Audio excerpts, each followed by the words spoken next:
into high school football and some recruits that we could land. If we land these recruits, it's over.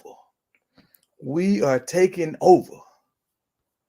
College football, as you know it, will never be the same. So I'm about to drop this link. And I'm on my computer today, y'all. We're going to see how this goes on my computer. For a while, I might have to switch to my phone because, me and my computer, we don't see eye to eye right now. But let me drop this link. And y'all know we're gonna start off with the normal crew. Then once we get through the dialogue, we're gonna let everybody else jump in.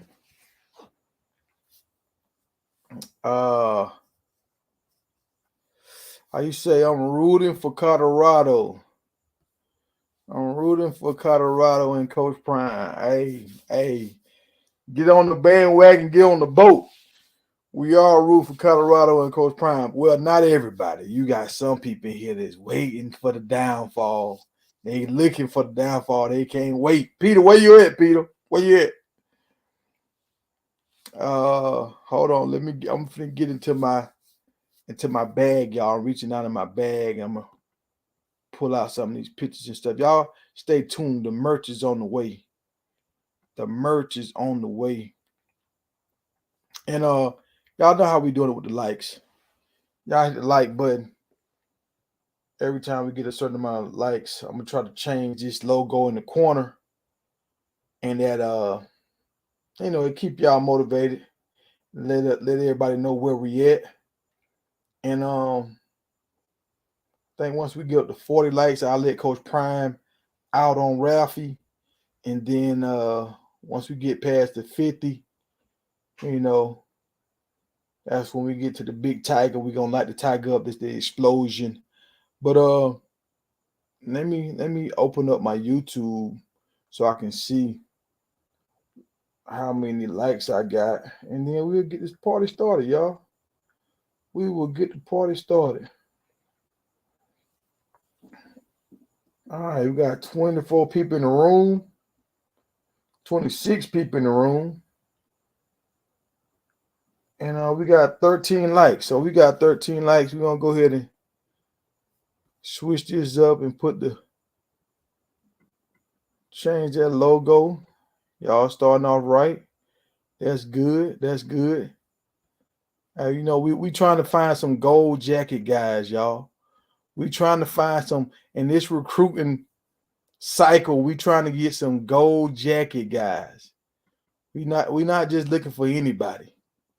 We want gold jackets this time, y'all.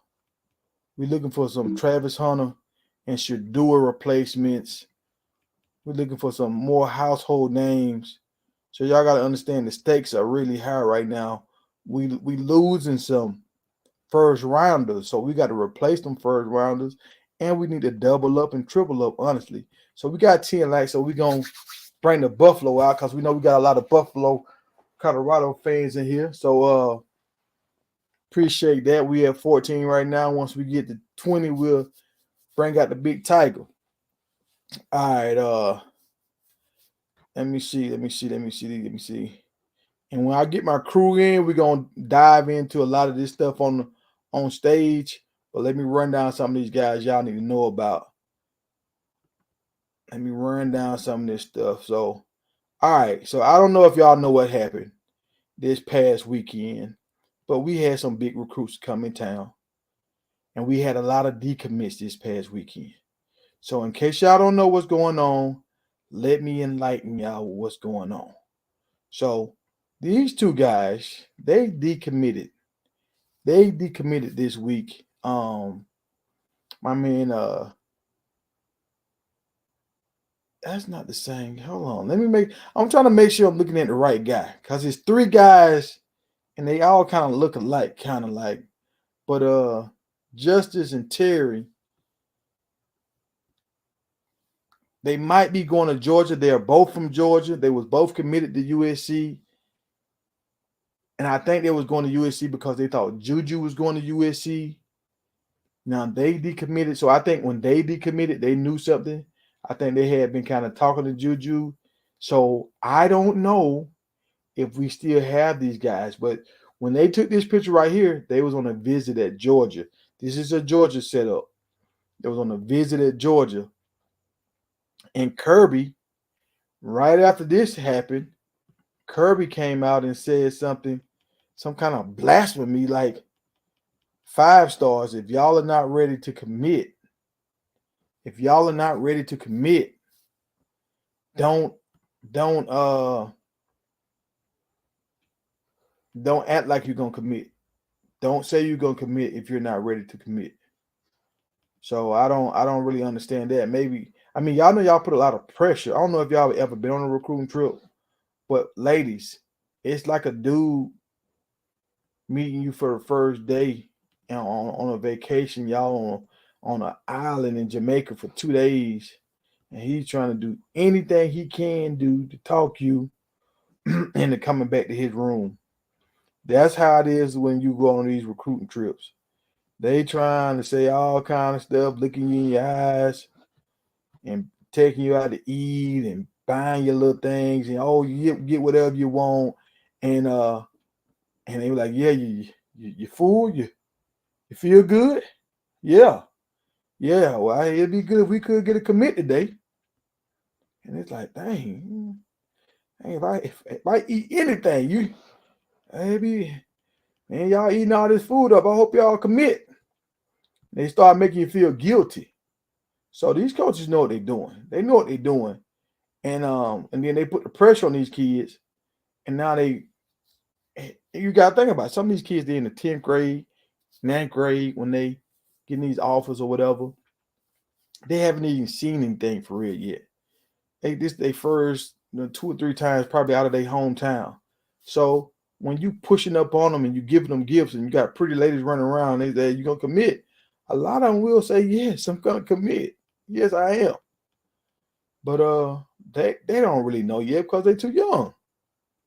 So Kirby, stop trying to put pressure on these young guys. Just be your best version, and if you're the school for them, they will decide to go to you. Now, I want to show y'all something before we get into this. I want to show y'all something so y'all understand what I'm trying to say. Because some of y'all think I'm just being a homer because I'm from Georgia. Y'all think I'm just pumping my Georgia flag, waving around in the air, saying, "Oh yeah, Georgia." Look here.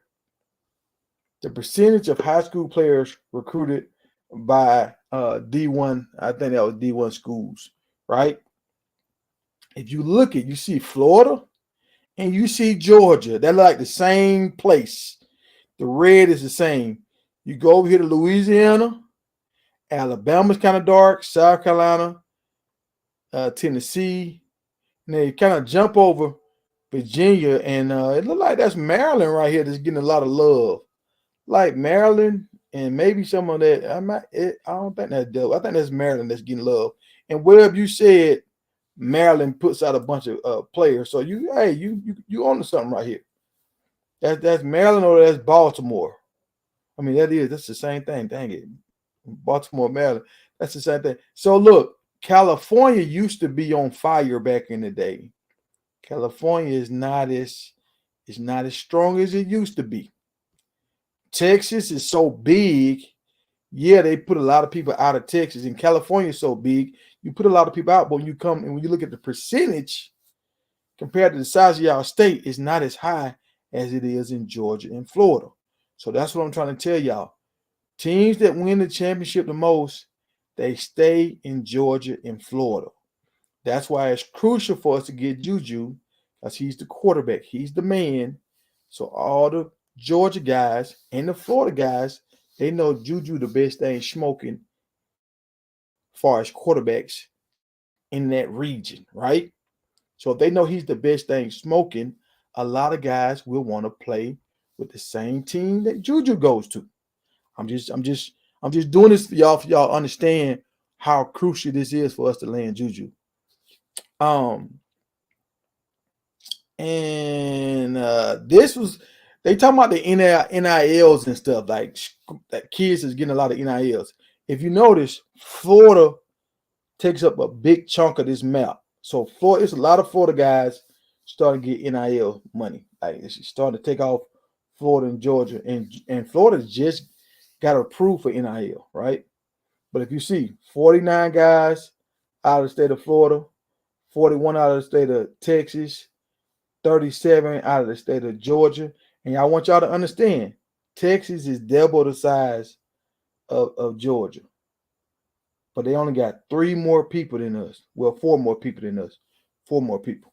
So, hey, you see, Florida is something. I mean, Georgia is something to be reckoned with. Georgia, Florida, and Texas. And honestly, Coach Prime is doing a great job with all 3 of these states. So we just got to take it for what it is. Now, look, I'm gonna show y'all a picture of these guys. These are the guys right here. And we get these guys.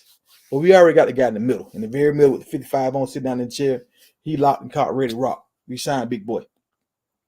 That and what I like about my man, his name is escaping me right now. I think it's Chauncey.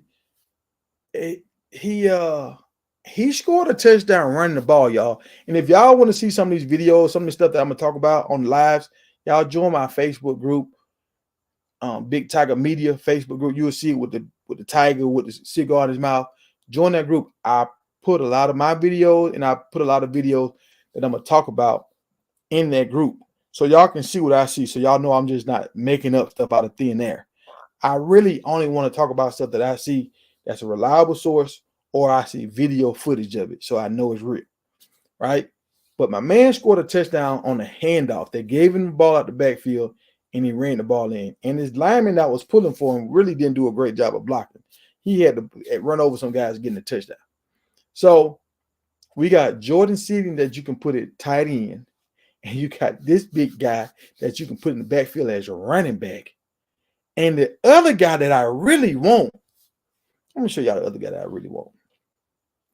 He playing with us, y'all. Other guy that I really want. If we get this guy in Juju, it's over. And I don't think we're going to get him. And I'm going to tell y'all why I don't think we're going to get him. This guy, David Sanders, he's like 6'6", 6'7". He can play defensive end and he can play offensive tackle. Big time baller. Oh, hold on, y'all. Hold on. Let me change it. Y'all got me up to 30 likes. Y'all got me up to 30 likes. Let me change the banner. Hold on. We gotta change the banner, y'all. Y'all working down there. So I gotta applaud y'all for the likes. I gotta applaud y'all for the likes. All right, so we going to the Big Tiger. We going to the Big Tiger Media. So if y'all see that, when y'all try to find me on Facebook, go to this group with the Big Tiger Media with the tiger with the cigar in his mouth. I post these videos that I talk about. I post them in the group. So when I start talking about some of this stuff, y'all will know what I'm saying. Y'all won't be oblivious to what's going on. And one second, y'all. Angel Reese, girl, do what you do, girl. Do what you do, girl. Do what you do. But look, my man Dave, the big fella, I don't think he's gonna come. This is Dave right here. Dave Sanders. I thought Sanders was gonna come because his last name was Sanders. Coach Brian Sanders was leaving. Now you don't have another Sanders on the team. Now he could have came in and Coach Prime would have been like, I got another son. Travis gone, Shiloh gone, Shadur gone, but I got another son now. Got the same last name as me and everything. He played both sides of the ball, offense and defense. You don't never really see an offensive tackle that can play defensive end. Have y'all seen that? You don't see that too often. This guy is extremely talented. But the reason why I don't think we're going to get him, I think he's a homer. I think he's a mama's boy, or I think he's big family oriented, whatever. But he wants to stay home. All the schools I've seen he's gone to was Georgia, Tennessee, South Carolina, Clemson, like all the schools right there close to his house. He's not going to Ohio State. Well, maybe he did Ohio State, but I didn't see him at Ohio State. I didn't see him at USC. I didn't see him at Miami. I didn't see him at Oregon. I didn't see none of that. Maybe he could have went to them schools, but I just seen close SEC, ACC, right in that Georgia, Florida, South Carolina area. That's in Tennessee area. That's on the schools he really visited. So I think he want to stay close to home. So when you got a guy that want to stay close to home and you got a school out in Boulder, sometimes you just miss on them guys. And this is another guy. This is another guy that I think would be, he's the best defensive end in the class. 6'6", grown man. And I'm gonna say something to finish up on this. Clemson just signed another 6'7" tackle or offensive lineman from the state of Georgia. So pairing these two guys together, both of them 6'7" coming in, I think it's a lot, man. I think we missed out on him. But let me show y'all this monster right here. Show y'all this monster. This guy right here, man, he is the number one defensive lineman, or I know edge for sure, coming out. I want to say he's 6'6". You see how he play basketball. Just a freak of nature kind of guy. And the reason why I don't think we can get him, because I think he have a daughter. I seen him on his recruitment visits. He had a little girl with him, taking pictures with him. So I think it's his daughter. And I know he's kind of doing the same thing. Like he's going to Florida State, Alabama. He's from Alabama. So I think he's trying to stay close to home so he can be around his daughter. And you can't blame nobody for that. If you want to be around your daughter, you got a daughter, I understand. But if he come to Colorado and pair up with David Swain, oh my. Them guys would terrorize the league, the Big 12, and everything for the next 3 years. But hey, we gotta wait and see. I think we offered him, but we cold. So we cold. I think we kind of got to move on. But you never know. You never know. All right. So let me try to show you some of these other guys. And the reason why I put some of these guys on the list to show y'all what I think is happening. When you see the clues, when you know, you know. All right. So I'm gonna show y'all some trends that's going on. My man was at Georgia, right? He just decommitted from USC. All right. We got another guy. He was at Georgia, and he was out there at USC. You see, they gave him a star, Nick Brooks. They gave him a star out there at USC. But Coach Field, our offensive line coach, is on him real tough. He's a Coach Field kind of guy. Y'all know Coach Field's like 6'8". I think my man is 6'7", 6'8". This is one of his kind of guys. So I think Coach Field is on him right now. Now Uncle Phil is on him. And I think Uncle Phil might bring him in. Now, I haven't seen his film, so I can really break it down. But when I seen his size and his girth, and I saw some of the stuff he's done in some of the schools that brought him in, I said, okay, he must be somebody. He must be somebody. All these schools are bringing him in. Now, I'm going to show you another guy that's on this list. Guess what schools he's been to? He's been to Georgia, and he's been to USC. Yeah. The same two schools. And y'all know a lot of guys that's been to Georgia and USC, a lot of guys didn't want to go to USC. And Kirby is around here crying to y'all 5 stars. Y'all need to go ahead and commit. Blah, blah, blah. And I don't need you guys. I get 2 more out of like y'all next week if I want to. Kirby talking in circles right now. But I'm gonna tell you something about this. And when I saw this picture, it kind of made me smile a little bit, made me chuckle, because this used to be my old coach, Coach Searles. Out state, baby. I remember Coach Searles. Coach Searles was about to get into a fight with our D-line coach. That was funny. They was about to get into a real fight. They had to separate them and everything and cool them off. But Coach Searles is a big guy too. So you see my man got his head down, and Coach Searles is a real big man, and he made Coach Searles look normal. So yeah, this is the big guy. So we need Nick. If we can get Nick with the lineman we just landed, Chauncey, and with Jordan Seaton, and with these other 2 guys we got bubbling, oh yeah, we're gonna have one of the biggest, meanest, most athletic offense. Oh, I think I seen Nick catch a ball. Wait, hold on. One of these dudes, hold on, y'all. Hold on. One of these dudes caught an interception. It's one of these D linemen. And that's why I want this D lineman at the one from Georgia. Well, the one that just decommitted. I don't know if it's this guy. But one of them is like a super freak. I think this dude right here was the guy that in 8th grade they were saying he was too big. They were saying he was too big. They thought he was lying. They thought his birth certificate. They thought he was like 15 years old when he was still like a little kid. But you see right now he's a man. That's grown man business right there. Y'all. That's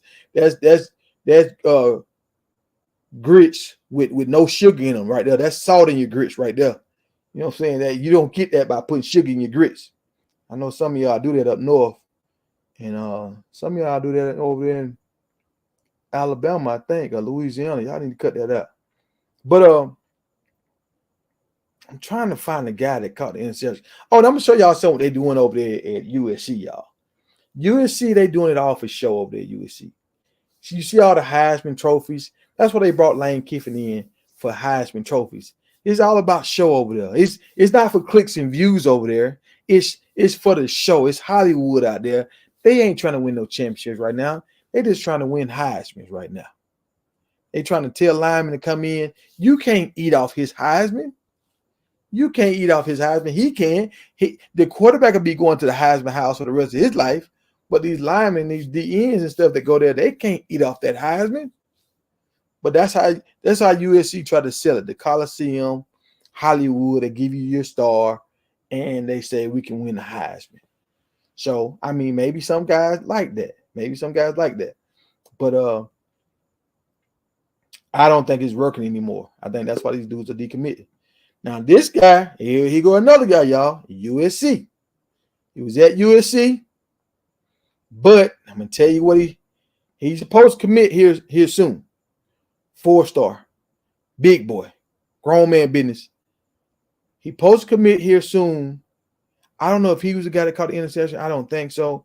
I think he's one of these Georgia guys. But he was at Colorado and he had a great time. That's wrong picture. He was at Colorado. He had a great time. He was smiling. Oh, here we go. He was doing the money machine. He had the money flowing. Big fella. He like 6'7", 270. We need to get this guy. We need to go ahead and we need to drop the back signal and we need to reel him in. We need to beef up. We need to beef up the line. We need to go ahead and get you to lock in, my guy. I thought you was a junior, but apparently you coming out this year, so I guess you're a senior. Yeah, you need to go ahead and come on in, my guy. Come on in.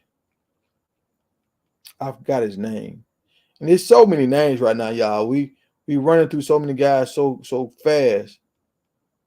But I'm gonna show y'all something why I think we're gonna get Farrakhan, the wide receiver from Texas. Let me show y'all something. Y'all pay attention. And I like giving credit where credit's due. Oh, y'all see Coach Prime. Coach Prime was kind of swole back then, y'all. So a lot of kids are starting to do this now. This is what Coach Prime used to do before the game. He wanted to lay all this stuff out to make sure he looked good, feel good, get paid good. But I ain't know Coach Prime. Coach Prime did not look like a corner right here. Coach Prime looked like like a boxer or something in this picture, like a running back. Oh, what's going on, Will? What's up, Tiger? Hey, what's happening? No, man. No, I'm just getting here. Sorry, I'm late. You good. I'm running down the guys right now. So I'm gonna show y'all something about Farrakhan. And I just found out a lot of stuff about this guy. I'm gonna do a whole breakdown on him, but I noticed he was driving a lot of fancy cars and stuff, G-Wagons, and I'm like, hold on, man, this dude got some nice cars still being in high school. But I found out who his daddy was. And I was like, oh, I remember seeing his daddy on TV back in the day. So his daddy is somebody, you know what I'm saying? So that's how he's driving all these nice whips and everything, because his daddy stacked up. But I like what UCLA is doing with the roses and stuff. I ain't gonna lie, it looked nice. They took a lot of nice pictures. Is this another picture? Oh, and look, I want y'all to see something. You see how he's at Texas A&M? No smile, right? Louis Farrakhan is the man, though, Tiger. Oh yeah. And y'all notice there's no smile, right? He's at Miami. No smile, right? No smile. Here we go. Now I like this picture. Is nice right here. When he throwing the roses up in the air. Because when they used to win back in the day, they used to go to the Rose Bowl. So I wonder what they're gonna do with this now. Would they take that? Oh, well, that they play in the Rose The Bowl. Rose Bowl used to be a national championship. They used to rotate them. The Orange Bowl and all that Yeah. But their rotate. stadium is the Rose Bowl, right? Yeah, UCLA, So they can keep that going. I like how he throwing the roses up. That's pretty nice. But Mm-hmm. again, he's not smiling. I want y'all to understand that because y'all remember what I said about Juju. He was not smiling in a lot of his pictures. He was never smiling. We seen him smiling when he was in Colorado. We seen him peeking and smiling every now and then in Colorado. Now I want y'all to notice something right here. You see my man in the bottom right corner, Farrakhan? When he in the Colorado uniform, you see the smile on his face. Everybody else, he just there. Colorado, he got a big little 5-year-old smile on his face. We got Jerome in the house. What's going on, Jerome? What it do? What it do? What's happening? Now we running these guys down, man. I'm just letting everybody know. And hold up, I got to change this, y'all. Y'all been checking in, hitting the like button. And we're gonna get to the comments, y'all. Y'all stay steady. We're gonna get to the comments. I just want y'all to see all the guys that's out here. And these are kind of like my super 11. There's some more good guys out here, but for the guys that have not signed yet, these are like my super 11 guys that we can kind of, that we still got a chance at getting. And I think Dave Sanders has already committed, but he was the number one guy in the nation. So I just thought we was gonna get him because the name Sanders, and you know, I just know how great we could be if we got him. But Man, I wanted him so bad, Tiger. That's crazy. No bro. Diddy, no bucket. Yeah, bro. So we're gonna light the Tiger up, man. We're gonna light the Tiger up because y'all be doing a great job hitting the like button. And I gotta tell y'all, we get 100 likes, I will give y'all a video tomorrow. If we get 100 likes, you will get a video tomorrow. Yesterday we did a great job. I think we got 290 something or 230 something likes. That was the first time for me ever going over 200. So I appreciate all y'all. Hey, Tiger. Not to cut you off or nothing, but I want to give a special shout out, thanks, whatever you want to call it, to Dino and his platform, because he sent a lot of that traffic over here, and I noticed it yesterday in the comments. I seen a lot of his people come over here, so shout out to him and his platform. Yeah. And I felt like that too. I feel like that because I came through his show the other day and I showed him some love with the super chat. He came back over here showing love with the super chat. So I was just like, okay, so we got something going where everybody just showing love. So it's all love. And we support each other. We can both grow. But Yes, sir. Yeah, and Jerome, come back through, bro. You was good on that panel, bro. We like you over there, bro, a lot. So come back through when you got some time. Yeah, for sure. Most definitely. I'll be tapping back in for sure.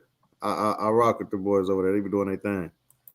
now this guy right here, and I don't know their names because it's three of them. They kind of look alike. I don't know if this is the same guy. I don't know. I don't think that's the same guy. But one of these guys, I want to say is this guy. One of these guys, I'm gonna show y'all a video of him. When I tell y'all he love the camera, when I tell y'all he loves the camera, he's almost like a Shaq around the camera. Oh, he need to be in Colorado. Like he can get so many deals off of talking that talk and just having fun. And he's already a big guy. He needs to be in Colorado. I mean, he talking to the coaches, playing, having fun, and he will be a star on Well Off Media. I can tell y'all right now, Yeah, especially if he come in and produce.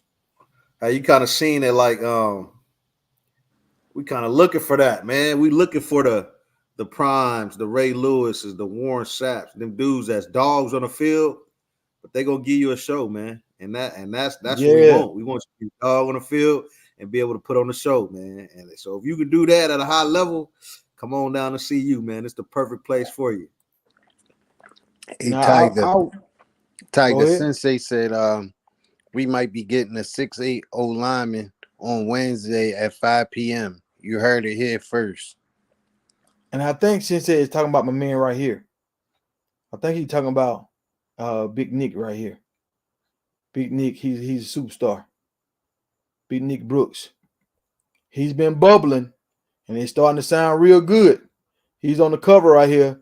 You see, he's one far left with the white helmet on, the far left. You can't see his numbers. That's a big dude, man. So and the reason why I put him right there, because he will be protecting Juju's right side probably. Because if Seaton's on the left side, he'll probably be on the right side. That's why I put him over there.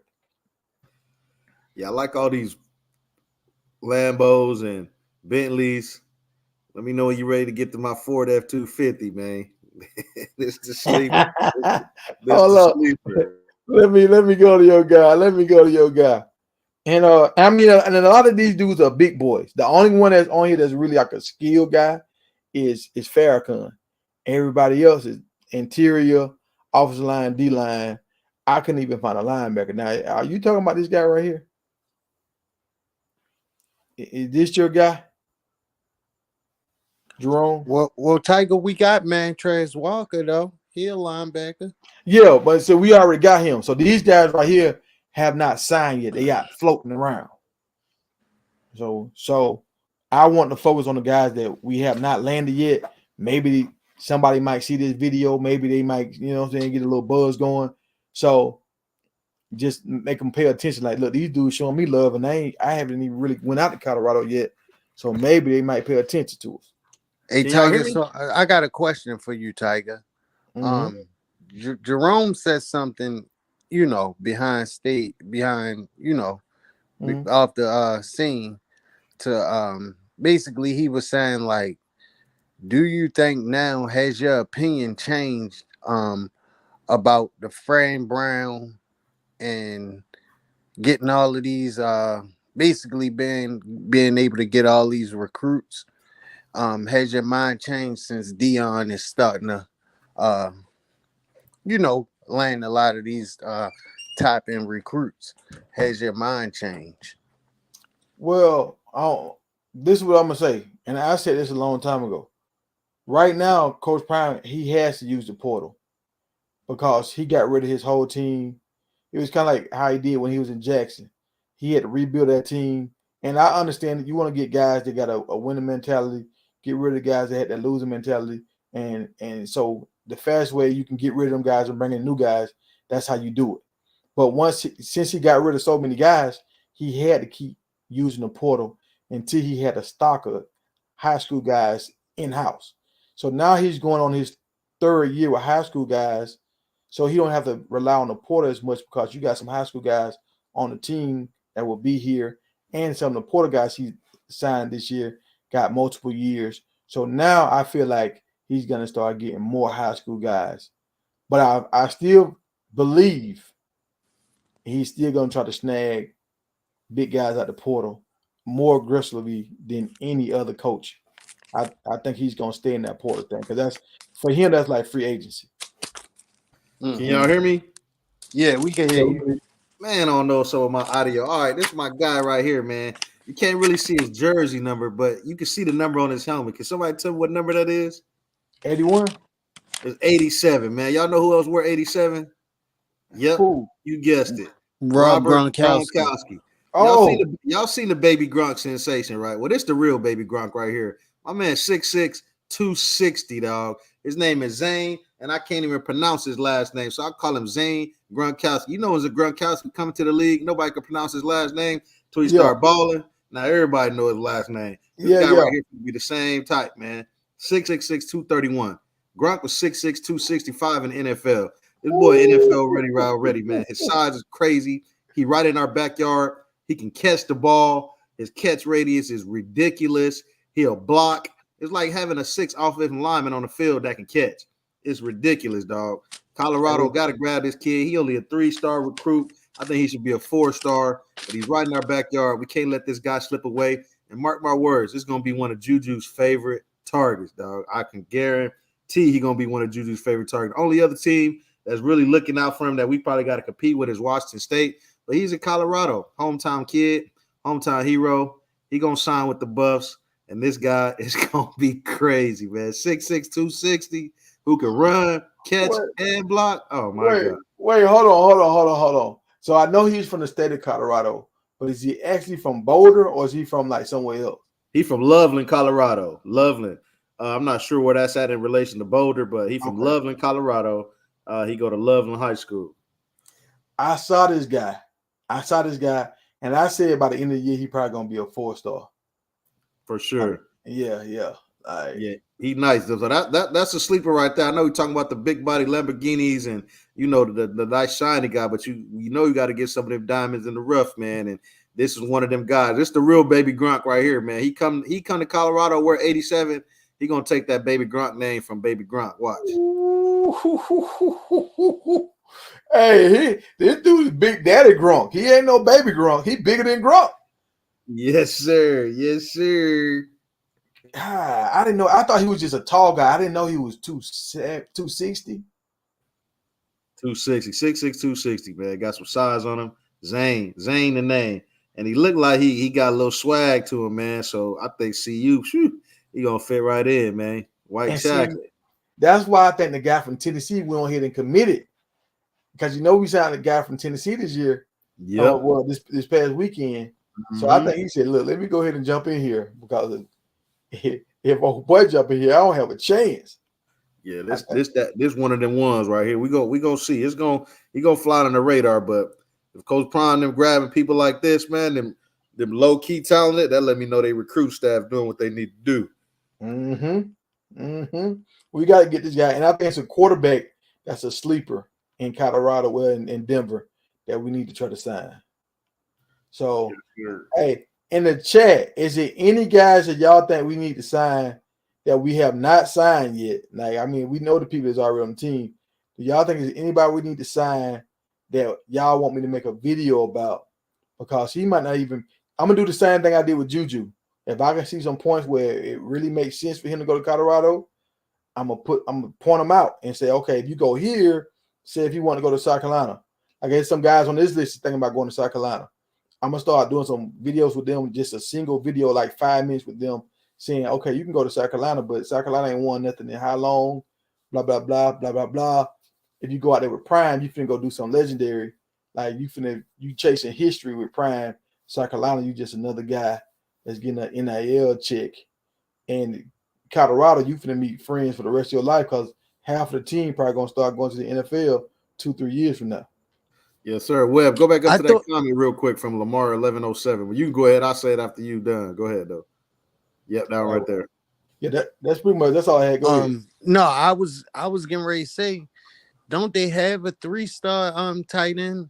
I think his name like something Corbin Leisure or something like that. I don't know. I thought he committed, but I'm not sure. I could be wrong. Yeah, I'm not 100% sure either. I know this is the number 1 tight end in Colorado. What I will say is, I'm reading the chat, and there's going to be a lot of upset people if Juju commits to Colorado, bro. It's going to be a lot of hurt feelings, bro, because I just get this from some people, bro. They just don't want to see Colorado win full. I don't know what their personal reasons is or their personal gain that they think they getting from not liking Prime. We're not forcing it on you like to say that you have to rock with Colorado, because you could rock with any team you want to rock with. But I mean, what's the point of saying like, oh, they're not getting Juju, they're not doing this, they're not doing that? Like, just give the man his props for even getting this guy in the building. Like Colorado is in his top. So just give the man props for that at least. I mean, it's crazy, bro. What did LG say about what his dad said? And he was like, because I was starting my live, so I didn't have time to read everything. He was like, Big Tiger, you was right on what you said about if Juju signed, but I didn't have time to read all that because I was getting ready for the live. Yeah, his pops was just like he really likes the town and the family atmosphere among the team. Yeah. He spent some time with the O line. He sees what they're trying to do there. He spent a lot of time with the O line. Yeah. He said, from her dad's perspective, one thing I can say, being around them and talking to the coaches, there's no reason not to believe they don't have a chance to win.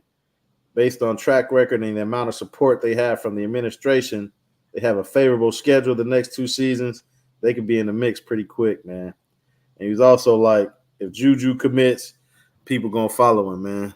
So it's up, man. All them guys right there probably gonna be on our squad, man.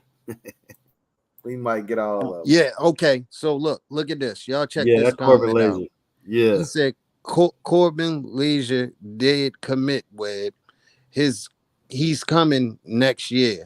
The 4-star tight end Jerome, and I guess he meant is talking about is in 26. No, he 2025. Well, he class of 2025. So yeah, you're right. He'd be there 2026. Yeah, he 2025. Class 2025. Oh, that's good. And I mean, he get to come in. Yeah.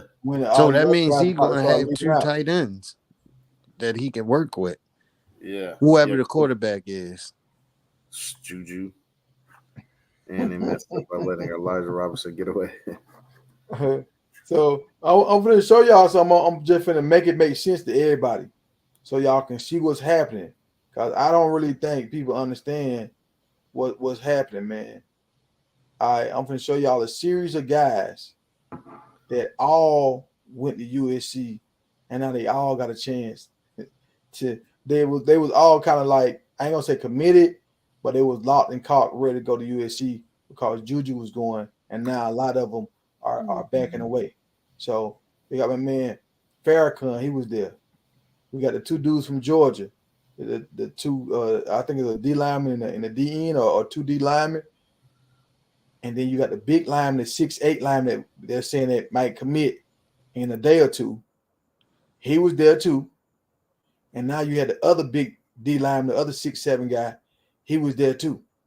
So that's 1, 2, 3, 4, 5, including Juju. That's 6 guys that was looking to go to USC that might all go to Boulder. Yeah. Look, Tiger. LG said. His pops said that other recruits are saying if Juju commits, they are coming too. Yeah.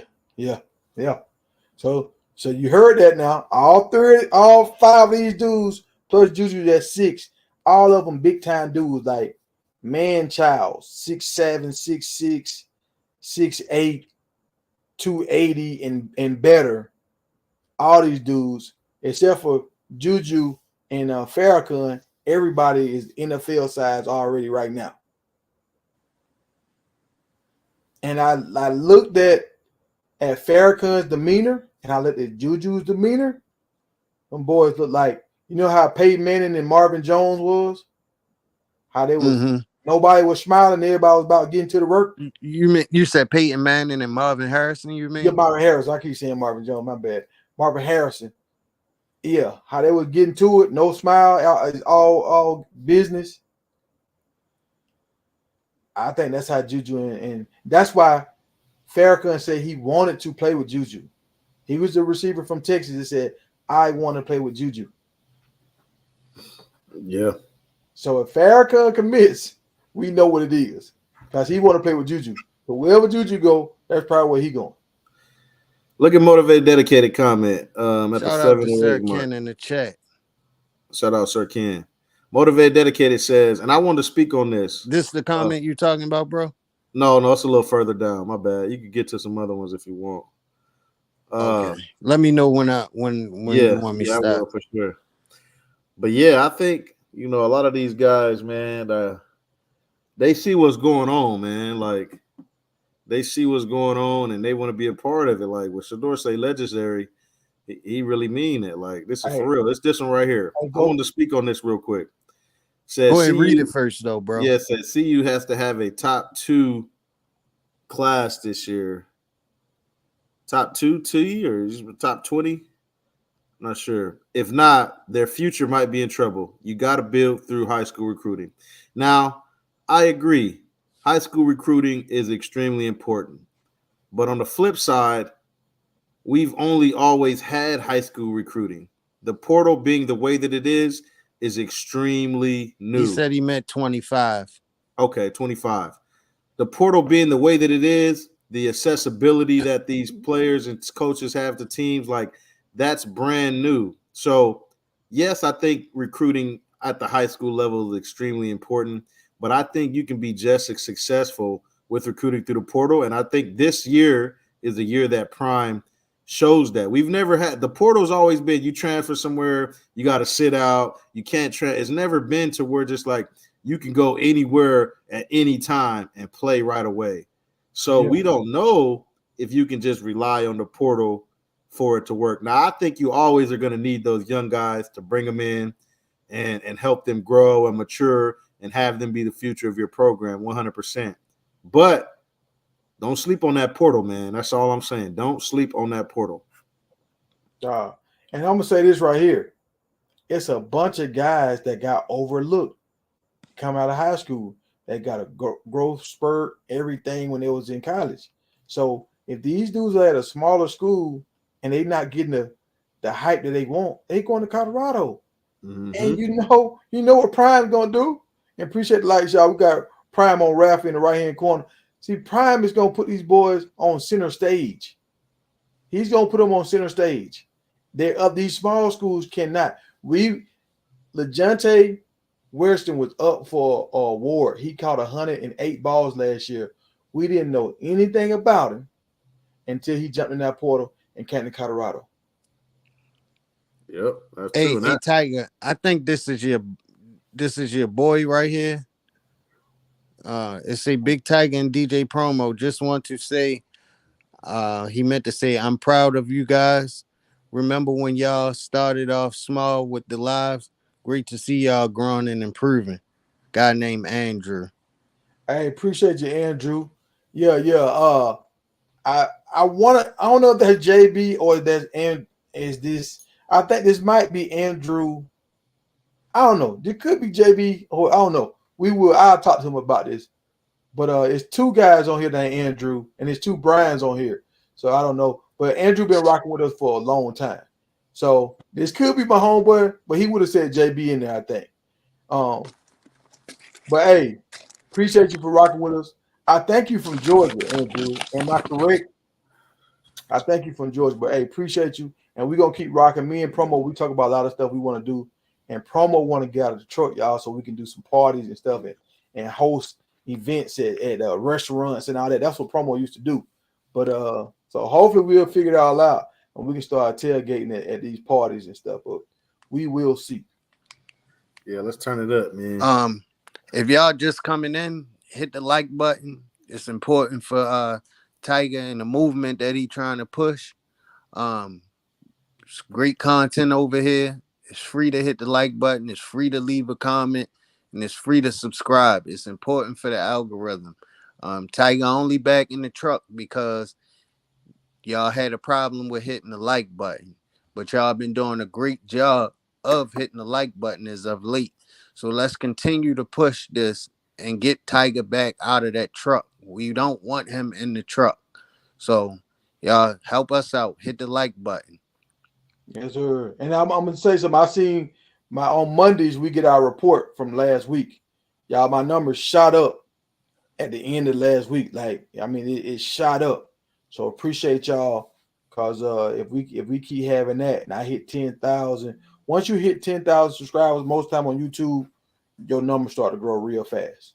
Cause now when people that don't know you, they see you with 10,000 subscribers, they say, okay, he must be doing something right, and then they subscribe. So y'all keep helping me, and I'm gonna keep producing. And y'all let me know who y'all want us to try to interview, cause I'm gonna do something with my man Webb.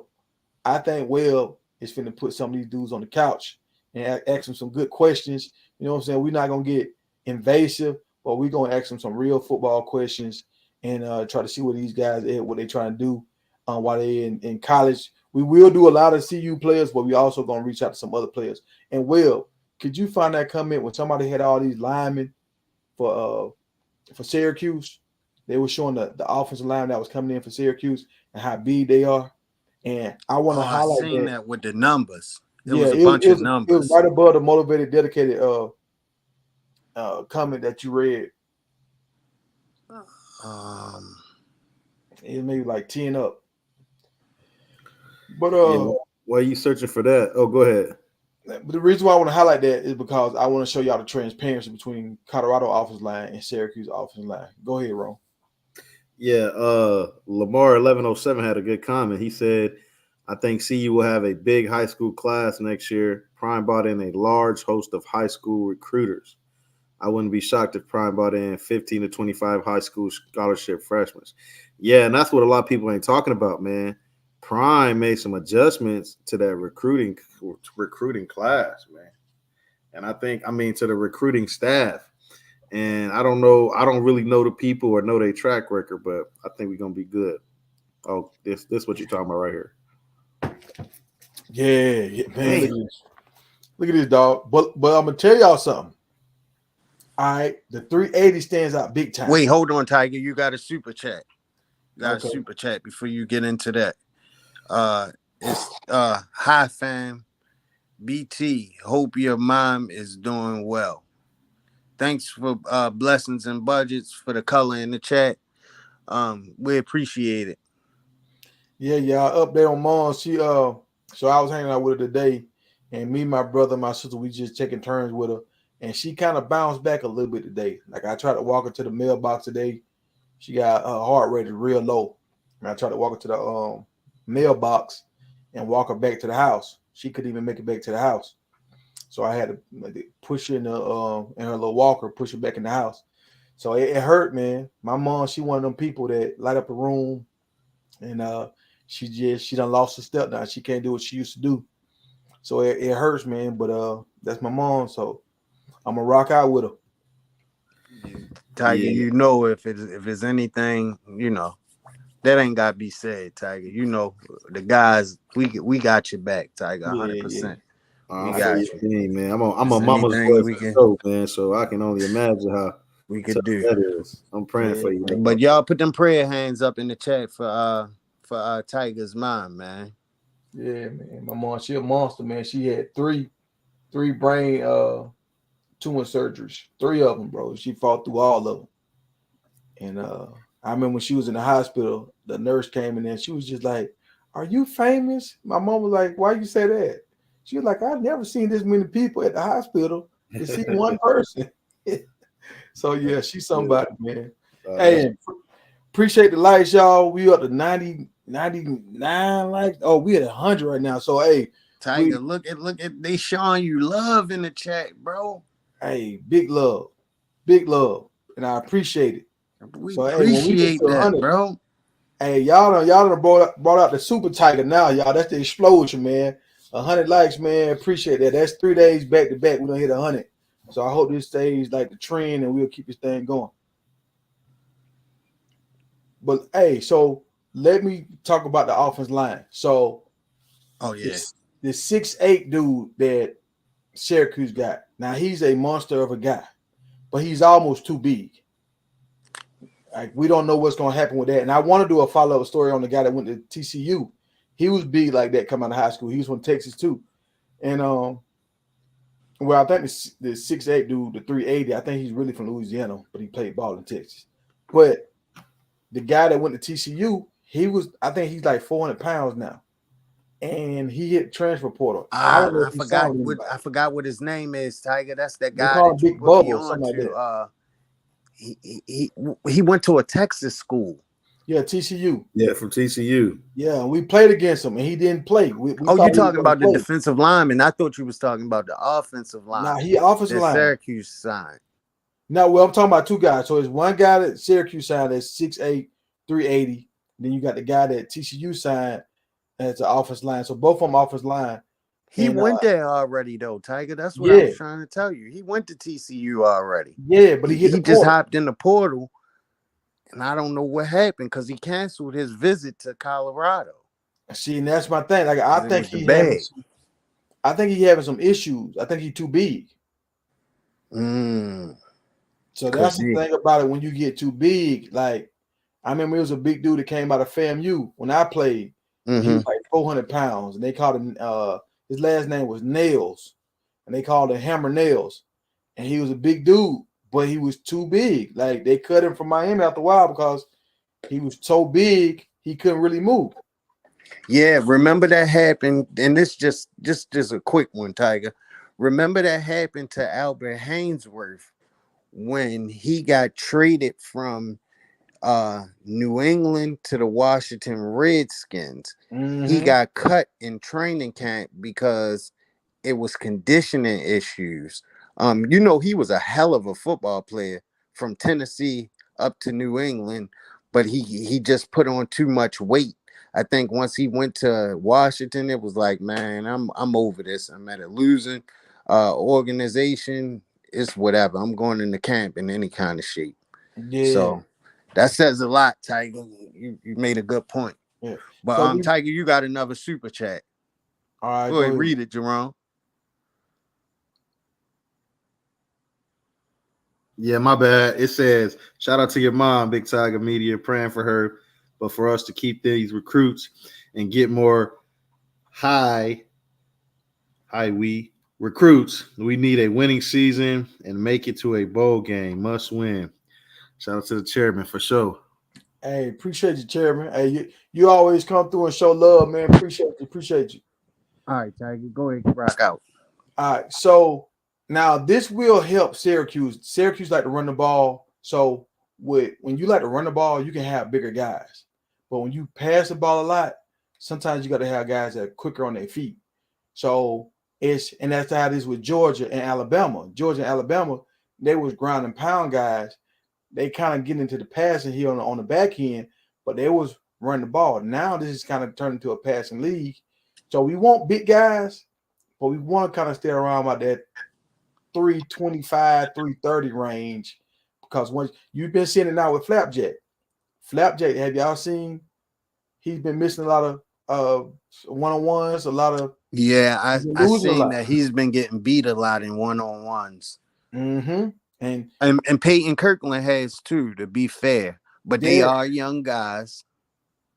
And but they still have room to grow. But I get where you're going at, Tiger. Yeah, they're the two biggest guys on our line. And this is how it is with a bull. When you dealing with a bull out in the field, if a bull is coming at you full speed, you like lean to the right and make him commit to the right. Once he commit to the right, you go back to the left. He's so big he can't change directions. Yeah, and that's how it is on these big guys. They so big they can't change directions, and so that's why you always want to keep your weight at a certain size. And you don't want to be too small, but then you don't want to be too big.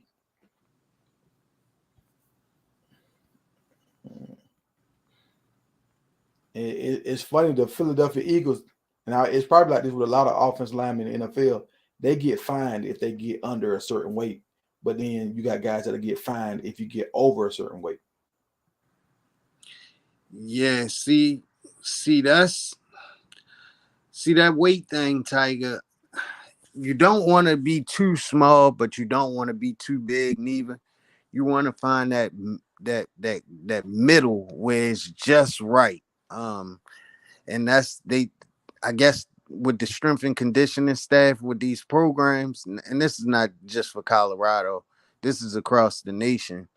I think they when they have guys that's like that, and just to be clear on it, we speaking for like the guy from TCU and the guy from Syracuse. You have to find a medium where they're comfortable at, and it's a healthy weight to play at. Because you don't want to condition these guys so much they lose too much weight, but you don't want to have them on a diet program where they gain too much weight. So I get where you're going at with it, Tiger. And these guys is health concerns. Like right now, it's so hot, and Absolutely. guys a lot of teams about to start up they summer camps in Florida and Georgia, Mississippi, they finna start up summer camp right now. And these big guys running out there, man, they can collapse on you. And that's a bad scene. Nobody want to see that. Yeah. Yeah. I think we spoke about it before on here where I think it was you that told me, Tiger. We had problems with this back in the day where guys actually died. I remember a guy from the Minnesota Vikings actually dying from I think it was heat exhaustion. Yep, I Like remember he that was guy. a big guy. Yep, I remember him. And Tiger, that was back in the day where indoor facilities really wasn't prevalent like they is today. Yeah. Like you had to go out there and in the real dirt. You had to go out there and play in the heat. And it was really no stipulations back in those times, like it is today. So I'm just happy that they raised the awareness for it, and made made the sport safer in that aspect. Corey Stringer, that's his name. Thank you, Rodney Jefferson. Corey Stringer was his name, Tiger.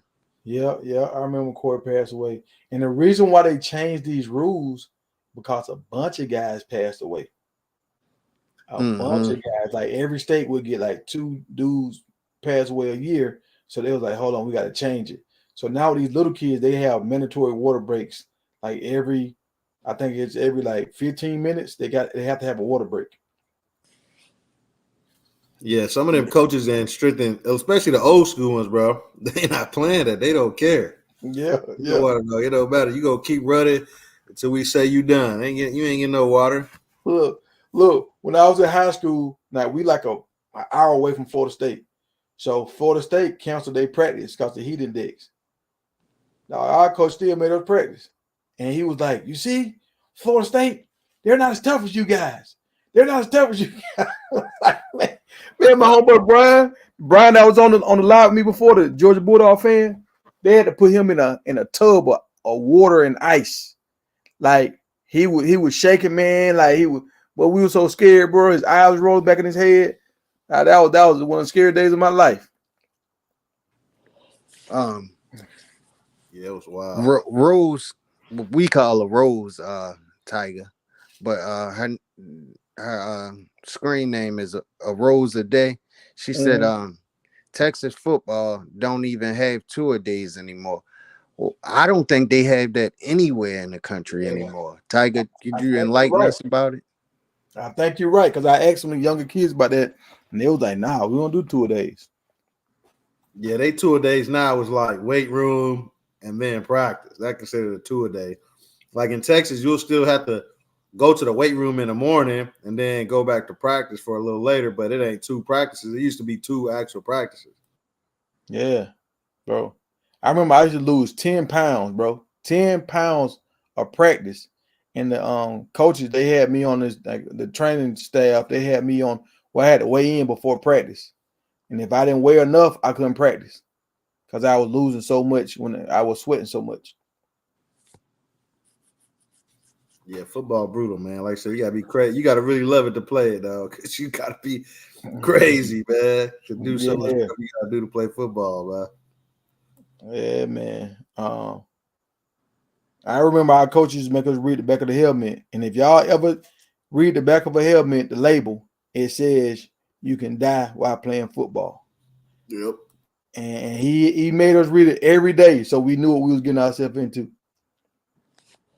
I never paid it no mind, Tiger. Yeah, it's a little sticker on the back. And they say pretty much the same thing that happened with the kicker destroying. They said if you use this helmet as a weapon, it could result in paralysis or even death.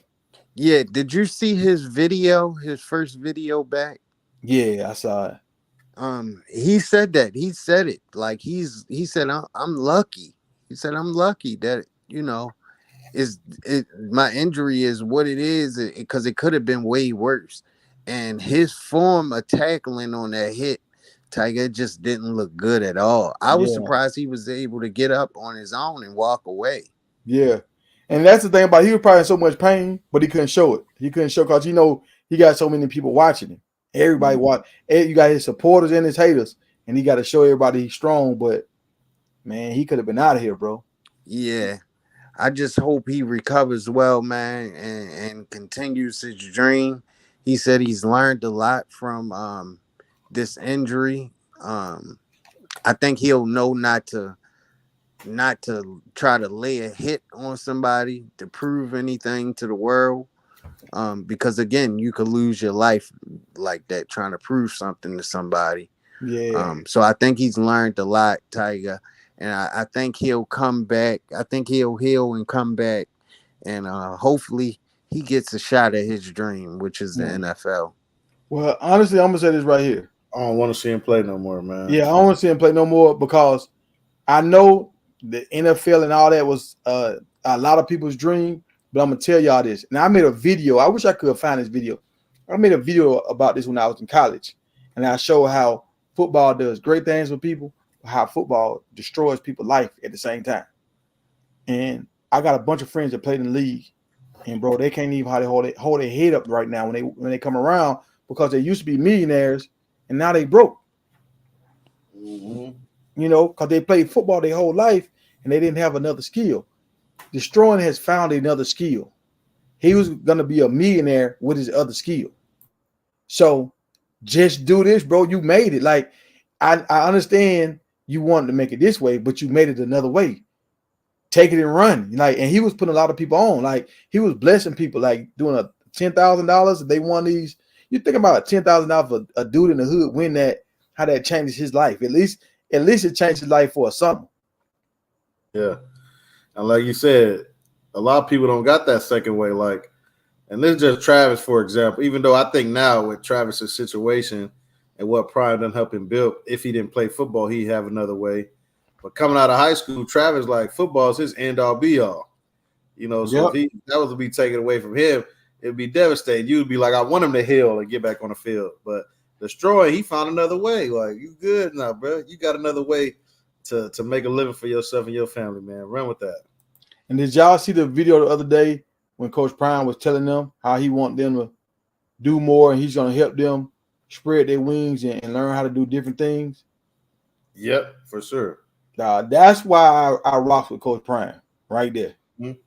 Like I like what he did when he was playing for the Braves and the 49ers and the Cowboys and all that kind of stuff. Yeah, I like that. But that was when I was a teenager and I was 20-some years old. Mm-hmm. But when I saw him on NFL Network and I saw how he would hold those guys down that the media was trying to tear down, and he would talk to them through the media and still kind of hold their head up. I saw what he did for Pat-Man Jones, how he tried to bring Antonio Brown into his house. I saw how he showed love to these people. When he got to Jackson, I saw what he was doing, and I saw how the community was fighting against him. So I was like, man, I know how it feels when people are fighting against you. So I'm going to try to show love as much as I can. Yeah, Prime that dude, man, and he doing all the right things. He just more comfortable. He more happy. Like he's just like a different person this year, man. And I think it's gonna show through his coaches. It's gonna show through his players. It's already showing through recruiting. It's just gonna get wild, man. Rose said Travis had a brand before Prime. Respectfully, not 100% agree with it, but we all know that. Where that brand done went, man, since he been with Prime. Like, come on, dog. Because you got to think about it. All right, I'm gonna say something right now, and I want y'all to like really pay attention to this right now. What I'm about to say. Who was the number one guy before Travis that came out of high school, and who was the number one guy after Travis? You know what I'm saying? Yeah, exactly. Like they had brands too. They was the number one guy. Yeah, but we don't know them like that. Yeah. We don't know who they is like that. And that's why I'll be going to Motivated Dedicated Nick, because Georgia, they act like they just got the best interest for these guys, but they got a bunch of guys like Starks. He was ranked just like Travis coming out far when it came to DBs, and he's a talent just like Travis. But his NIL money don't look nothing like Travis money. And it never will. Never will. Oh, Lamar said Arch Manning. Okay, that's cool, but that's just that's a one. That's a one-off. That's a Manning, man. So Manning was the number one player after Travis. Yeah. And he ain't touched the field yet. No, but he a Manning. Even so, that's different for him. He's a Manning. Like it's different.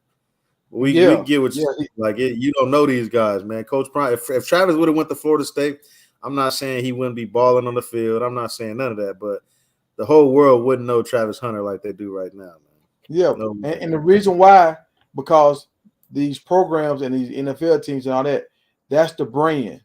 So they never want you to be bigger than the brand. Exactly. Mm-hmm. So y'all think Arch a bust? Nah, I don't think so. We haven't seen him yet. And Quinn Ewers is that dude, man, supposedly. Yeah, and that's the thing about it. It's okay. Last year, Quinn Ewers, did he make you want to watch him? Absolutely not. Nope. Exactly. Nope. So Archie can't beat him out. Yeah, so that's saying a lot. Yeah. That's saying a lot. Texas normally I and maybe Jerome could fill me in better on it, but I just think Archie is the better quarterback there. Like he gives me the alpha male in that room, bro. And I could be wrong, but if I'm wrong, Jerome, help me out. Yeah, the Texas quarterback position, man, is most of them dudes is 4-year starters, man, or at least 3 to 4 years. So with Ewers there, they gonna ride you until you can't be rode anymore. No Diddy, but Ewers is the guy, man. He came out with just as good as numbers, ratings as Arch. Actually, I think he was even higher rated than Arch. Look at Bumpy St. Paul. So Arch will get his turn, man. But just right now, it's Ewers' turn, man. And he's not giving that torch up, man. As long as he winning, putting them boys in good games at Texas, they just not gonna swap him out like that. And Arch knows it and understands it. But if they start losing, they jump ship now. It's a whole different ball game for them. So if Ewers ain't on this thing, we might get to see Arch a little more sooner than expected.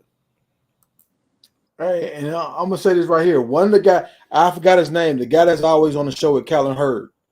He said when he went down to Texas and he was around everybody, nobody ain't really like checking for Manning like that. Yeah. Like he on the team, but it's like they're not saying no, yeah, we can't wait to get Manning. Next year we're gonna be good. They just kind of quiet on Manning. So he just riding off his family name right now. And that's what the coaches in Texas, they'll do like a Tomlinson. Like they'll make it clear who the quarterback is. And once they do that, ain't no need to even talk about anything else because they're not swapping. Like I said, they're gonna rock what they do. But I think Arch will be decent, man. We don't know yet. He got to get his opportunity and he gonna have to wait another year. But did you hear how the coach was talking about the guy they brought in this year and how he was like a low star guy, but he put on a show during the spring game and he was like, yeah. You see what he did? We know how to recruit. So I don't know if he was just saying that because people was giving him pushback for signing a low star guy, or was he so high on this guy? Like he might be thinking, oh shoot, him and Arch gonna have to battle. Yeah. Look at this comment by Chris. He said, did y'all know that Ewers was in the same position as Juju as far as reclassification? Who is shout out to Really Flawed? Really Flawed is in the building. The beautiful Really Flawed in the building. Really hey, she know UT. She heard us talking about UT. Hey, Really Flawed, could you come on the panel, even if it's just for 5 minutes? Really Flawed. We want to talk to you about Texas because you and Jerome is Texas fans. So we just want to get your input on Texas, and we be needing females on the panel from time to time. And I don't watch like 3 or 4 of your videos. I see you over there talking about NFL teams and college teams. I see you over there going live. I see you. Yeah, she do. Can y'all hear me? Shout out to Buff Dynasty. Can y'all hear me or no? Yeah, we can hear you, bro. Okay, why crispy? So keep going in and out, man. I forgot what I was saying. No, Really Flawed know what she talking about. She got a couple comments up there what she talking about. She said, Ewers knows the offense, can make every play in Sark's offense, and is the leader of the team. Everyone knows that. I agree. Arch's time will come. He has a little bit more development to do, and he will be ready, and he will have to compete with Owens. See now look, when y'all saying his name, I still don't even know his name for it. Like I'm trying to pull up his face. Who is yours? Who is yours? Like he hasn't done. What has been his moment? Like what moment do y'all remember him doing something where y'all was like, oh yeah, he nice? Now yours, he plays decent, man. He manages the game at an extremely high level. I like yours, man. He's good. I like him. We about to really see though. Look, wrong. That's not what I asked. I asked, what did he do when you saw him? You was like, oh yeah, okay, he nice.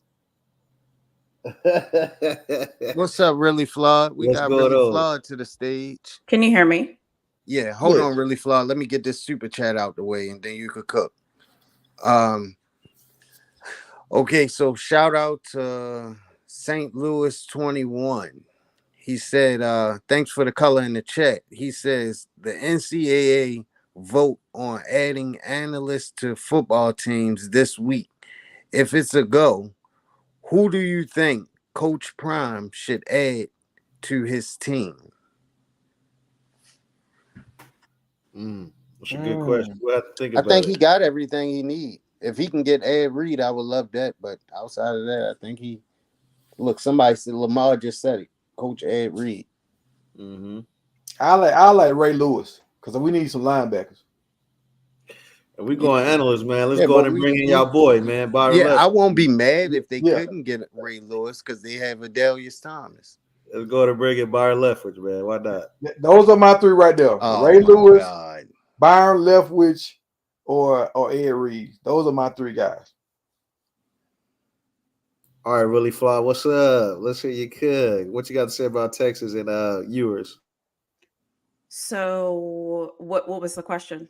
First of all, I basically was asking Jerome, because I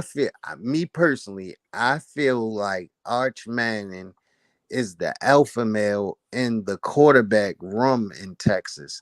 So I was asking him, like, is he really that guy down there? Because from everything that he's shown this spring, Really Flawed, and I haven't talked to you about this since the spring game, but he looked phenomenal. Like he looked I think he had it all. I see where so here's the thing that you have to realize with Texas.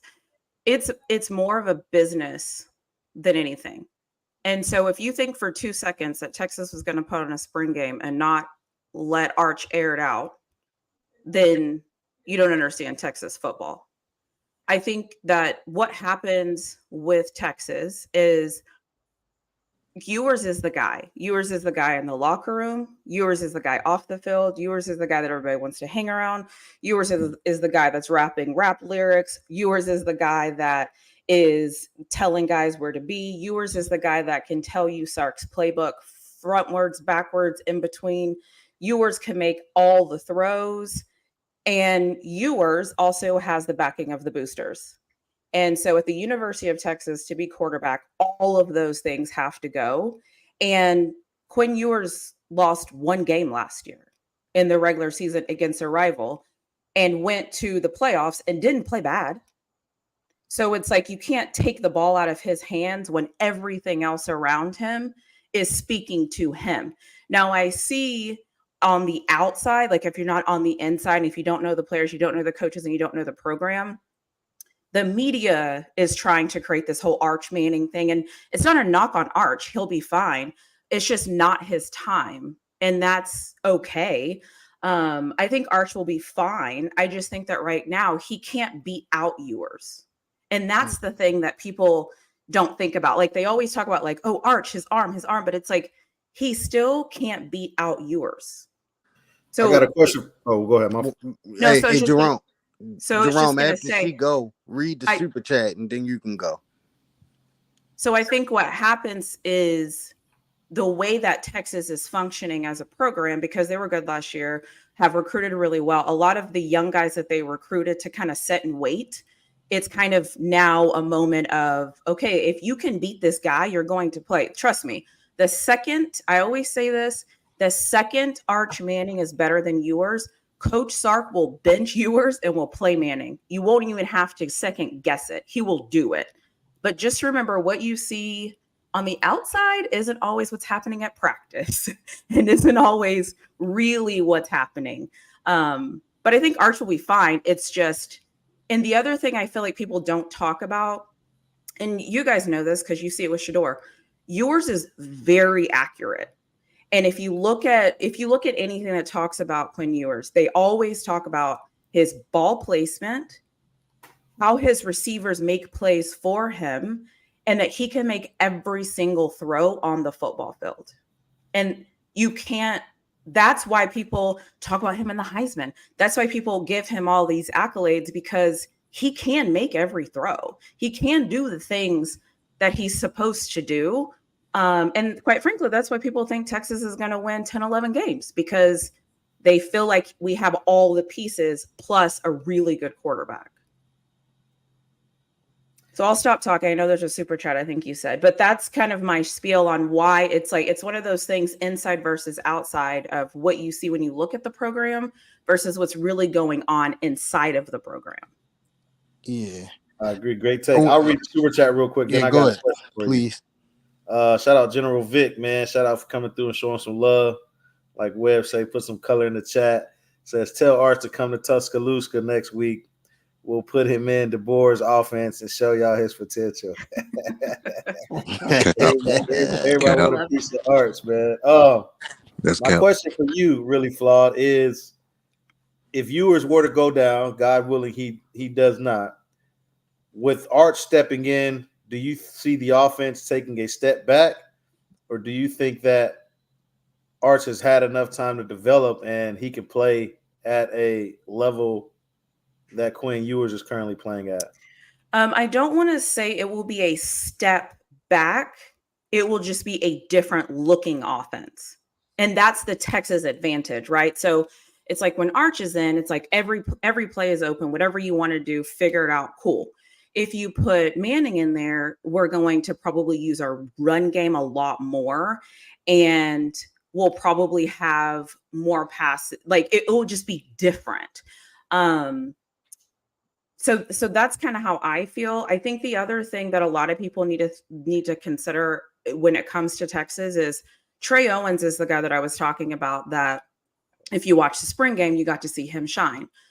Trey Owens is the backup to Manning right now. And I don't want to say he's just as good, because I'm not going to be dramatic. But him being from Houston, 4-star guy, big guy, 6'5", I think he's like 230. He's Manning's backup. So it's like my point in saying this is I'm not saying all three of our quarterbacks could be starters for any other team in college football, but I do want to say that our three quarterbacks could probably be starters at most college football programs. So will there be a drop off? Yes.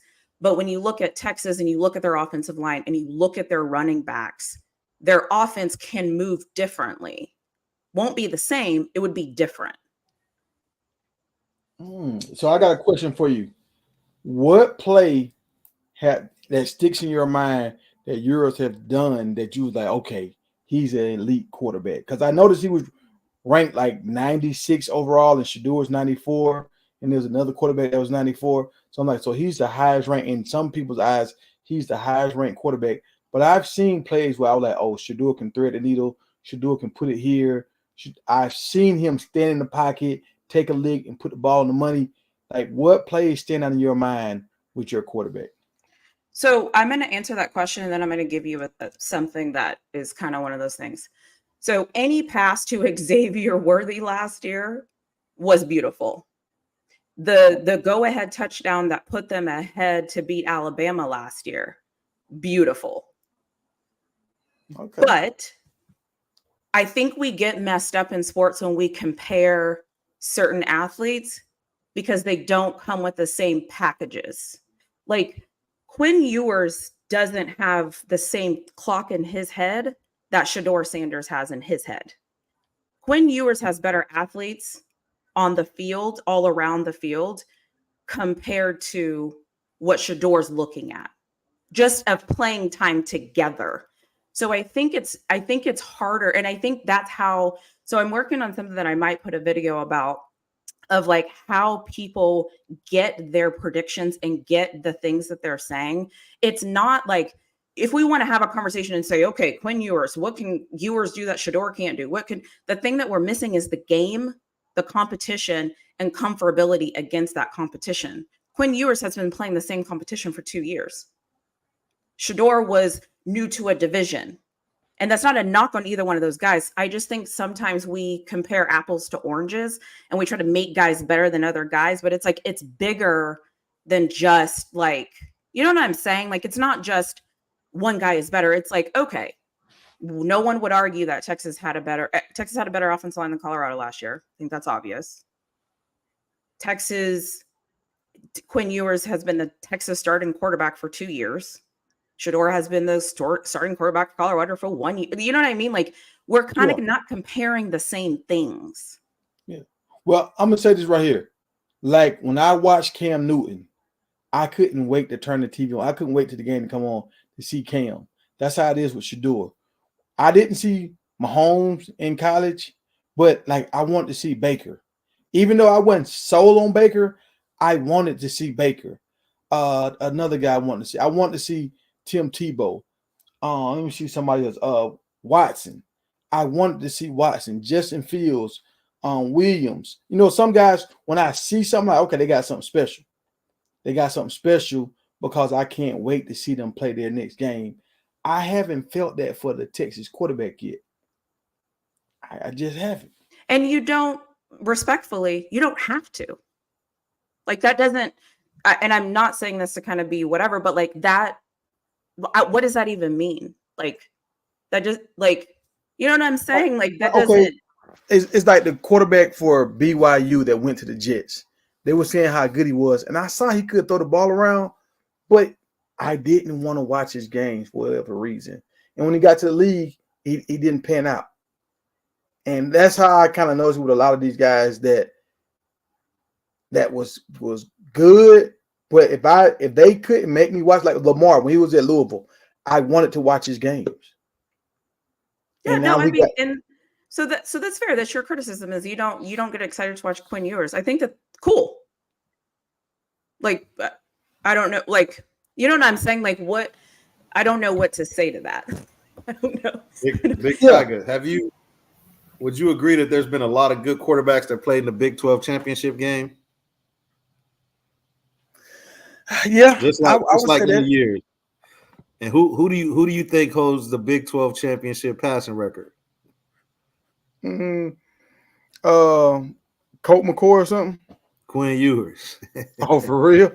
That's what I'm saying. It's like, but again, sometimes it's about preference. And I think that, and again, I'm going to make this comparison, and I'm not comparing Quinn Ewers to Steph Curry. So let's not do that. But there's times where you watch Steph Curry and you don't appreciate his greatness. Or there's times where you can watch LeBron and you don't really know what he's doing because he's just doing it. But then sometimes you step back, and if you go watch some highlights, you're like, Jesus, he did all of that? Like, damn, he got a triple-double. When did he get a triple? You know what I mean? Like, some people's games, people just don't enjoy watching them. But that doesn't mean that person isn't great. It just means he's not your preference. So is it championship or bust for Texas this year? I don't think so. I think it's definitely playoffs. I like to consider myself a very rational Texas fan. They have to prove it to me. I've said this in every single video. They have to prove it to me. They're going to the SEC this year. They're stepping up in competition. Are we built for it? Yeah. Have we had 2 really good seasons? Yeah, but it's game time. Put up or shut up. Like, let me see what you got. Well, hold on. That's just for you in Rome. Y'all help me understand. Y'all got the best quarterback in college football. Y'all have a great team. Why not? Why is this not like Ohio? We don't even know who the quarterback is right now. Michigan, we don't know what's going on over there. Georgia is we know who the quarterback is at Ohio State. Who? I don't know who he is. The guy It's Will from Howard. Kansas. It's Will From Howard. Kansas State, Will Howard. Yeah. Well, I'm gonna say this: they told the guy that transferred out it was gonna be a battle for the job. So I don't know who won that job for sure right now. So I have an answer to your question, and then I'll let if Jerome. I had to put, if that's fair to say, Tiger, but if I had to put my money on it, I would go with Will Howard. So my reasoning for, because I think you were asking, like, if we have the projected this, project that, we're supposed to be great. Like, why would we? Why am I not saying championship or bust? Is that what?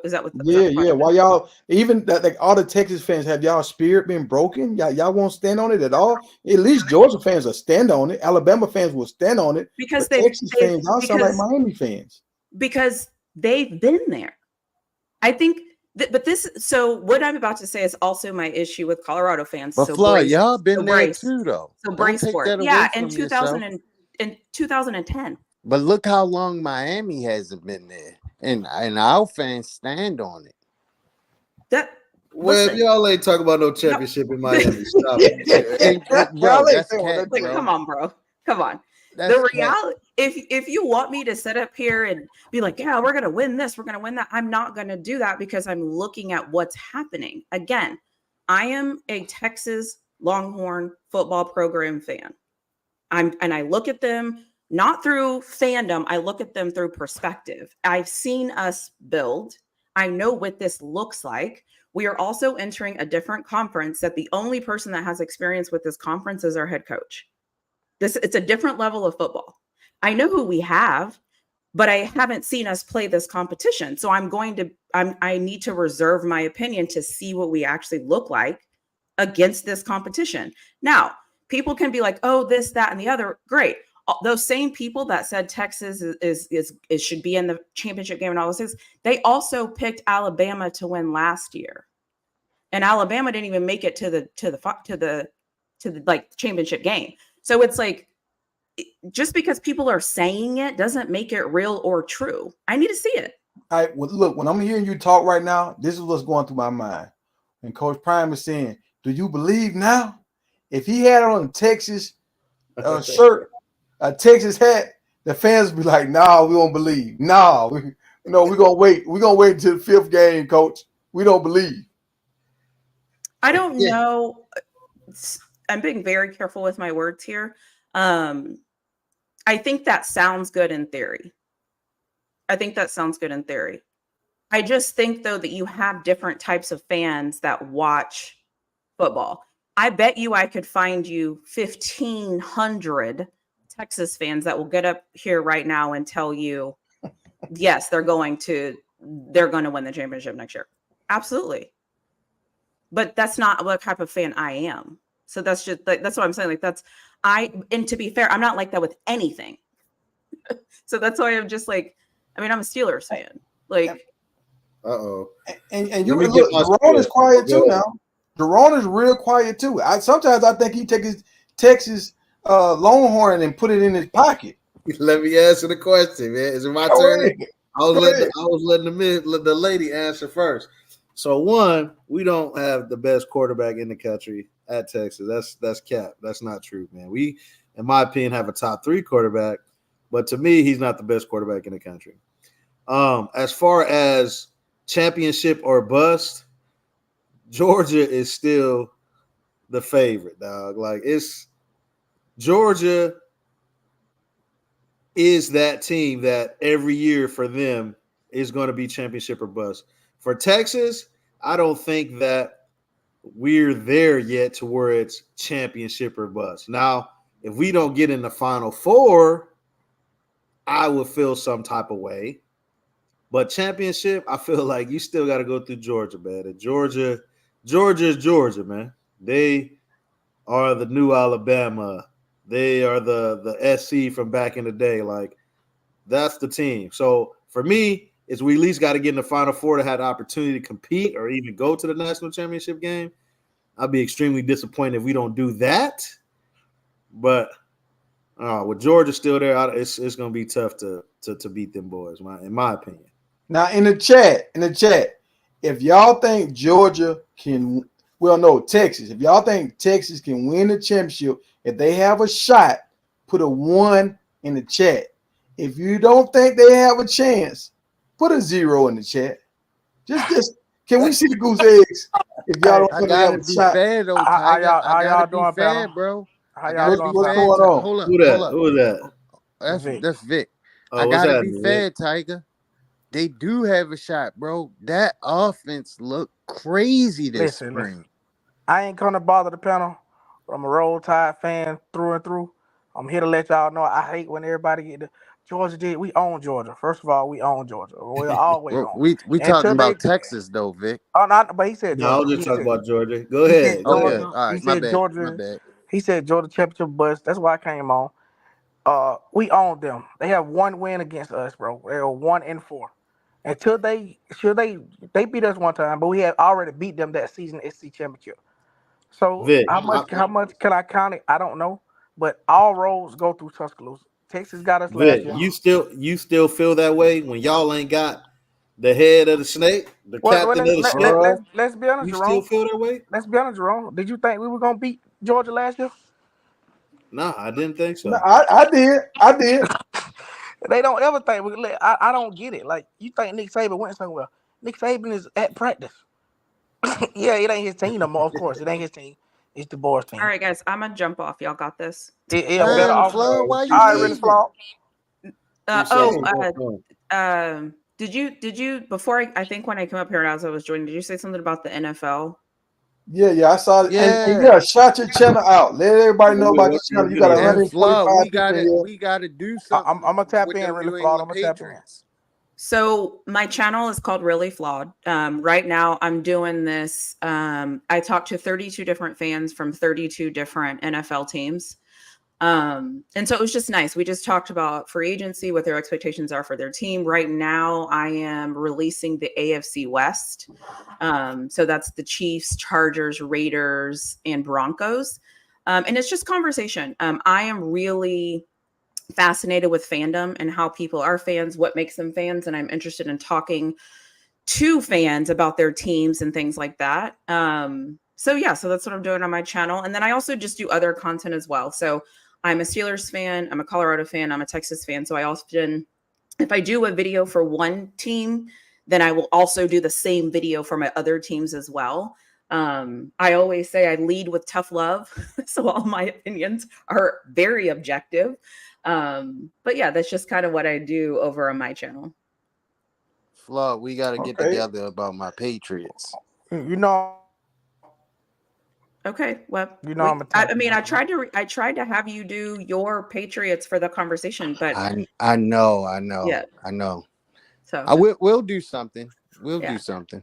so yeah, so that's what I'm doing is yeah. So if like I said, if you go to my channel, you'll see a ton of like NFL content right now, and I have like the playlist. So if you are just interested in NFL talk, I will be honest and say I'm more of an NFL girl than I am a college football girl. But that doesn't mean that I don't watch college football. I just love the business side of the no BS type of thing in the NFL. And I feel like I can be more critical of NFL players because they're grown ass men. So Hey, Really and I might Flood. have something for you. I just talked to my brother-in-law yesterday, and he had a kid that played for him that got he went to Georgia, and he got drafted by the Steelers in the first round. So he was like, bro, if you want me to get him on the show, he a phone call away. So you know what I'm saying, keep rocking who with is us. it? I might can tap you in. Who is it? What's the guy, motivated, dedicated? The guy that played for Georgia and he got signed by the Steelers. I think he went in the first round or the second round to the Steelers. A big offensive You talking tackle. about the tight end? The offensive lineman. He was a guard or a tackle. Okay. Yeah, so I like that. They'll be fine. I mean, I have a lot of different contacts within the NFL, especially being a Steelers fan. So, but I will talk to anybody. I like talking to people about their teams and who they like. I don't care who you're a fan of. It's just fun for me to understand like your perspective, what you like, what you don't like. So yeah. A flood. Coach Kev said, when we Am I gonna talking collab? to myself? Hold on. I cannot hear anything. I just muted myself. Hold on. We can hear you. Yeah, we can hear you. Oh wait, can you hear me? Yeah. Yes. Oh, okay, cool. Sorry. Coach Kev said, when we gonna collab? What does he want to collab? I mean, I'm not sure. oh, I feel like a lot of people are he like, wants to talk about his team. Yeah. And that's the thing. Like, I just love, even through doing this 32 different teams. So I got 32 people, but I was a sleuth and was reaching out like a crazy lady. But through it, I made so many like different relationships with different fans that are like, I want to talk to you. I want to talk about this. So I'll probably do other stuff. But yeah, I just like hearing different perspectives. I always say I'm not an X's and O's girl. I can't talk to you about technique. I can't talk to you about things like that. But I can tell you when a linebacker isn't filling his gaps, and I can tell you what looks good. But you know, like that's just what I do. So yeah, that's what I do on my channel. Just a little bit of everything. I always say it's my brainchild, of just whatever is on my mind. All right. Well, let us know if we can help you out any kind of way. We will. Sure. Well, thanks for having me. Is there any? So I know that I came up to talk Texas, but I didn't know if I answered your question. Yes, you did. Because I just want Texas people. I heard some people last year saying, Texas fans saying, we want Georgia, we want Georgia. So I want to see that. I like that. But I'm noticing Jerome is on the panel, and I'm hearing you, Texas. But when Texas come up, it seems like y'all just put y'all head down and start kicking the dirt. Big Tiger, y'all act like you have Georgia to the SEC realize. countdown. But you have to realize too, is like, Texas lost to Alabama and Austin at home. Facts. And it was the first time they thought that they could compete, right? It was the first time where they were like, well, wait a second, are we actually building something that's good here? And then the very next year, Texas goes to Tuscaloosa and beats them by 10, and nobody thought that they could. So yes, then after you beat Alabama, who's the next team you can call out? Like you call out Georgia. Then you go and you play Washington, and then all of a sudden it's not the same. So now as a Texas fan, we're going, what the hell are we? What are we doing? Shout out to my head coach. Yeah. So again, it's like that, but that's how I'm a fan. You know, I'm never too high and too low on anything. Nothing in life you will ever find me high or low. Never. Like, not when it comes to sports. Like, it's very factual. So yeah, you'll never find me up and down, even if we mess around and beat Georgia. There's a couple people I will talk trash to, but I still won't come on the panel and be like, yeah. I'm not a rah. That's not, no.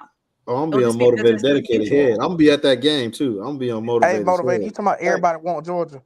Y'all still not the SEC champs. Everybody keep talking about Georgia. Like, I don't get it. Hey, Vic, and really, Florida, if you got to leave, hey, I understand. Appreciate you for coming on. Thank you so much, Flood. Hey, y'all go check our channel out, man. Really, Florida. Yeah, everybody tap into Flood channel. For sure, y'all do me a favor, get the likes up. If you're just coming into the room, get the likes up. It's important for the algorithm. So yeah, just hit that like button. Hey, I got two things I gotta drop real quick, and Vic, I'm gonna address you. But I gotta do something for my man Big Worm and Romy Rome. I got something for both of y'all. Hey, I told y'all I'm locking in now. I'm gonna get my code and everything. So y'all just hold on. I'm gonna get my code and I'm gonna hook y'all up. Let me see. I think I uploaded the pictures. Man, don't tell me I didn't upload the pictures. I got something for you guys. And when y'all see it, hey, custom made. I didn't upload them. Let me upload these pictures. So, all right, Vic. Let me get to you, Vic. So, you're right. Y'all used to own Georgia. But I think Coach Saban put that house up for sale. I think he moved out. He put that house up for sale. Who did he sell it to? I was in you, Vic. I think Coach Saban, when he left, he vacated that house, and now Kirby got that $13 million, and he put a down payment on that house. I think now the SEC is his right now, so we will see. Hey, if y'all think Alabama still run the SEC, put a 1 in the chat. If y'all think Georgia runs the SEC now that Nick Saban has stepped down, put a 2 in the chat. Let's go, Vic. And everybody in the chat, I want y'all to answer this question. Everybody in the chat, who did Nick Saban sell the house to? He sold it to the guy that just went to the playoffs with Washington. So let's just, I understand y'all don't believe in him and y'all want us to go down, but keep your eyes open. Kalen DeBoer ain't never had this. It's different when you got, your bench full of 5 stars and 4 stars now. It's a little different when you got a whole team. We're gonna see. I know what Kalen DeBoer capable of. I think we all seen it. Airbnb. Let's see. Listen, I'm not. Listen, I hope y'all beat the brakes off of Georgia. We're gonna do it. Don't worry. September 28th, marketing calendar. They talking about Georgia did. They got 1 win, bro. All roads go through Tuscaloosa. It'll never change. All roads go through. I feel the shift coming, man. We know what happened when Pete Carroll left USC, man. They ain't been the same. Well, listen, let me tell you why the shift ain't coming. Last year we beat Georgia. You wanna know how we beat them? We beat them in the trenches. When everybody thought Georgia was just big and bad, we beat them in the trenches. Ain't nothing changed. We still got a lot of those linemen besides the center, who was trash anyway. We're gonna beat them in the trenches again. So what you got the score? What's your score prediction? Hey, somebody drop the link for Rain 67. What's your score prediction? 31-28, Bama. 31-28, close game. Okay. Yeah. All right. I can respect that. As long as you don't get up here and say nothing crazy, man. No, I'm a Bama fan, man. I hate the premature. They got to earn it, man. Like, who stopped their 3-peat? Everybody always wonder who stopped their 3-peat. Roll Tide. All roads go through Tuscaloosa. It ain't stop with us, man. So the sooner everybody learn that, the sooner we'll get it. And when it comes to Texas next year, it's a little different. It ain't gonna be no slouch weeks in between where they get to play a bum opponent. It's SEC every week. It's gonna be bruised ties and bruised sternums every week. Can Bro, they lock back in? I don't get why Motivated Dedicated is so big on Carson. Bro, that guy. You see what happened? Vic, hold on, Vic. I want to ask you this. Carson Beck, does his arm remind you of a noodle? It does, but at the same time, I don't even want to diminish him. He is a good quarterback, but I've seen like everybody else. On what planet? I mean, he is in a play action offense, a very complimentary offense. Yeah, because he got a lot of weapons around. Yeah, he's in a complimentary. He's in a complimentary offense. Thank you. That's all I needed to hear. And that is true now.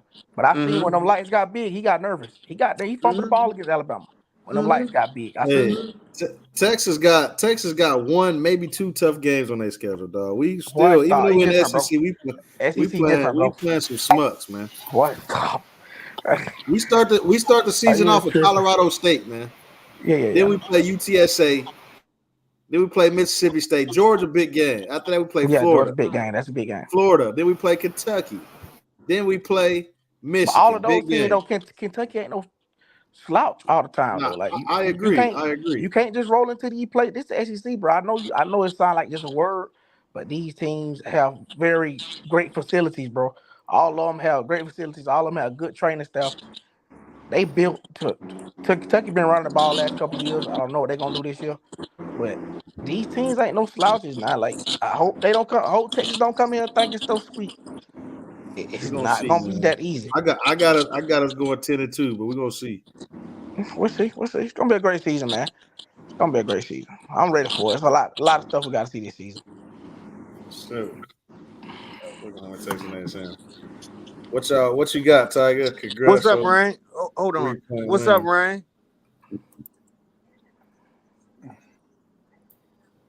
I was trying to. What's up, Boosie? Can y'all hear me? What's happening? Yeah, you loud. What's up? Can y'all hear me? Yeah, you loud. Yeah. Okay. Oh, my fault. Yeah, it sounds like you on a drive-through window. Let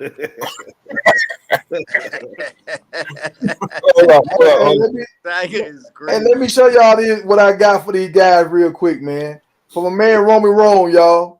Hey, we got the Romy Rome shorts, y'all. Hey, take the number down. Let it coming down well so we can see the shorts. Hey, I definitely That's need crazy. to That's compare crazy. this. That's crazy. Hey, true player from the Himalayas. You know what I'm saying? From the Himalaya. Oh yeah, I Yeah. can't wear them, dog. Let And me y'all, know when I what tell you y'all, they quality shorts, dog. They quality, y'all. It's like Nike kind of material. And this is what we got for Big Perm. Big Worm. Big Worm. Hey, you can't get no better, folks. Can't get no better. Can't get no better. Hey, you Hey, I official need now, both of folks. them, dog. I need both of them. I'm wearing them in the pool this summer for sure. Yeah, them fire. We need the Big Tiger edition next. Hey, Yes, when they sir. let me know when them available, man, for sure. Yeah. I'm gonna try to work on some Big Tiger gear, but I'm trying to see should I make it Colorado color. Colorado, because I start with the JSU, but I need some Colorado stuff. So Put an App State color in there too. yeah, it would be nice to do some App State. I need Yeah, to go back to App State. I haven't been back there in so long. Nah, them yeah. shorts. We got somebody new to the stage. BT, what's popping? Well, actually, I thought this is the same platform, but what's down with it? What's going No. on? What you got Good, for? man. What you got? What's up, man? Mine. Shit, I thought some of y'all might know me from the other chat. It might have popped up because some of y'all might be in that other chat in my mention bar. But yeah, man, join the conversation. For Hey, sure. what's your team? You're What's more your than team? welcome, brother. Go Tigers. Who that? Okay. Oh. Okay. What y'all gonna look like this year, man? Gonna have for LSU or the Saints? LSU. LSU. Yeah. Gonna have a whole lot of offense. Gotta find out where our defense is coming from. Is my boy Bryce gonna get some play at the QB position? Well, he's not on I mean, campus Blair. quite yet. I mean, Who? is he gonna get some play? Bryce Underwood's Shout not out coming to till Ted 2025. You said he what? Bryce Underwood's not on campus yet. He's still this is senior year in high school right now. Oh, I thought he was there this year. No, sir. No, Jerome. Okay. He enrolls next year. Okay. So This who y'all got at the QB position, man? former 5-star and son of Cowboys offensive coordinator Clint Nussmeier, Garrett But Nussmeier. bro, I got a question for you, bro, because Yes, sir. my a homeboy of mine is a big LSU fan, right? And y'all got a lot of talent in front of Bryce Underwood. Do you think that y'all can keep him committed to y'all? Because he's saying he's been talking like Bryce Underwood might bounce on y'all, just like the wide receiver did. Well, unfortunately, the wide receiver bounced because and this is no knock to him, Decorian Moore's generational talent. You know, the city of Dallas is one of the football capitals of America, and Decorian Moore is the best player in the city that's known for producing a lot of talent. But this LSU wide receiver room is going to be pretty crowded for the next couple of years. So it's not a matter of him not being good enough. It's a matter of him just, I don't think he wants to share, he doesn't want to share receptions. As far as Bryce Underwood, LSU, as you've noticed, has been the hot spot for quarterbacks the last couple of years, especially with offensive coordinator Joe Salone at the helm. We just produced the Heisman Trophy winner, and if all goes well this year, Garrett Nussmeier could be yet another high draft pick. And on top of that, Bryce Underwood's had a good relationship with Brian Kelly even before LSU. That's a big reason why he committed. So, Okay. So y'all gonna be in the SEC championship? that's the goal. You led the nation in total offense last year, and your offense wasn't even perfect. LSU's run game, even though they ranked kind of high, they weren't perfect. I think much of our run game was Jaden Daniels, but toward the end of the year, LSU had the best O-line in college football. You were the number one team in the nation running the ball and passing the ball, and all those pieces come back. You got 2 first-round tackles, the nation's most athletic center in DJ Chester. What's that big boy name? The transfer from FAU, the nation's top interior offensive lineman. So you talk about all these things I mentioned. I haven't gotten to the receivers yet, but right now we're looking at the best offensive line in college football. Now, defensive, huh? Yeah, I said I'm hearing. I ain't mean to cut you off, but I'm hearing a lot about the offense, man. Y'all defense is trash.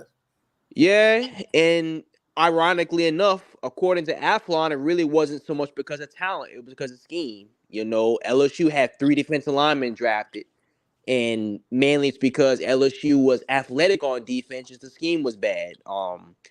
I think your front seven is going to be one of the better front sevens in the SEC. You got Jacoby and Guillory from Alexandria, Louisiana, 6'3", 300-some pounds, big athlete. You got the nation's best linebacker in Harold Perkins. The nation's former #1 athlete, Juwan Johnson, is going to probably get rotation, but the star of the show is probably going to be one of the nation's top 3 safeties, Deshaun McBride. He was the #1 player in the state and a 5-star who knew the football. He was a basketball player most of his life. He's 6'3", 220 pounds, but he's going to be. What's his class? He's a freshman. He's a sophomore this year. He played last year, but he'll be a sophomore this year. He was the defensive MVP of the Under Armour 7-on-7 series. So that's a pretty talented athlete. But the guy we have to watch out for was Mississippi State Player of the Year, Peyton Woodard. Now I'm gonna tell you how big he is, and you're probably gonna laugh, but this was a former 5-star corner who's gonna start for us as a freshman. Peyton Woodard is 5'9", 180 pounds. Now, I know what y'all gonna say. How the fuck is he gonna start his freshman year in college? But according to all the outlets, he's one of the better athletes we've seen at the cornerback position in some time for LSU. And he's gonna have the unfortunate task of covering superstar athlete and nation's fastest football player, Zachariah Branch, week 1. So he's gonna have a hell of a task. But you know, the pieces are there, as well as the new coaching for LSU. But as you already know, words are words. I feel you. Hey, I respect your knowledge, man. You got up here and you really knew your team in and out. You was able to talk at a high level about it, man. That's what we like, man. Cause we really like to talk football. He just got up there and spit that crack. Yeah, you can't. He had numbers and facts. I like that. Look, yeah, I like how he got up there and talked. Hey, I'm trying to get a show going with Motivated, Dedicated to do the SEC. Hey, what you were saying just then, it sounded like you would be a good co-host on there with a man. So if you want to hang around and keep coming back to the show, I can see how you rock. And remember, I heard you dropped a 4-letter word. We can't really use any foul language if we want to grow how we want to grow. So, but if you want to come back, hang around, I'm gonna put together a SEC show for people that really know the SEC, so we can get some good content out. Because sometimes I watch some of these shows and they kind of bland. I want to get some real hard facts, some of this that knows the behind the scenes stuff, so we can keep it fun. And I know guys that love their SEC team, like Vic loves Bama and Motivated loves Georgia. When the season start, I think y'all will have some good conversation. Bet. Definitely. Now I got another question for you, man. Like I said, I respect you coming here talking about your team, and you're extremely knowledgeable. What are your thoughts on CU, man? Coach Prime and the Colorado Buffaloes. Are you a fan of Prime? Do you want to see him succeed? Like, just what's your thoughts on them overall as a program? Indifferent, but I got one word for you in regards to Colorado, Florida State. Here's what I mean by this. Last year, Florida State did something very similar to what Colorado's doing right now, and that is using the transfer portal like free agency, and that is building your roster off of people who've been playing college football for some time now. In 2 seasons, Florida State used the transfer portal to beat one of the best teams in the SEC. 1 year, just last year, they used the transfer portal, especially on defense, to build a roster that beat one of the 3 best teams in the SEC by 21 points. A team that had a Heisman Trophy winning quarterback, 2 first-round picks at receiver, and you beat them by 21. Huh? No, I just said talk that talk, brother. So what you're telling me is we've seen somebody use the portal and be successful with it, because we be hearing a lot of people said we ain't seen nobody be Hold successful with on, it. Jerome. I don't You mean to interrupt. said Paul. Hold up. BT. Not what you know. Um, I just had you. We was just on Rawhide. Now you gave them 3 wins. Now you. What where Uh you Well, standing at? Where you well, let me standing oh. at finish. with this Let me BT? finish. Let me finish. Yeah, We got to be real. I, So I'm gonna tell you like this: either it crashes and burns, and you get 3 wins, or maybe we're looking at something we've never seen before, like with Florida State. Now, don't get me wrong, Florida State just supplemented their roster, and not to mention the fact that they just added. Like what Florida State did was they put all their NIL collective into getting the absolute best players. Colorado's got a bunch of guys, and maybe some work out, maybe some don't. But I tell you like this though, when used properly, the portal helped a team that just a year ago was about to fire their coach win a total of 23 games in 2 years and only 4 losses. So what I'm saying is this: I don't really know if it's going to work or not. In fact, I'm leaning heavily towards it not working. But I will say this: the secret to winning the Big 12 right now, because if you look at the conference, these are some, I mean, I hate to tell a lot of Colorado fans this. The Big 12 is very talented. Arizona, Oklahoma State, Utah, even Texas Tech. These are all The pretty solid rosters, mainly because they're not juggernauts on defense, but they have good defenses. Utah was a top 10 defense. Kansas State was a top 10 defense last year. But what I'm saying is this: if you can somehow find some diamonds in the rough, because like I said, Dion brought in 42 transfers, maybe 15 work out. You know, most of those guys you brought in are just deaf peaches. But if you can find maybe 20% of that roster that works, I'm not saying you can beat these teams because a lot of these teams have better coaching staffs than you do. I'm saying you can be semi-competitive, but it's gonna be hard. The Big 12. See, when I saw the construction of this new conference, I'm gonna be honest with you. First thing I thought was Colorado's got a shot. But then I saw out of the 12 teams in the Big 12, all these ranked teams. Unfortunately, for a lot of y'all, gonna have to understand, like, these teams are better programs than Colorado is right now. They're better programs with better players. Just because Travis Hunter and Shador Sanders and a few other guys make a couple plays, that's awesome. These are better put, and this guy's mentioning Quincy Wiggins. He's from Yeah, LSU. that's what I wanted to ask you. What's your Uh, thoughts on Quincy Wiggins? I've Because been he knowing comes Quincy from your since program. I've been knowing about Quincy since he was a young kid. He's from Baton Rouge. I like Quincy a lot. He's a basketball player. He's from Madison Prep. He's very raw. And I'll be the first person to tell you he's built like Tarzan and he plays like Jane. He just couldn't start for an SEC program because he's not technically sound enough. Well, hold on. Let me give you some backpedal on that. Now, I've heard that the reason why he was like that because he wasn't coached properly at LSU. Is that a fact or not? They say something about the defensive line coach or something. Like I don't know what goes on because Well, I don't keep up so with so LSU. here's the thing. That is true. We didn't have a D line coach that year, but also this too. Quincy got passed up by 3 freshmen. Okay, Quincy was a 5-star and got passed up by 3 3-stars. Mainly because they're more natural D linemen than he is. Quincy was a linebacker in high school, and the only way he had to play on the D line is because you don't see too many 6'5", 270-pound linebackers. It really just doesn't work that way. Now, like you mentioned before, maybe he gets better coaching. Well, no offense to y'all at all, but even with as bad as LSU's defense was, it was bad by our standards, maybe even SEC standards. There's a reason why this is still the 4th best roster in college football according to PFF. It's still a pretty talented roster. You're going to get a guy who, with good coaching, can be a very good, how can I put this, rotational piece.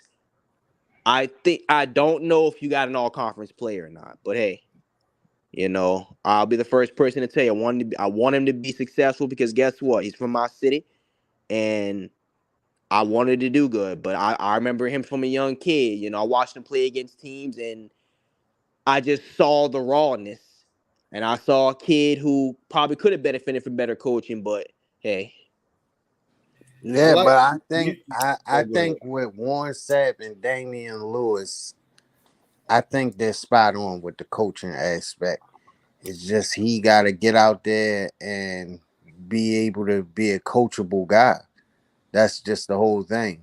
Let me, That's my let me personal opinion on it. let me say something real quick. I respect your opinion, BT, but we got us winning the first 3 games of the season, man. Some people got Nebraska as a tough matchup that Colorado could potentially use, but we got Colorado State, Nebraska. I mean, we got North Dakota State, Nebraska, Colorado State. So I got to start the season 3-0. You said you think we're only gonna have 3 wins.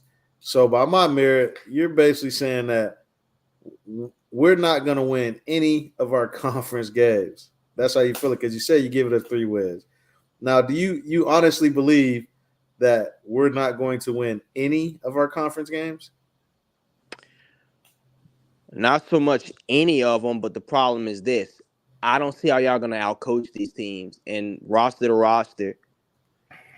I don't really, like I said, I see Colorado fans in the comment section are getting kind of angry. And like I said, I am an LSU guy, but I'll be the first person to tell you I'm a realist. And What you know about the Baylor program? Baylor, I think that's gonna be one of y'all's wins. I think Dave Aranda's I think Dave Aranda realized he bit off more than he can chew. That program is not built to win, especially post Art Brow's era. That program is not really built to win. Not anymore. It's hard recruiting there, and the academic barriers to entry on that program make it hard to recruit. So, the biggest thing with Baylor is I think Dave Aranda's. I think all he's really doing there is spinning his wheels. But They just won the Big 12 championship a couple years ago. and ever since then, their roster's been piss poor. But And that's not the reason why. The reason why is because he changed the recruiting strategy. He had this entire campaign of total person over player. And he didn't leverage the win. He started to target 3 stars based on character and not what leveraging the championship to target 4 and 5 stars. That was an Now issue there. now he's walked it back and changed his recruiting strategy again. So recruiting there is not an issue, and the academics not an issue at all. No. What I'm saying is the academic standards at Baylor have always been kind of high. So even if he wasn't trying to recruit based on character, I'm saying Baylor's a difficult school to recruit for because it's like recruiting at Notre. It's the reason why Brian Hill left Notre No, Dame. it's actually not. Actually, it's the academic standards at UT Austin is actually higher. Okay, But well, go ahead. anyways, I'll put it like this. I think Colorado is a better team than Baylor. I think they can beat Baylor.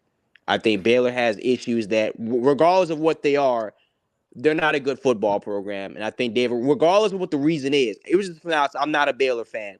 From the outside looking in, I know it's hard recruiting there because that's not a school that top players want to go to. Let me ask you a So, question, brother. let's be clear. How many wins do you think Colorado's gonna win now? Let me hear it. I want to hear it. Between 3 to 5. No. We What? need All right, let me ask you a to question. say 1. Bro, Vic you said just got said in he had there. the other You plan when you compared said us 3. to Florida State, Hold up, y'all. Hold and up. you backpedaled. Hold. No, I was pretty. Leave Vic I out. was Leave pretty Vic out candid. now. I'm out Come of on, I was bro. pretty Come on. candid. I said Bro, between the your 3 to man. team Your 5. is man. improved Hold on. Hey, all He the got way his opinion. Let around, Red bro. say let what me he ask gonna say. Let Rand go. let me ask you a question, man. What do you see Colorado's coaching staff falters at? Like what makes you say that about their own staff? I think defensively you've improved. I like the guy they hired, but I don't know if he could take this group of guys and make them a defense that can slow down the likes of a Kansas State, the likes of a Texas Tech, the likes of a Utah, the likes of a team like an Oklahoma State. Coaching staffs that have been together for a long time, but all emotions aside, we have to be honest. Why is it that, for example, who was the last superstar coach that failed?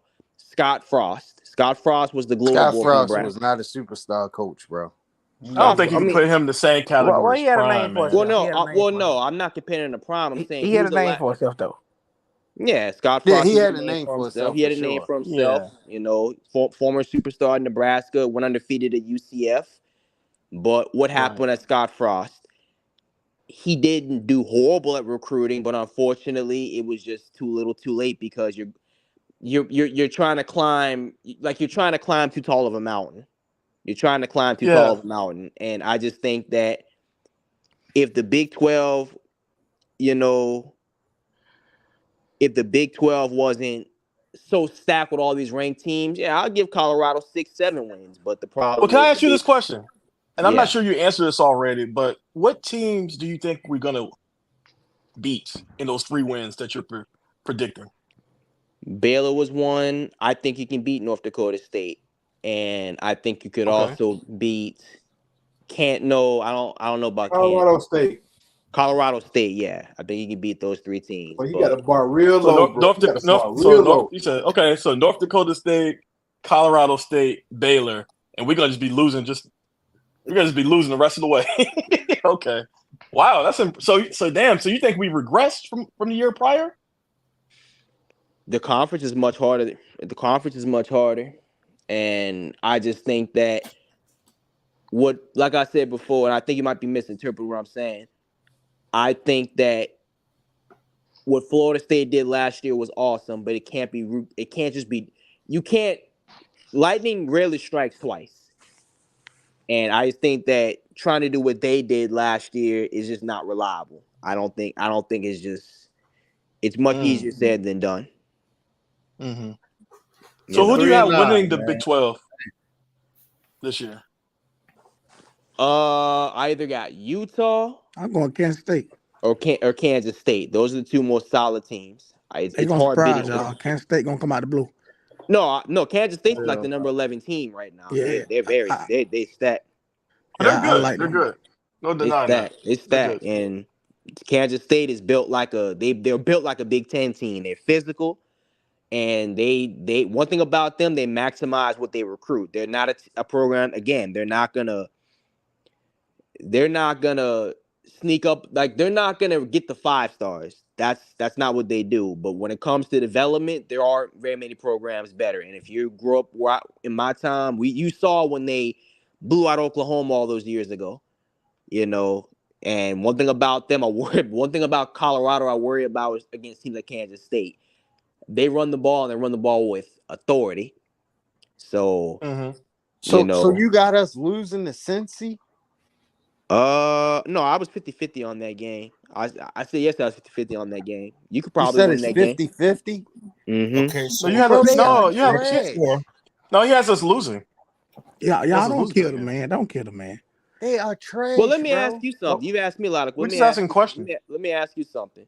What makes this team special? Can I let me take that? Let me take that. Shador Hey, Sanders Why and you Travis Tiger. Hunter. Let me take that. All right. So quarterback, he can change everything. So we got one of the best quarterbacks in the game. So The best just by quarterback. having one of the best quarterbacks in the game, that gives you a chance to win every game you step into, right? Mm-hmm. And we got one of the top receiving cores in the game. Mm-hmm. So we got a top 10 receiving core. I don't know what other team in our conference has a top 10 receiving core or a top quarterback in the country. I keep looking at the list and I don't see none of their names popping up. I mean, Arizona maybe, but nah, I don't see it. And our D line, if you look at the scout reports, we got 2 D ends and 2 interior D linemen that they saying are like the best in the conference. So that means we got 4 guys that should start for us that's on the top 10 list in our conference. I don't see another team with 4 guys on this list. So when you look at it, and we got Travis Hunter on our team, there's a few teams around the country that has guys like Georgia, Ohio, a few teams that got a special guy like Travis Hunter on their team. But he's still the bar. Like he's offense and defense, he's Mr. Amazing. And I just don't see a lot of teams in the Big 12 that have what we have. Maybe I'm wrong, but show me what other teams have what we have. So just like what I'm saying could be theoretical, because guess what? I'm going based off what I saw last year, and I'm going based off the history, right? Like I'm looking at college football history. That's what I go off of. You're saying, and hey, no one denied Travis Hunter was a special talent. I thought that he was one of the best players in the country last year towards the middle of the season. I thought towards the end of the season, injuries played a big part and stuff like that. But let me ask you something. You're telling me that my skepticism towards these transfer Colorado bring in is not valid, but your optimism in these same D linemen who are transfers for a variety of reasons. Many of them are transfers because they couldn't start where they were at. Many of them are transfers because they were just rotational guys. Many of them are transfers because they just, they just want to have the chance to be the guy. But the guys on that list, they was all starters. The guys on the list, they all started and they produced at the last team they came from. The guy on what list? The guys And they wanted to play at Colorado. Wait, go you back said, to you what said Bobby guys Black. on what list? Go back to what Bobby Black said. So every offensive lineman Colorado got started last year. No, we were just talking about the D line. We were just talking about the D line. So all of them started. Hey, I mean, The four that's on the list, the four that they talking about. Just 4 of them. Okay. Yeah. You can only start 4 at one time. Only 4 you on the field at one time. I understand. Okay. Well, I like the D line. Honestly, man, I ain't got a problem with D line, but the reason that y'all maybe said it we were works. gonna win. My biggest thing, like I said before, what Florida State did last year isn't how it's supposed to go. You're not supposed to have that many transfers on one roster, but it worked for them. I just don't know if what Colorado did is even. We don't even know. We don't even know if it's even going to be good for the locker room. We don't even know if it's going to be good for the locker room right now. From what we've seen so far, it's been great for the locker room. From what we see on video, it's looking real good. I mean, we don't even, and like I said before, I mean, I think one of the biggest things about the transfer portal going against these Big 12 teams was that with these very solidified rosters that have been together, it's basically going to be culture versus the transfer portal, and I don't know if the portal is going to be better. I don't know if the portal is better than culture. I don't know if the portal is going to be better than programs that have been solid these last few years, and this is going to be their opportunity to win a Big 12 title. Well, tell me this right here. I got one last question for him, and I'll let you have the floor. One last question. Go ahead. Besides the running backs, what other guys in the Big 12 conference do you see going in the first round? Besides the running, you talking about? I mean, Arizona has the best receiver in college football. But truthfully, though, Big Tiger, that don't matter. Okay, T-Mac. Yeah, it don't matter. So, let me ask you, do you look at game? Not just that, but do you know? Do you look at PFF, the best rosters in college football? Yeah, the roster rankings. Do you look at that? Yes. Okay, so where does Colorado's roster rank in the PFF roster rankings? It was done by Athlon. They haven't updated it yet. So for this year, they haven't updated it. Well, it dropped 2 days ago. That's why I told you LSU had the 4th ranked roster in the nation according to PFF. Well, I don't know in the chat because y'all dropped that. I was looking at it and I didn't know when they was going to update it, so I don't know right now. I'm looking at it right now. LSU was 4th. I would have to scroll down a little bit to find LSU was 4th, and I see Alabama is 1st this year. First? Alabama's 1st. And they think we fell off. Yeah. But what we was talking about was Big 12 teams. Yeah. Arizona and Colorado's record in the Big 12. Last time I checked, we ain't playing Georgia or Alabama or LSU. Talents and stuff. Well, can you tell us though? Since you got PFF up, you got PFF up. Can you tell us the ranking for Colorado? Sure.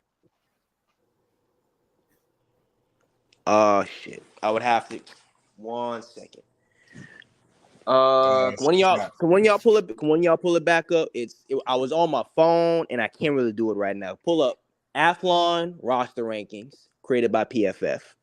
Oh, Athlon cap. They the one that recently released that article. They cap, so I ain't trusting that. How's Athlon? How's Athlon cap? Athlon's pretty reliable source. Athlon cap. No, they the one. No, they the one that said that they made them go to Shadir concert. So if they would have had Colorado at number 1, what would you have said? They cap. I done said that's cap too, because I know they're not number one. They're not a 2-year reliable program. I respect source, that. I can't even lie. Like that's that. all the man is saying. They're not a reliable. Yeah, they not a reliable source, bro. Like, come on. But and then every team got transfers, bro. About skill players at Colorado. That's never. There's no but in it, bro. They're not a reliable source. No, that's true. There's no ifs, ands, or buts about it. Colorado got great skill players, though. That's never a question. They got great. And bro, you got to think, bro. Every team got transfers in and out every year, so it just ain't Colorado. So that narrative need to go somewhere. Like every team got that. But that's a little different. Okay, Florida State had 8. There were 8 superstars, megastars, but they had 8. Yeah, bro. Alabama had 36 that transferred out. What are they basing that off of, though? Like, oh my god, let's keep that real. Like, what are they pitching off? What they're basing it off of is what their value is. Like, when they came in as 4-star, 5-stars, they had a ranking. So if you was like Travis Hunter, he was the number 1 guy in his class, so he's gonna be the highest ranked guy in his class. Now some guys jump up and down this list if they don't do as well. So that's how they rank it. But the argument we having is about the biggest thing y'all saying that Colorado has the most talent, skill player, got the best quarterback, we got the best receiver. Truthfully, that's cool and all, but Ohio State always had better wide receivers than Michigan, and in my opinion, better quarterback, and still lost. It's the trenches, it's the trenches that matter. Y'all know this, bro. I mean, it's the trenches that matter. That's what we're talking about. In our conference, it's looking like we might have the best trenches. Oh, I hope so. I can't vouch for that yet. Maybe you can and teach me something. I don't mind. But also you're talking about that Ohio State lost to one team, Michigan. I mean, they were good overall. And let's back the bus up. And let's back the bus up. And how many years did Ohio State beat Michigan? Who said that just now? And y'all D-line not even close to Ohio. D-line not Oklahoma State. No, Oklahoma State is the best team. Oklahoma State is the best team in the line of scrimmage in that conference. They have the best O-line in that conference. And I would take Kansas State over y'all too. O-line and D-line. Oklahoma State's O-line was Oklahoma State O-line and D-line. Oklahoma State's offensive line last year was poetry in motion. That was a hell of an offensive line. Great offensive line. Oklahoma State was all 5 of Oklahoma State's. You're gonna see one of the best lines in college football this year. The hole they opened up for Ollie Gordon. And that was a 2,000-yard rusher last year. Now, defensively, they were good, but I thought they were kind of overinflated. I thought they were more scheme than player. But this is the thing. We can't sit here and say that and then just forget about that Kansas had a 1,000-yard runner. A lot of teams had 1,000. A lot of teams had 1,000-yard rushers in Big 12. We can't just overlook these teams. Like, we are Colorado fans, but we can't just overlook these teams. Like, man, I know y'all like Colorado, and I know the reason why y'all love Colorado because Prime is there. That was my favorite player growing up too. I love Prime, and I thought it was cool that he's back on the sidelines coaching. But we got to be real here. But let's be honest with ourselves. Besides Texas, who had some good D linemen in the Big 12? Besides Texas. Oklahoma State had a very good defensive line. Hell, their defense gave up like over 20 points a game. No, they didn't. Oklahoma State at top. No, they didn't. Oklahoma State. Who got drafted off their line? Who got drafted? Sometimes traffic don't always dictate. It's more about scheme. I mean, but if you look at Oklahoma State's numbers, they were an elite defense. They were top. Man, I'm still on there. Hey, they throw scheme in the trash. They throw scheme in the trash. It's all about. Bro, I'm still on there. You said we gonna lose to Cincinnati. I'm still on there. You said you gonna lose to Cincinnati. That's wild. What's wrong with Cincinnati? They're a good program. They went 2-10 last year. What are you talking about? They ain't got nobody else. Colorado freaking State, y'all. Like that's not a joke in our program. And let's just it's almost. Bro, it's a Almost. almost and then it is. It's a is. It's a almost and then it's a is. So did we lose or did we But almost win? Like what happened? I mean, I thought it was bad look when LSU almost lost to Arkansas last year, and that's my team. And But did they yeah, lose though? no, but I mean, hey, we Okay gotta then. look. So then everybody in the comment, receiving court this, receiving court that. Man, Lamar, yeah, Utah's pretty good too, but Oklahoma State, I think they're the best. I think they're the best offensive line in college. They're one of the best offensive lines in the Big 12. They're gonna have, I think, this year. They were awesome last year, and they return everybody this year. It's gonna be a 5-man.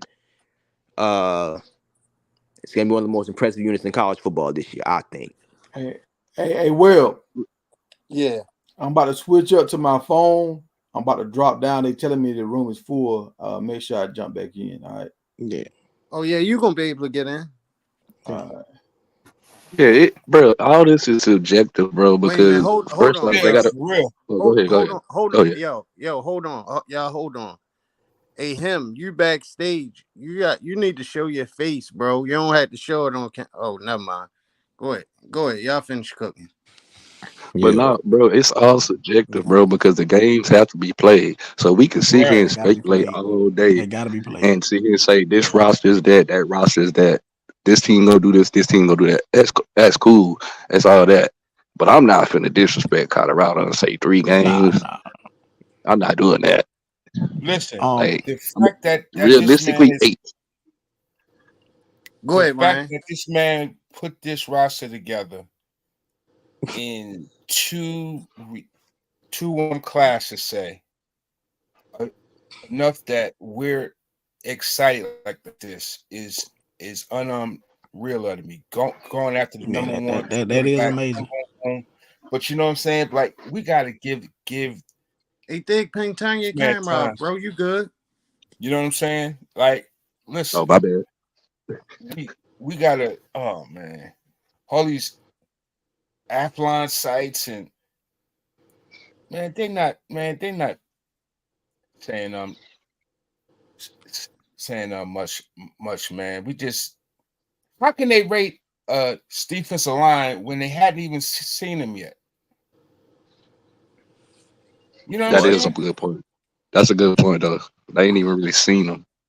They just Yeah, going off past film. They going off past film, like from previous teams they played for, I bro. like saying So that was film. Well, hold Whatever. on. Somebody told All him right, hold on. something. How do NFL teams rank players? They go see him. they go see them and they go off past film as well. So you right. Yeah. So the NFL got it wrong? No, nah. I'm saying these college kids, like these teams, how can they rank them when they haven't seen them? I don't understand. I don't understand your Yeah, I'm question. just saying. Yeah, I'm Colorado's confused, buddy. defensive line. That's what we're talking about, right? Yeah, Colorado defense. What about them? We got transfers in, so we'll probably have 4 brand new starters. How can you rank them when you hadn't even seen them yet? The You same got a good way. I point. think go ahead. Wait, I can answer the question. The thing is, you've already seen everyone else in the Big 12's defensive line from last year. They're returning starters. You can't rank them over them. So they get ranked where they get ranked. I mean, Why you can't rank them over them? So hold on. So if a guy played in the Big 12 last year, he was a starter, but he only had 2 sacks.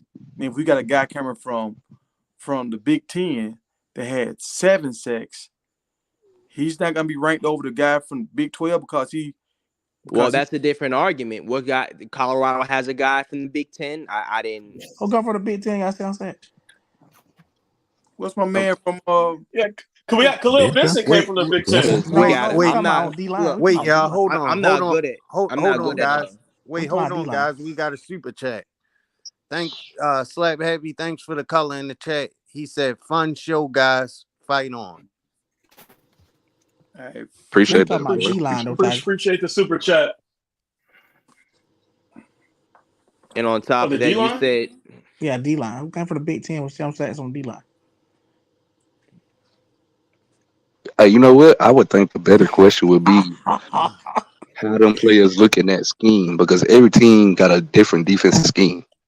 Yeah, So if and you're that's what gonna I ask that count the type of most. question, yeah, if you're gonna ask that type of question, like what them players look like and what scheme they was playing. That's what I'm talking about the most, my man. Like when I hear people talking about it, all I hear is, we got the best receiver core.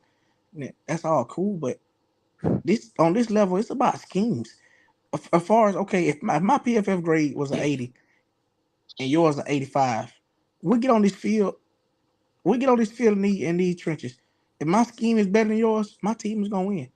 It ain't like we going Exactly. against a 75 overall PFF to a 95 PFF. Now that's a big difference. Well, it's about But scheme and talent. It's about all the but above. it's a little bit of both. But when It's we a little kind of bit of both on both. an even playing field, though, it ain't like Colorado heads and shoulders. Like that's first of all, that's not true. So we kind of we would like to say we're on an even playing field. It's about Then who our we all scheme who. know Who's on? once you leave high school, you have no more stars. Okay, You have number what? we're kind of going somewhere else with that.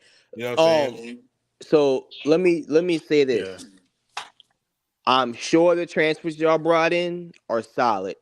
However, the reason why they don't get ranked very high because we haven't seen them is because just like when when a Heisman Trophy winning quarterback leaves, his backup's probably not going to get ranked higher. His backup's not going to get ranked higher than returning starters. Okay, so I understand the enthusiasm, and that's awesome, but we have to be real here as well. You talking about a guy that was on the bench? How can he get ranked if we didn't see him? Y'all are saying we didn't see guys. The only reason why y'all didn't see him is because y'all didn't watch the game. Right. What Guys game did I played. not watch? You haven't watched the You know, transfers who transferred in. What's Yeah, I didn't see transfers? an Indiana What's game. I ain't gonna lie. transfers? What's transfers? you know what? You know You what? want me to go? Go ahead, Go go ahead. ahead. Go ahead. No, go ahead. Finish. No, this is an even better point. How can Nussmeier, the quarterback from LSU, your team, right? How can he be a Heisman front runner above Shador? And we done seen Shador, but we ain't really seen too much of him. Well, he's not. I have Shador as the Yes, he Heisman is. front runner. It's his odds are higher than Shador's right now. Well, okay, yeah, I will explain that. I can't explain that to you. It's the same reason why. Okay, yeah, and let me tell you something. I'll be the first person to tell you as an LSU. Give me a few seconds, and I'll explain that to you. Yeah, go Yeah, ahead.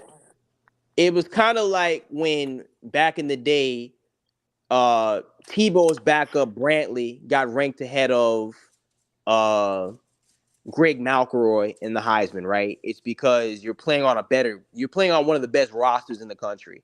So people say that, Okay. hey, you're on an elite roster with elite talent and coaches are returning. And that's the thing about Colorado too. You Facts. might have upgraded the coaching, but there's still new coaches. These are new coaches in a new setting. It's very rare. It's hard for new coaches to come and fix a new program up. So Nussmeier may not have as much film as Shador, but he's playing on top 5 roster in the nation. You know, a roster that, if you look at it Yeah. comparatively, Yeah. it's a roster that can, if LSU does what they're supposed to do, they'll be in the college football playoff. Now, Yeah. I'll be real. Shador Sanders is a very impressive player. You know, 27 touchdowns, 3 picks last year. Yeah, that's That's amazing. awesome. All You right, know. Yeah. land the plane, brother, so I can get the super chat out the way. Oh, go ahead. No. Go ahead, man. Could you upload that picture I Uh, put in the group chat? yeah, I got you. Just let me read your super chat real quick, Tiger. Thanks. Shout out to Lamar 1107 for putting some color in the chat. He said, "Damn good show tonight. The chat cracking and the panel jumping with good debates." Shout out to Lamar 1107 for the color in the chat. And y'all get them likes up, man. Get them Hey, likes up. These guys up Hey, here cooking. much appreciated. and Lamar, I might have found me a guy last night. I talked to some people. I might have me a guy that's a part of the Syracuse program that might give me some information. I'm not 100%. He's from Georgia, so I might have me a guy. So hopefully, I might get some good information for y'all in the near future. I think it's gonna be a scheme thing this year coming up, and I hope we don't get out schemed. We got athletes, but if we get out schemed, we just get like It's different, bro. These programs have an identity. They know what they want to do. If they out scheme us and we still trying to throw 40 passes with you there, it's gonna be rough. If we can come up with our own identity, we can run the ball a little bit, get some complimentary football. We might see a good CU football team. But So I just hate somebody, when we keep saying wide receivers this wide. What about the running back? so Let's get somebody made him it right. involved. Somebody made an excellent point. How do I have Colorado winning only 3 to 5 games and Shador is a Heisman Trophy candidate? Because history. Who can forget that amazing season Josh Rosen had with UCLA and they only won 4 games that year? Rosen was trash though. Well, in the NFL he was, but let's be honest. In He was college, better in college. in college he was the best player. He was one of the 5 best players in the country. He was awesome. He was special in college. Chosen Rosen. Wait a minute. Josh Tiger, Rosen was that go to special. thing you told me to put up there on the screen. Yeah. Hey, can you take that comment down for a second so they can see? So y'all look. Gotcha. This is the list. We didn't make this list up. This is what people that study these guys and they rank it and all that kind of stuff, and they put it in the calculator, and this was what came up. Colorado has 2 defense linemen on this list. They like 8 and 9. No, they got 3. They got 4 people on the They got list. 4. These are They got defensive 4. tackles and defensive ends. I'm assuming. They have Chidozie, Ryan Bill, BJ Green, and Deion Hayes on the list. Yeah. So what is this list? Well, I hate going by the PFF, bro. I hate it. 2. Well, they got 2 D tackles, and they got 2 edge rush. This. Who is Dante Corleone? Like together, y'all. That's 4 altogether. What is this list? Is the best defensive tackles in the Big 12? Is that what this list is? Yeah, per PFF. Okay. PFF so subjective to me. Like what I'd like everybody to do, because I hate that we use PFF as like the end all be all. I hate it, bro. I hate it. If we use it as the end all be all when it comes to what we want to hear at the end, when you don't want to hear what the PFF is, you won't. It doesn't mean it has no merit. So if you look at the PFF grades on majority of the players that CU has, in comparison to how they stack up with the nation, is not very good. But what happens is you got to remember the PFF takes into account what you did previously at your position. So, like, I'll give you an example. Sam Okinola he didn't play as many snaps as Deion Hayes. They got him ranked the same. So how can you have an honest grading system that has you literally have the guy that starts over another guy and they're ranked the same. Give you an example, Jalen Wester. He didn't start, he played situational football at his school, but he has an 80 point whatever. Like at a lower division. And you can see with your eye test who's better than who. So I hate that we use a PFF. Yeah, me too, bro. Yeah, I hate that we use PFF and like it's the end all be all when we know so that it's not. Yeah. So not. I'm not using And that's what I'll be all. But see, that's why I say to cut on the tape, bro. But let's be clear though, the gentleman who said that Colorado's gonna win 3 games brought up PFF. Yeah, and what we're talking about is the Big 12. So I just want to know what other D linemen jump off the board that y'all say, oh, this is a dog, because we did a list on D linemen, and I looked up all these guys on this list, and the guys that I saw on this list, most of them could ball. So you know Dante Corleone? And you'll be surprised. No, listen. Hold on. Wait, hold on, because a lot of y'all laughing. Tiger really sits and watch this stuff. I asked him a question, Will. I asked him a question. That's what I'm telling you. He probably knows who Dante Corleone is. Yeah. Well, that was Jerome's guy. Jerome did the Texas guys. Jerome, you still on here? Jerome probably busy. Yeah, he probably. But see, I get the PFF and like why they do it and everything. But like I said, it's all subjective, bro. Cut on the tape, and you can see who good and who ain't. Like you can see who them and who's that boy. But that's what but I mean, you can cut on the tape and it'll still be a subjective opinion. If we could have subjective opinions, then we wouldn't have a YouTube show right now. You right. You definitely. But right. I guess when you have statistics, like it gives the notion of like it's a fact, and I hate that that's why I this is hate, so bro. I relevant. This can't ain't even no stand real like. PFF. This ain't like a real thing though. Like, it ain't like you saying, oh, I he had really 500 hope. I tackles. really hope for y'all sakes, Colorado Hey, straight. hold on. God damn. Don Corleone, that's the dude from Cincinnati, right? Who?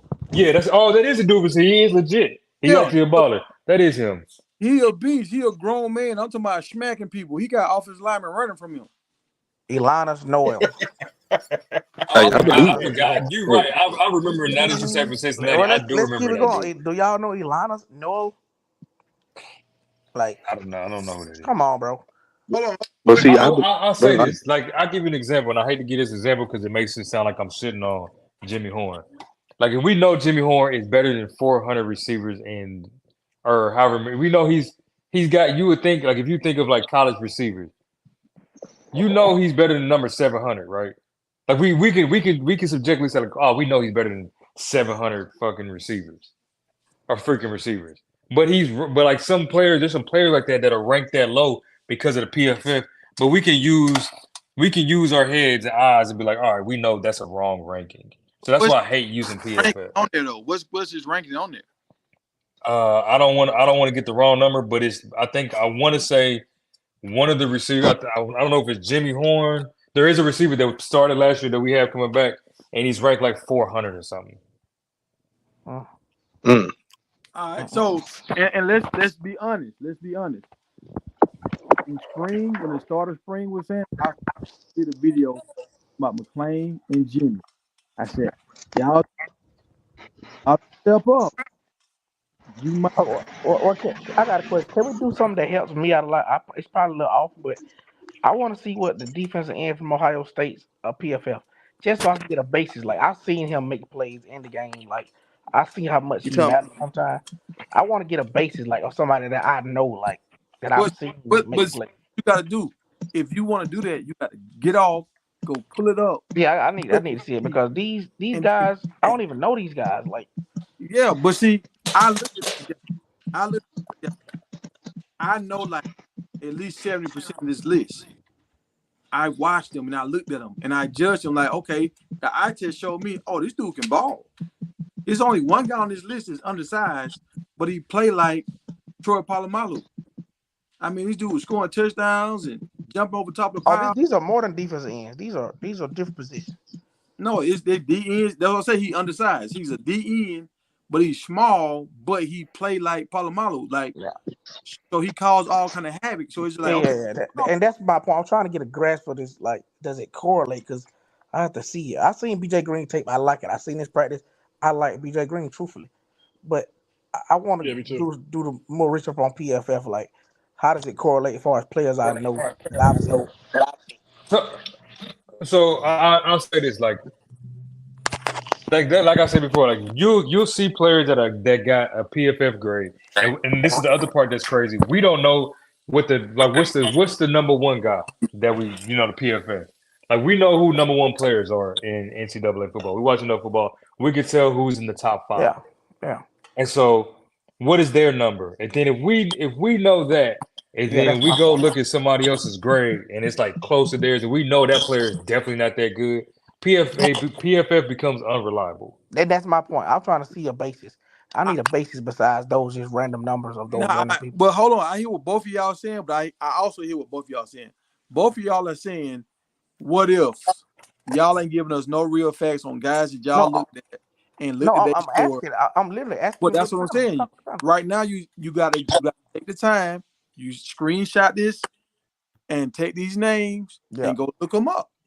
yeah. Oh, I've been through all the PFF things. Not I haven't been through all of these dudes and looked up their film, but it's a few of them, like the Texas Tech dude.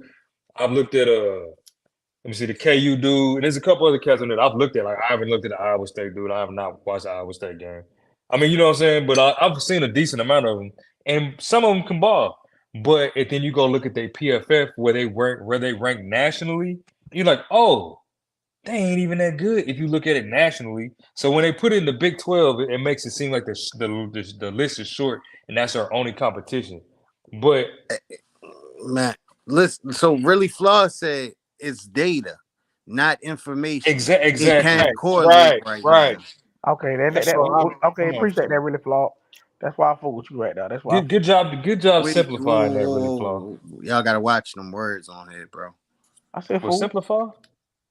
Bro, What did she say? you Is just data? no. I was talking to Vic. I said fool. Oh, okay. My That's bad. why I My fooled you. bad, Yeah, Vic. I was like, I'm chilling. I'm where? chilling wherever I am chilling, bro. I'm just trying to Yeah, get the no, rest. it's just your accent, bro. Yeah, That's yeah, but probably I'm country, but I'm a Georgia why I boy. thought Now. you I'm said a something real else. Georgia boy. Yeah, you good though, bro. Keep Yeah, cooking. to be honest, Big Tiger, I've been hearing a lot about PFFF, whatever they call it, PFF. I'm just trying to get a grasp of the whole thing. I see that we got good scores, truly. If we're gonna be factual, our players have good scores. Yes, they do. But I want to see it as far as it'll help me out seeing what we're gonna be looking at. If I can Yeah, see it, which I gotta do my research. I gotta look at other players and see, okay, I've seen what he does on the field. That really matters. So if I can go back and look up, some And some some bases and get it.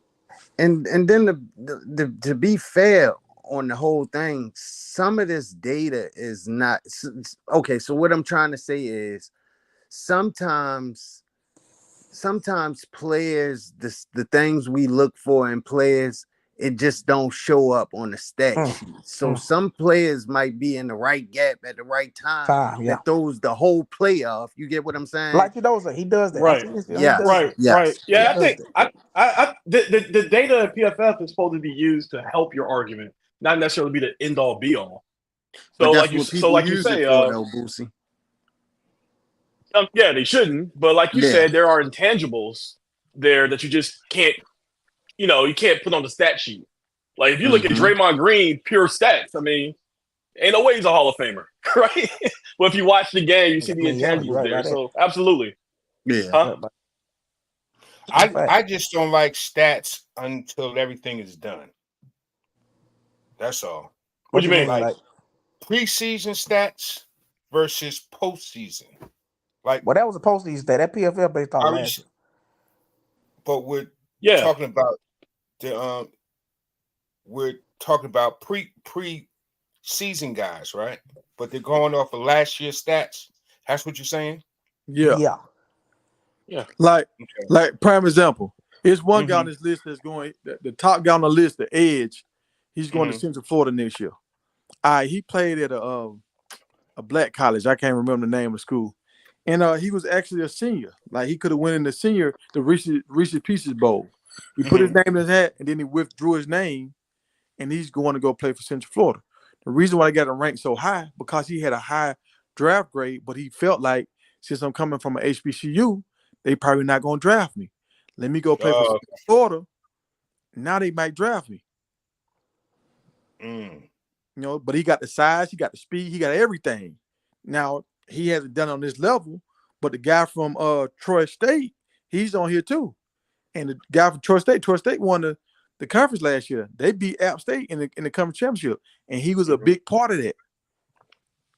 So they moving up a level, but they balled on the level that they played on. They dominated in college football on their level, so they giving them a higher grade because they thinking they're gonna continue this because they got the size where it should carry over. You know what a good example is? This is why I don't like PFF. You are one thing that kind of messes up PFF. You know Preston Hodge? Yeah. Got a higher ranking than Travis Hunter. Yeah, and I ain't understand that either. I didn't understand. So this is what I'm saying. Like you can't let's be like we know. But let's do this. They didn't even have Travis Hunter on the list, so I didn't understand that either. Wow. So it's like you can't even really. Yeah, like we know they're not even the same. That's not even the same kind of athlete. So you kind of get what I'm saying with it, JB. I really can't, But see, but it's just hard for me to follow. Let's keep it a buck. Travis got hurt last year. He didn't play all the game. So if they put it in the computer, he probably didn't have the stats. Yeah. It's only based off snaps he played. Yeah. Yeah. I mean, it's all right. It's something we got to. It's just new. It's new. We got to get a grasp of it. But the reason why I brought it up is because when guys are saying we're going to only win 3 games next year, but if you look at our scores, our team is competitive in the conference.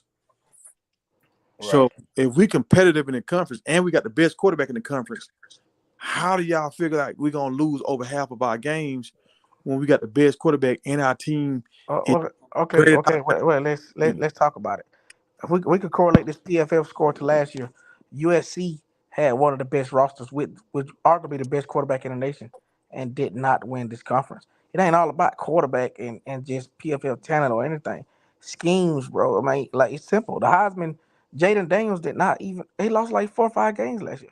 Yeah, Scheme, and we all know Charlie schemes. is an offensive guy. He don't care about Yeah, yeah. and When you it's want on an even playing field, which all of us are, it's about who can I scheme who. I mean, that's what it's about. All of us are mostly even playing field. We got a couple better players than a lot of people. Everybody ain't got a Travis Hunter, of course that. Everybody ain't got a Shadur. But for the most part, it's So kind of an even playing field. what's your point about USC? I'm trying. USC had one of the best rosters. I mean, great roster. not on defense. Arguably the best quarterback. So our defense. Oh man, so our defense better than USC right now.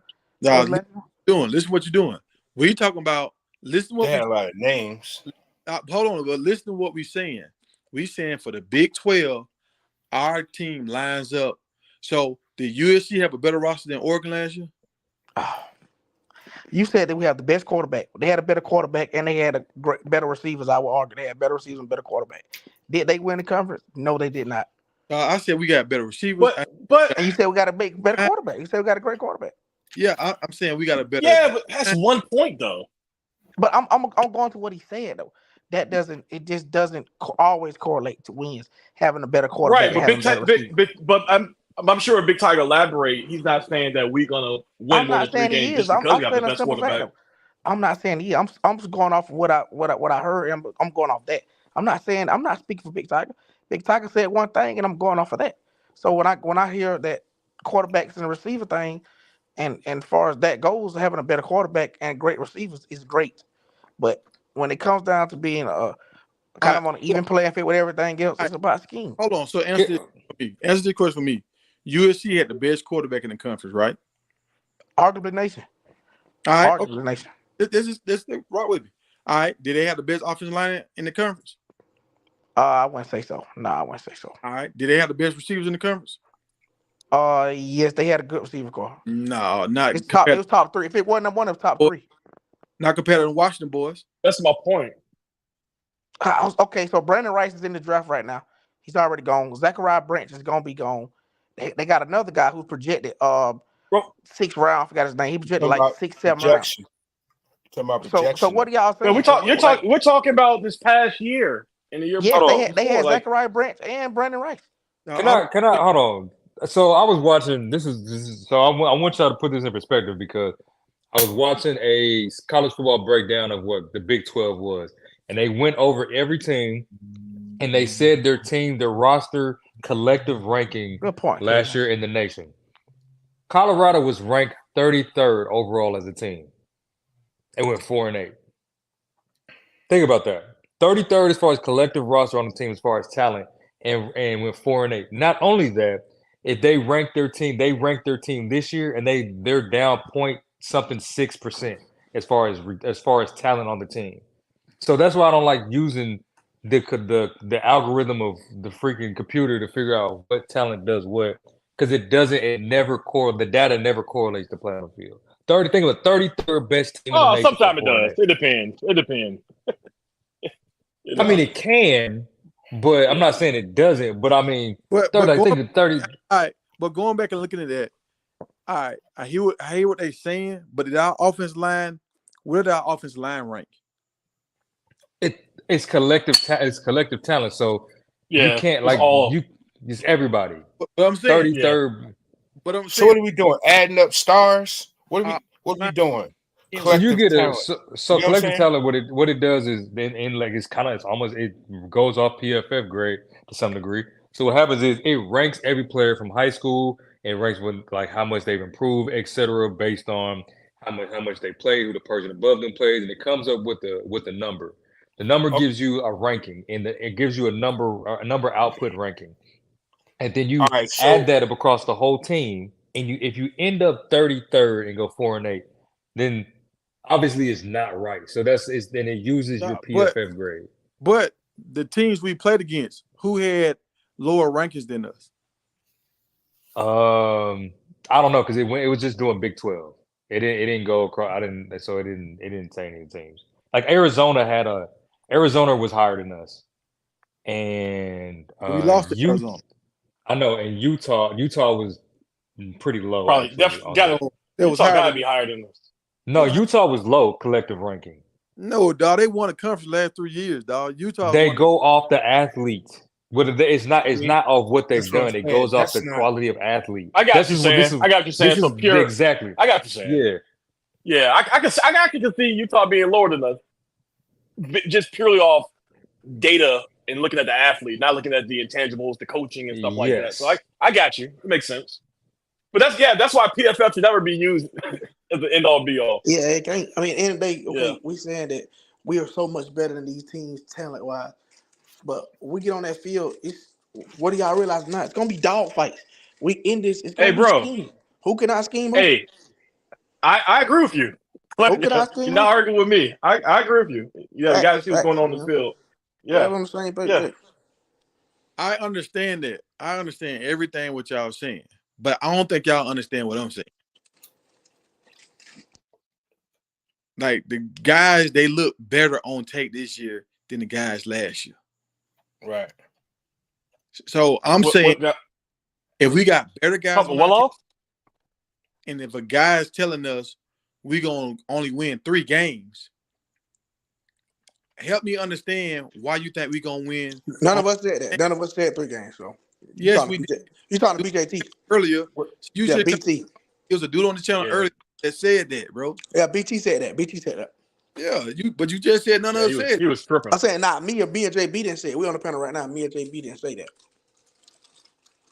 BT said that's where the conversation was going to him. But y'all done jumped and took over the conversation. So I was trying to get this man to explain to me why he's saying what he's saying.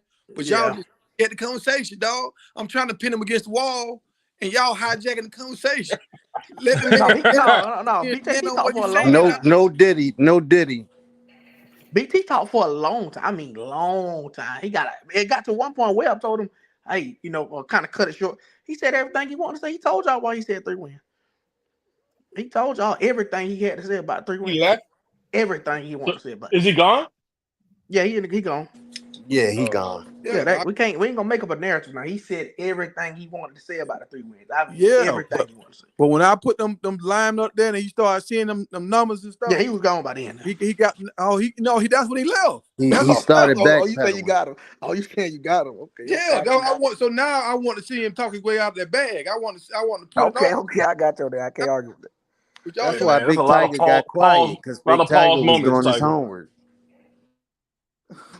My boy BT, they made you get quiet. Where you at, man? Get in the comment. Not my boy BT. Yeah, I got a little more than 3 wins. I mean, that's just him on that. But I hope we get some running, man. I want to see running the ball, man. I want to see some real football. I'm good on seeing Shadrift throw for 35 times. I'm straight on it.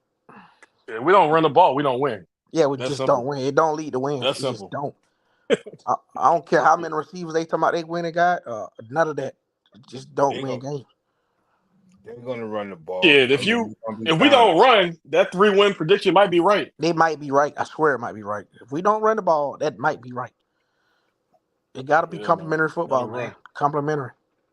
Yeah, I think the biggest key that a lot of people don't understand is we got a tight end now. We got multiple tight ends. Multiple, yeah. Last year, Mike was out there praying. Mike was a good one though. I like it, Mike. He was a good blocker. He wasn't a blocker. He couldn't block. A good blocker. He wasn't a blocker. He ain't blocked nothing. So if we talking about running, we got to talk about that. Well, he can't block nothing. That's what I'm saying. That's why Prime didn't want to run the ball as much. Now he still could have ran it more, but that was the main reason why he didn't want to run. I seen Mikey getting toted into the backfield. If we come out there first 10 versus North Dakota State and we run the ball, I'm gonna feel real good about this season. Yeah, I want to see some tape on Sam Hart, but I get too happy about the tight end position. Because it hurt my feelings to see the defense drop back, and UCLA put 3 linemen, 3 down linemen to go rush her, and they get to him with 3 down linemen. But if we look at the spring game, the spring practices, spring practice alone, we ran the ball so much more. Yeah. I mean, Mhm. and let's hopefully we go in that direction. We need to stay in that direction. If we love Coach Prime, we need to be on here every day telling him how much he needs to run the ball. He needs to get to run the ball. He got to run it. It Let me saves ask us y'all a time on the question. clock. It takes time off the clock. It gives Shadur a little breather, and it brings the linebackers down in the second level so we'll go over their head. We got to get it. We got to get it done. Yeah. It's just that simple. We will not beat Kansas State and Kansas without running the ball. A lot of teams Let me ask won't y'all a beat us. question. If Colorado's offense is balanced this year, right? Yeah. What do you think the record goes? Now that's scary for me, man, because I know these boys think I'm a Colorado hater up here, and actually I love Dion. And when you talking about him balancing his offense out and making it complimentary, like my dream, if he make it complimentary, where we got 2nd and 6 instead of 2nd and 15, and you putting the ball in their hands on a game to game basis, man, boy, like I might can jump on y'all. I might can jump with y'all with 10 wins. Like I maybe can go there if the running game is efficient and we can get some 3rd and 4s instead of 3rd and 11. You get the difference when we pass the ball on first down and we get an incompletion in 2nd and 10 instead of 2nd and 6. Your whole playbook is open on 2nd and 6. You get a whole different playbook to get into on 2nd and 6. It's just a Right. little different when you get those running downs in the middle right there to help the playbook out, help the quarterback out, get some pressure off him all the time. Like it helps the offensive line out. Like I will give us at least Mhm. I'll give us 9 wins. We play real complimentary football. I can maybe go 9 wins, fellas. And I know y'all don't even believe I'm saying that. But I maybe can give us 9 wins if we go complimentary I football. actually got 8 wins right now, so you're higher than me right now. I will take it there because I believe in Shadur that much. If he gets some help from the running game, I know what he's capable of. I've never doubted that. I've never told y'all in this podcast I doubted him. I know what he's truly capable of if he can get a running back that can bring those linebackers down and scare them a little bit. They ain't gonna be able to stop him. But See, I think if they can get 2 backs over 450, you know what I'm saying? is Just that close 2. to 1,000 yards in the backfield? What is it, 900? Right. That's close to a Right. thousand I in the backfield. think that'll be equally I'm leaning for 1,300, 1,200, Yeah, 1,300. I say 2 15 as a Yeah, as a 1,500. Yeah, wins. that's what as I'm a hoping for. team. Because you gotta understand That's now, Washington offense last year had 1,000 yard running, fellas. They had 1,000 yard runner on Washington offense. We keep talking about Washington this and that. Washington had 1,000 yard runner, and they ran a lot out of that zone. They and did that Mhm. zone run. They hurried up offense and went right back to the wide. But they had 1,000 yard runner. We need some of that flavor in our Kool-Aid. Everybody drink Kool-Aid. We need some of that flavor. but Vic, I don't think nobody pushing back on you on that. I think we echo that same thing over here. We've been saying that, And and the main reason why I've been saying it, but I don't hear a lot of people say, is we had a bunch of offensive linemen with slow feet, and we didn't have a tight end last year. yeah, Now they could have ran the ball more. I'm not saying they Mhm. couldn't. They could have called that run play a little more, but I feel like because we weren't that strong as blocking, they said, okay, well, we just gonna throw the ball. and this what me and y'all draw the line at because y'all I know y'all don't think Coach Prime had nothing to do with it. Y'all put the blame on Sean Lewis. You know me. You know me. I don't put the Who is blame on Sean y'all? Lewis totally. Oh, I ain't know that bullshit. I ain't know. Okay, I'm lost. I'm just speaking. Yeah. I talked to Tiger and them. I don't put all the blame on Sean Lewis. If you Bro, watch the Joe, yeah, I seen the Joe Clark interview. I some seen of the it Joe was Clark his interview. fault. I So seen I the Joe don't. Clark interview. I seen the Joe Clark interview today. He said it, so I want to mention that to y'all too. That I did see. He said that. Can I take him for his word? I guess I'm gonna give y'all the benefit of the doubt and say Cole Prime said himself that he want to be a little more active this year. So He that said means that he wasn't active. he said that he's getting better. He said he gonna trust his He said instincts. What he said, one everybody's word, I'm gonna trust my instincts more. getting better. You know And what I'm saying? Like, Yeah, come yeah. on. And if I'm gonna say y'all this. want to go with the word, I can go with it. I mean, fuck it, I can go with it. Excuse my language, I ain't mean to do that. But if we Hey, want to go with his 18 word, we can go months. with it. I'm gonna say this, y'all. Last year, Coach Prime was learning a lot. Like you got to understand, when he was at HBCU, he kind of ran there almost like how he ran the high school. He kind of ran the Yeah, same way. right. Yep. But But Once he get on I this still next got level, anger, Big Tiger. I still got anger though. Like if y'all say y'all fans like me, and y'all would say I've been dogging them lately. My dogging them because I fool with him so much that how can he let this happen? Like how could he watch Shadur get sacked 52 times? How could he not? Like that's why I still got my scrape at though. Like I just can't, man. I just can't go for that. Like how you well, watch that? Like But this is Vic, that was his first year, bro. He Yeah, got man. there late. He yeah, recruit. Yeah. yeah. it was bad to look at, man. Damn. How many times y'all want to turn the TV off? I mean, I just want to turn the TV off, man. Never. I want to turn it off, seeing him get sacked so many times. I No, can't watch it. I cut the Oregon game off. I ain't Well, gonna I mean, it cap. was bad to look at. Real That other talk, game man. was I don't want rough. to see that. Rough. Yeah, it was 3 games towards the end where it was Man, ain't hard. nobody want to see that. Let's be honest about it. I'm glad y'all be honest. Man, you want to turn the TV off, man. That's hard to look at. I watched him. I'm ready to 'Cause turn on Alabama, man. Let me see what my team doing. It's bad to look at, man. I'm a prime fan, and my nepotism towards him is truly from a fan's heart, what I want to see. So when I talk bad about him and how I feel about our defensive coordinator or how I feel about Sean Lewis, whatever, it's out of I want to see Shadur and Prime win, whether y'all know that or not. I truly do, but I cannot just let him tell me anything. I'm not saying y'all are, but I see some things that I feel like he need to improve on, and I have to speak on it sometimes. See, Vic, I think this is your only thing, and this is what I was telling Alpha. I feel like y'all take y'all energy that y'all have with them other folks, and y'all think we're gonna bring that same kind of energy. Yeah, That ain't what we do. We ain't trying to cover for Prime. We gonna yeah, point out what we see, yeah. And so I think y'all so ready for that Colorado fandom to kick in, and y'all ready for it. Y'all ready. Y'all got your guards up, and we And just yeah, trying cause to talk that be football. hitting me sometimes. But I do see that from y'all though. Like, y'all been, for the most part, like talking about football, keeping it real. Y'all ain't fanning me out yet. Cause I done heard some crazy takes. I have heard some crazy takes, not from y'all, but I done heard some crazy stuff. And I ain't heard that today. You know what I mean? This has just been we've been inbounds when it comes to everybody take. It might be a little different, but it's all inbound. And y'all, I'm gonna show you something. I'm gonna post a video. I meant to post a today, but I just do it a lot. But I'm gonna do a take with me and Alfaru that I'm gonna put up. And when Alfaru came to the room, I wanted him to just talk football because I know he knows football. And I remember when he did the breakdown, because I watched his breakdown on the quarterback at Nebraska. He a freshman. He said all positive stuff about how good this dude gonna be, blah, blah, blah. When he talked about Juju coming to Colorado, he threw out a bunch of negative stuff. And I'm just like, but what's the positives of it? And he kind of said 1.5 things, but he was standing on the negative. But when he talked about Colorado, when he talked about Nebraska, he didn't stand on the negatives. So I'm like, is it a sliding scale when it comes to Coach Prime? Yeah, And yeah, I feel you on that. It do feel like we got the scale way to live. We might be hell on him. We might be hell on him. I can't give you that. Like sometimes I do feel myself giving Coach Prime a lot of hell. Yeah. But Like I a Coach promise Prime you. with Lincoln Riley, and he done won 6. We played the 6 bowl game, only won 2, and he was the highest paid coach at one time. But you know how much hell they'll be talking? Good point. Good point.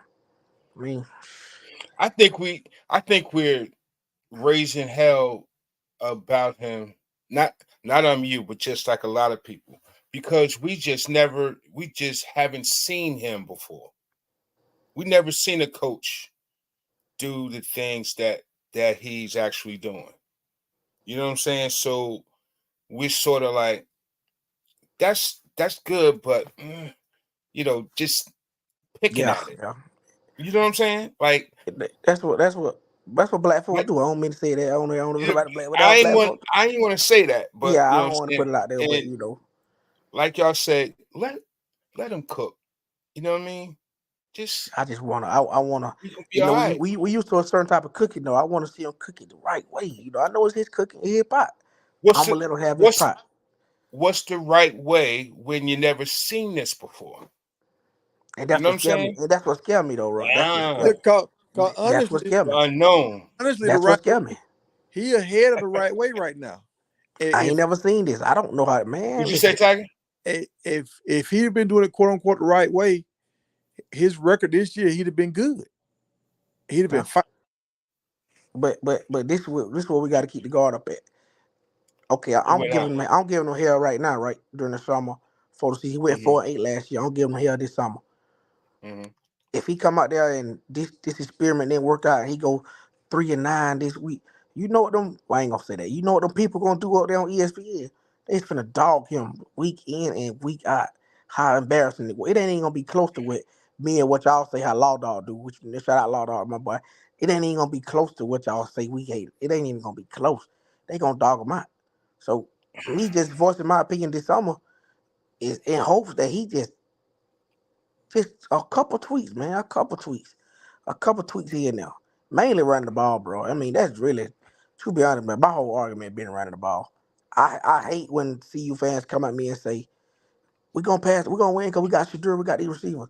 That's my biggest one, Tiger. I'm gonna be honest with you. I can't hear nobody say that to me. Do you ever say he ran the ball at JSU? He had 1,000-yard back at JSU. Yeah. And he got wins though. He lost in the big game, but he got wins out of it though. Yeah, so but do you give him that credit though? Yeah, I do give him that credit. And that's what a lot of people want to come back and be like, oh, that's why it was Sean Lewis. That's the comeback. When we give him credit for the Jackson State, they come back and say, well, that's how you know it's Sean Lewis. But if you go look at Sean Lewis' resume, he runs the ball a lot in his playbook. So what happened between Sean Lewis and Deion this past season, for both of them to go away from what they have been doing? I think this is the conversation we have to break down and find out what really happened. Sean Lewis run the ball like 55-60% of the time at Kent State. What happened? Deion had 1,000-yard runner. Well, we already talked about it. Their offense line was not that athletic, and they didn't have a real tight end. They tried that the tight end they thought they had. He transferred out. He hit the portal because he didn't want to block. Right. Couldn't block. Oh, who didn't want to block? Tight end we got from Arkansas State. Well, he couldn't block. Yeah. He went to Mississippi State. Yeah, so he left. Then we were stuck with Mikey. Mikey won us a game or two, but he couldn't block though. I mean, he just couldn't block. So that's your Mikey was wide out. Yeah, he was a little small, he was wide out, but we're gonna call him a tight end. That's what he was. And I feel like this right here. If Shadur go out there and put up big time numbers, now how many transfers you got that want to come here and play with Shadur? If he go out there and be middle of the pack quarterback, you think a lot of guys gonna transfer in to play with Shadur? You got a point. I mean, you got a big point about that, and I think that's true. And I think what happened to us last year, I call it the Bryce Young effect, though, because I'm an Alabama fan. When you got a quarterback that's so great, and everybody know how great he is, you just want to put the ball in his hand and watch what he do. It's true. Everybody a fan. We all fans of football.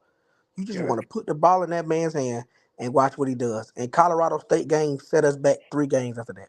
Because you know why? We got sacked a lot by Kumaro, but guess what we did? We kept giving it to Shadur. He saved us. He just saved us. Even though that was such amazing, we thought in our head, oh, Shadur gonna always save us. No matter what, Shadur gonna save us. That set us back the next 3 games. Just because he saved us. It really hurt us that he saved us like that. We seen it. Oh, I posted a video with Savion in a jail cell last year. And I was like, when they gonna let my man out? When they gonna let him out? I just don't know, man. I don't know what happened that last year. And it's over with. That year's over with. I am gonna be truly angry. I ain't even saying I'm gonna be angry looking at my TV. If we not, it's simple for me because I love football, I watch football. It's not about even having my running back gonna have 5 touchdowns this game. It's not about that. It's about turning 1st and 10 into 2nd and 6. Y'all watch football, so y'all know exactly what I'm talking about. Changing your down and distance wins game. Those are the small things that lead to victories. Turning your 2nd and 6 to 3rd and 3. Or we ain't really got to run the ball. Hey, bro, that's what Prime been preaching. We can switch it up. It's down in distance. Down and distance is win the game, bro. Like, how many times we watched last year, 2nd and 16? Come on, man. The playbook get ugly, bro. It get ugly. Yeah, you could come out with a fire playbook. Yeah, you put your team in those situations, those plays become crap.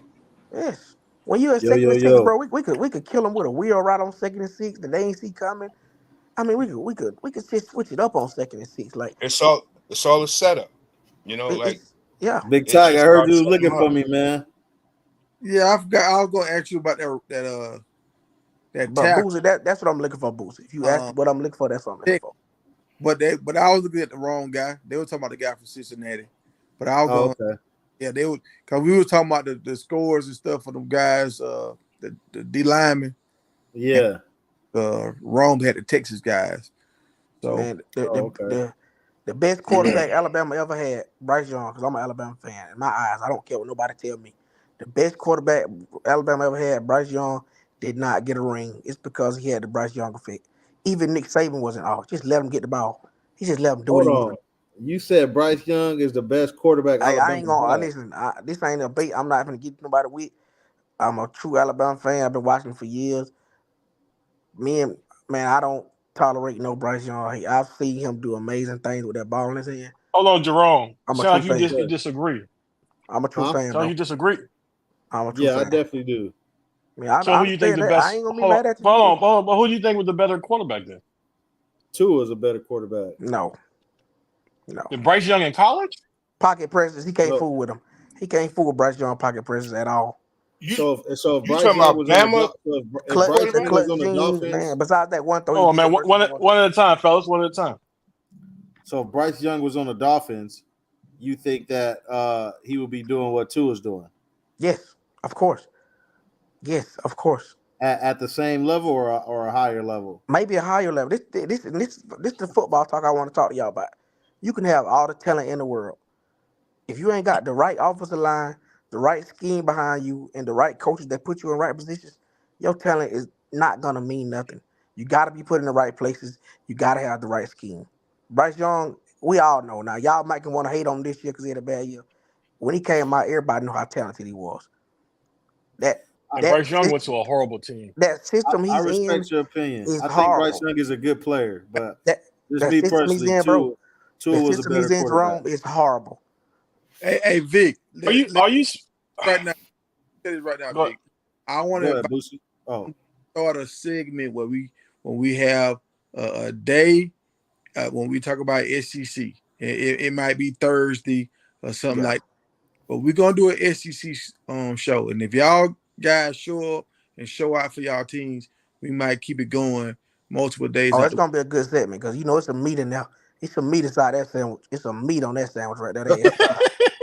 It's some meat on that sandwich. I mean, Now, see, you got some God damn talking points, but I want to stand on it when it comes to your team, how yeah. you in your team. But what really I was correlated back to Colorado.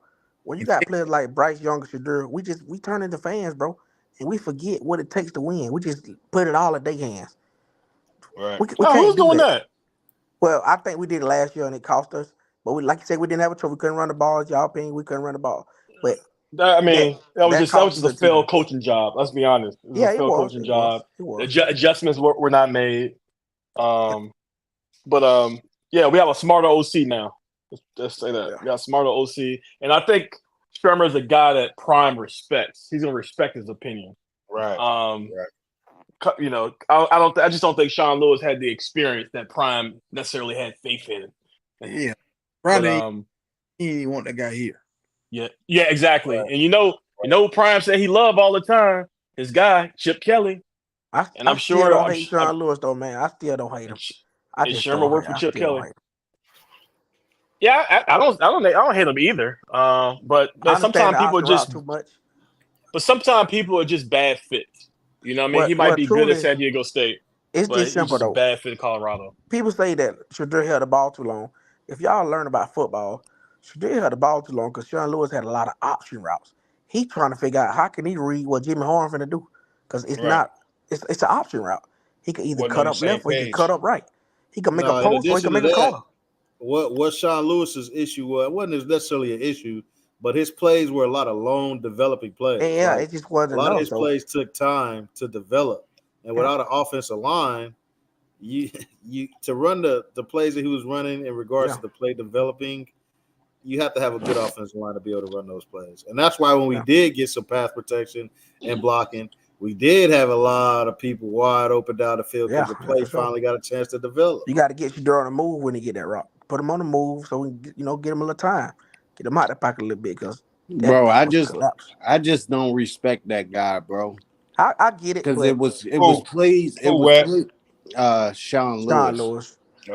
We already had this cover. It was plays where you coming out in these certain sets, and granted, you knew that they were going to pass the ball, but you had receivers blocking. Like, dude, what are you doing, bro? Like, who scripted this or wrote this play up? Like, man, it was just all bad. And then you come out and throw screens for three down straight. Like, it was just bad, bro.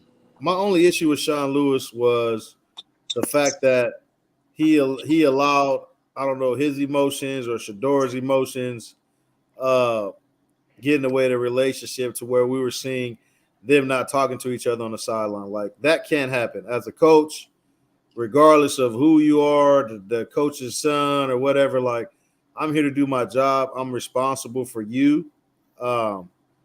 You can't allow that relationship to be the way that it was, where I'm coming to the sideline and you're not even talking to me, or you're allowing me to not talk to you. Players come on the sideline pissed all the time, but a certain level of respect, like the coach go sit down and talk to you, you're going to talk. So I just hate the fact that it was like Sean Lewis was like, whatever, okay, you don't want to talk to me, you want to be in your feelings. I mean, the guy. Are you blaming Sean Lewis for that? No, I'm not blaming him for it, but what I'm saying is, I am blaming him for it because it's on him. You have to go. You can't allow your players to do that. Huh? There's both sides to that, though. No, I'm just saying you can't allow your players to do that, though. Like, you have to go and be like, bro, you got to talk to me. Doing that when they was doing the signing day, I saw how he didn't like the vibe in room then. Oh, you're talking about when they were in the okay, I know what you're talking about. I know what you're talking playing about. the music and stuff. Yeah, it actually was not. It was Boyle too. It was him and Boyle had like weird looks on their face. Yeah, that's like, true. What the hell going on here? The vibe was way different. Yeah. I agree. I agree. The energy was just crazy. Yeah. You know, he just reminded me of somebody that you couldn't trust. You know what I'm saying? And I think they butted heads, and they were both pros in the situation, meaning that they had to deal with each other, and then it boiled over at the end, and then that's when they made the switch. You know, and I think they made the switch when he started shopping his profile online, his resume. Yeah, now I think he had the job mid-season, man. I think he probably approached Prime and told him I got this job lined up, and he said, "Hey, man, we pulling call play duties from you." I think he already had the job, man. I don't know, because he know his focus is gonna be somewhere else. Yeah. Because getting a job like that is a long process. Yeah, I didn't have no issue with Sean Lewis, honestly. I just didn't like the fact that he him and Shador, like how that worked out, because you can't. It's not his fault, that environment. Like, he won, the music, the flash. That's not his thing, but you can still get out there and do your damn job. Like, I done had coaches all the time, at the high school level, and of course it's completely different. But like, we swagged out, we turned. That's not their era. They don't give a damn about any of that. But you respect them at a high level because they're gonna do their job. They're gonna hold you accountable, and they're not gonna let you get in your feelings. Like, I feel like he let Shador get in his feelings for whatever the reason. I mean, he gets sacked 15 times, so the kid has every right to be frustrated.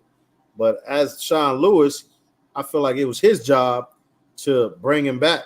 Like, hey, let's get back into this. Not just let him go walk and sit on the bench and don't approach him at all. I done seen Tom Brady come off the sideline mad as hell 1,000 times.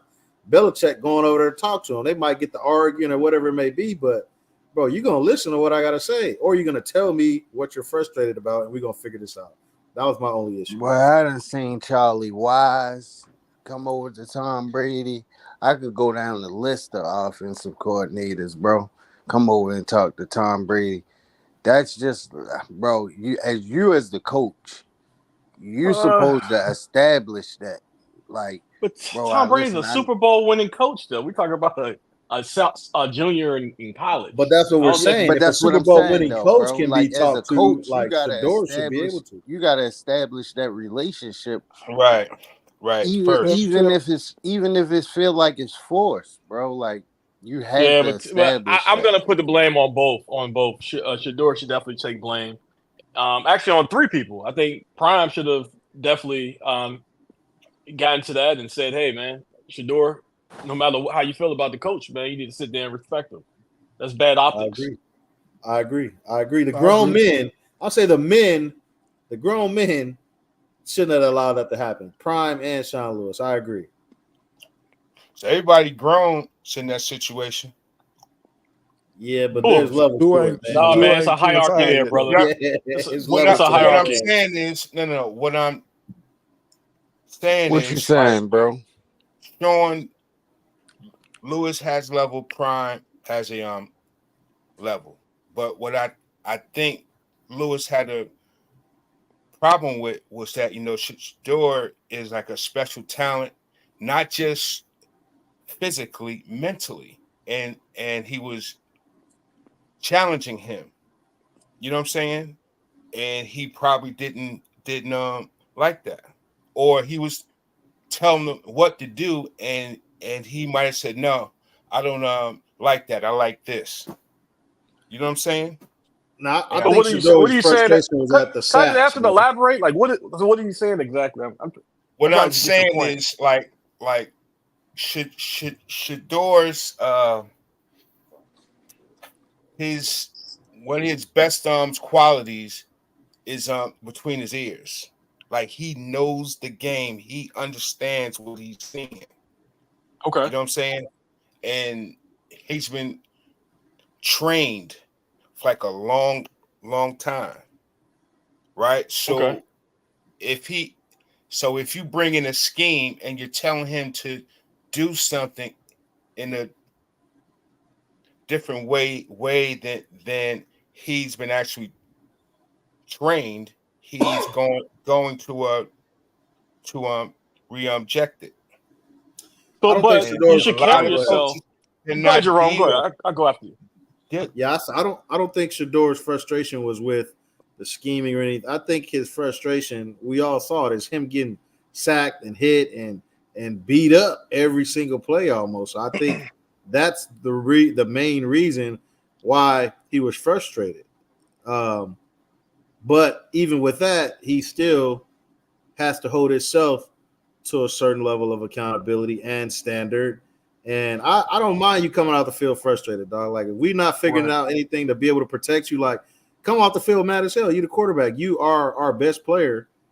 There's no reason that you should be having to deal with this pain. So come off frustrated, but you got to talk to me. Like don't just do this as a man. Like I don't know, man. But I agree with Boosie Prime, man. We should have stepped in. Mm-hmm. Yeah, absolutely, Jerome. I agree. What do y'all hold Sean Lewis accountable for?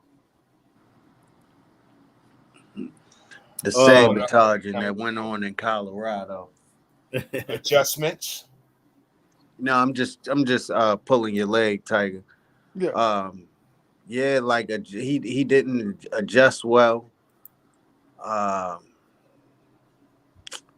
Bro, I don't think it was all him, bro. We gotta put some of the blame on Charles.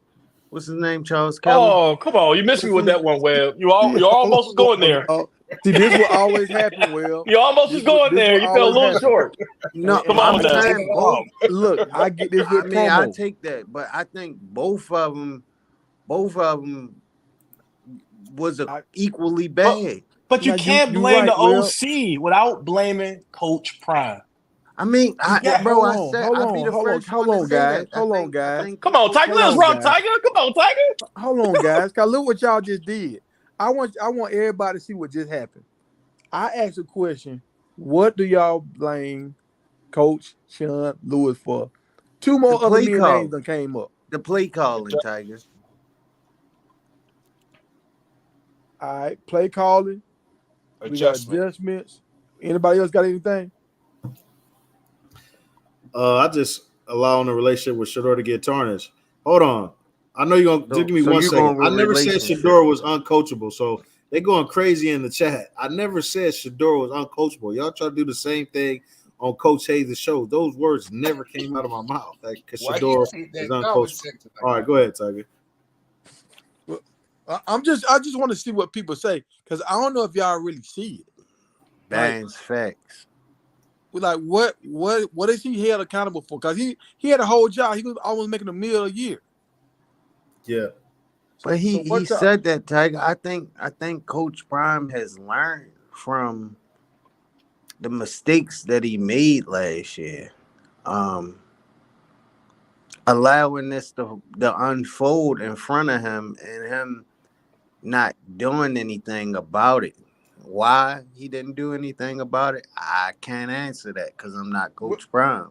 Well, no, see, look, I ain't talking about Coach Prime right now. I'm saying Sean Lewis. What did Sean Lewis do wrong? Because I hear everybody talking about Shedeur. We talk about other, like when He's it comes to Sean Lewis, coach. Like it's like a duck and that water just run off his back. Nah, bro. Nah, it was a complicated reason. I think it was complexity there. Yeah, I mean you did well, but like nobody else ain't said nothing. To me, Tiger, he was robotica to me, meaning like robotic. Like I don't think the kids took her to him. You know what I'm saying?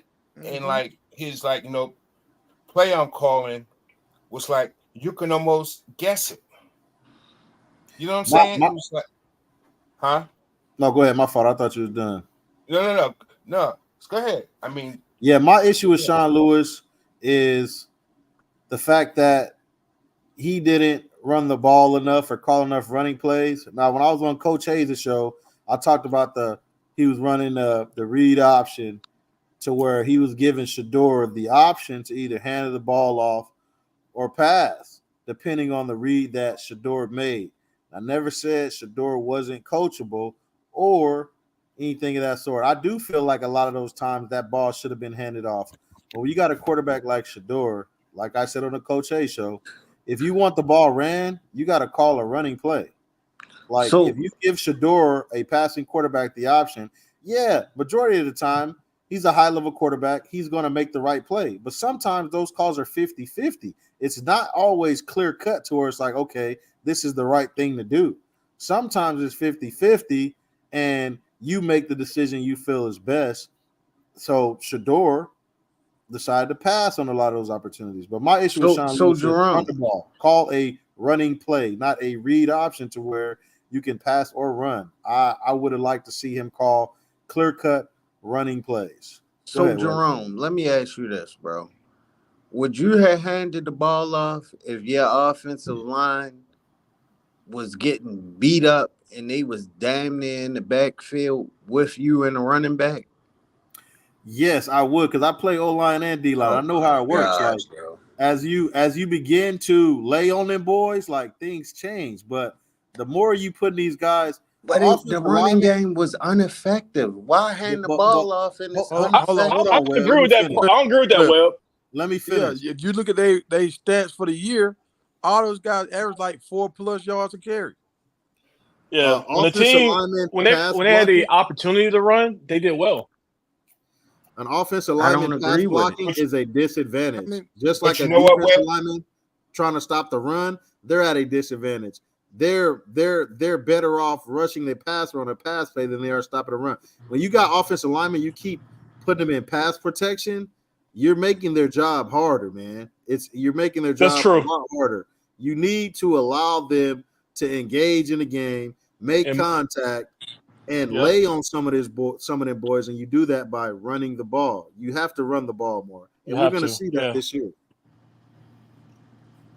Plus, if you're passing the ball 50 times, like you're telling the defense what you're doing, like they never had the defense on their heels, never. Because there was never a threat of the run, never. Even in like, go ahead.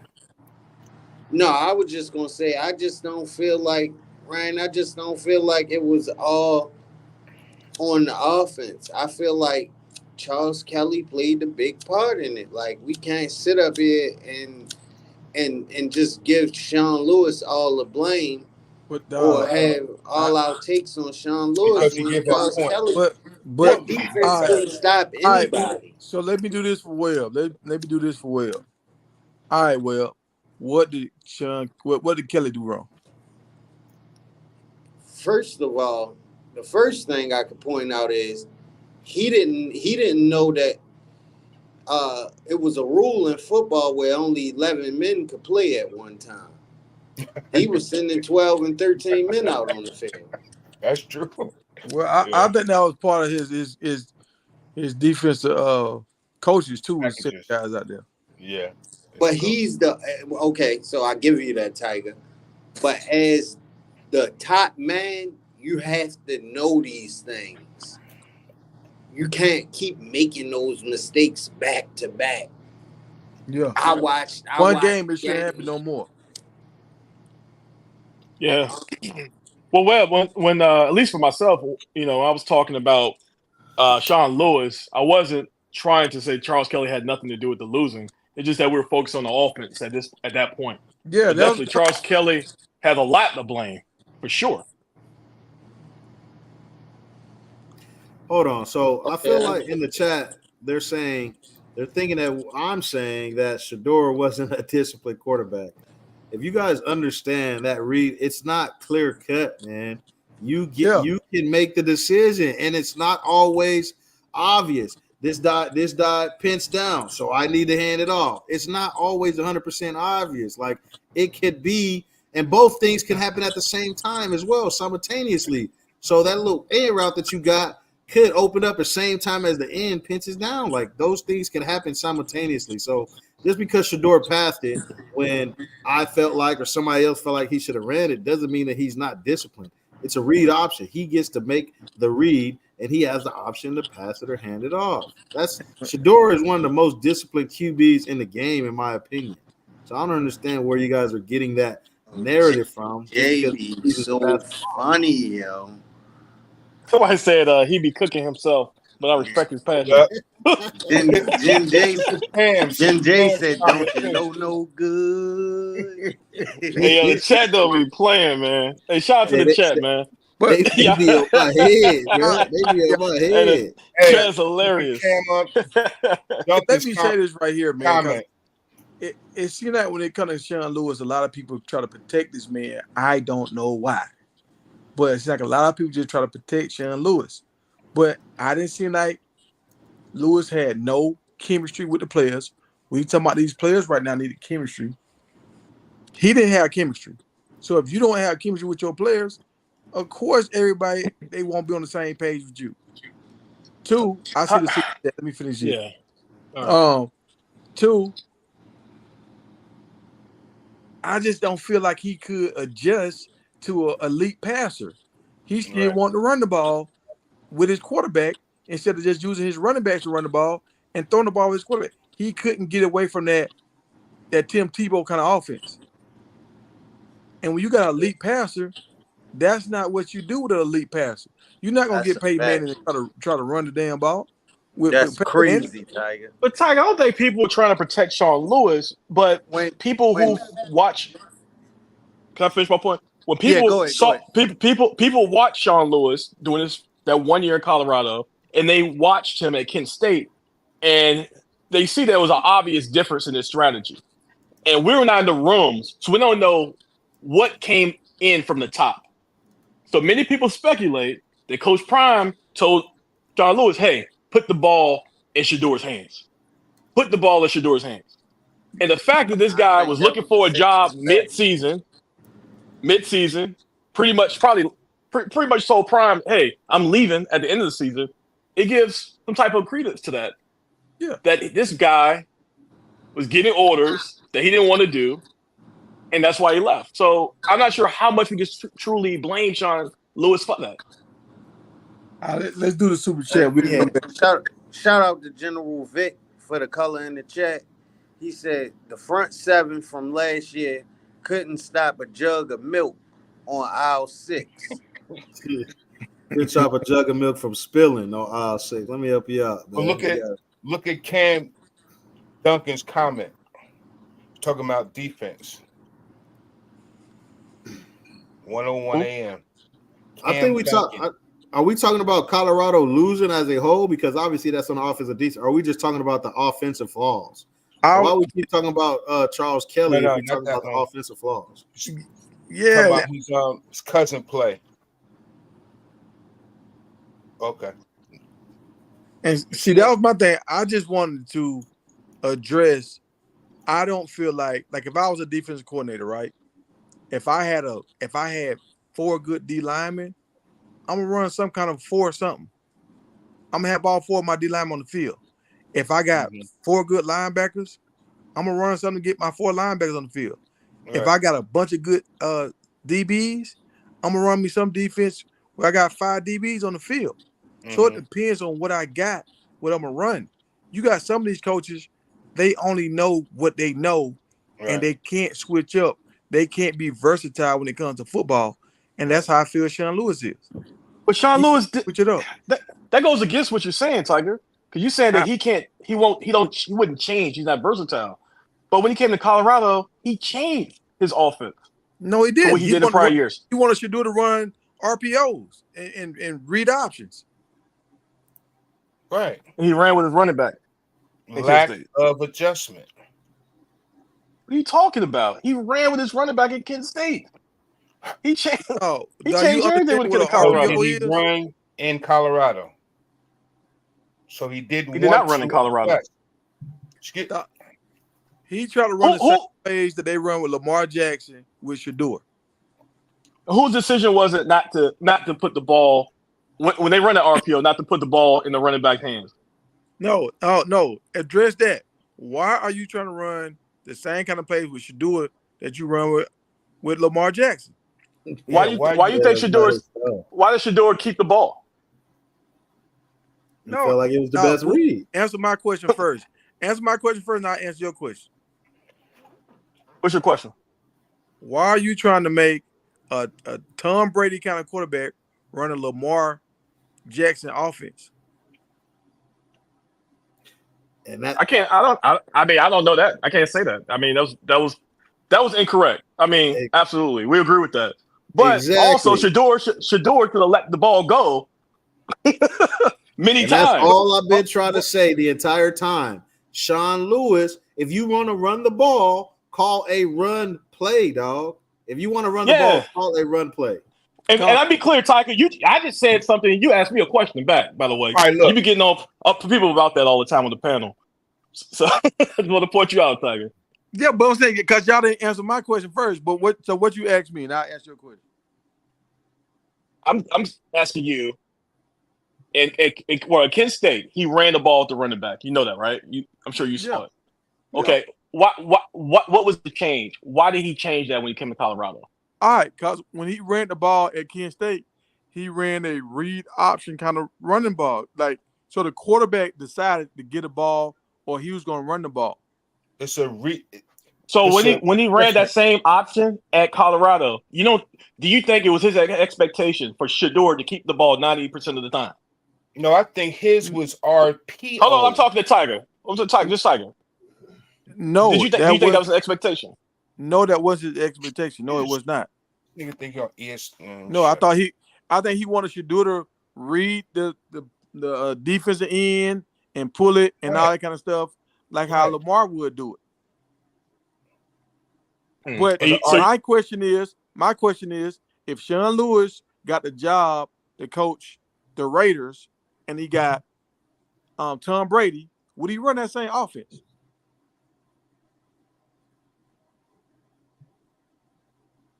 I don't know. I hope not.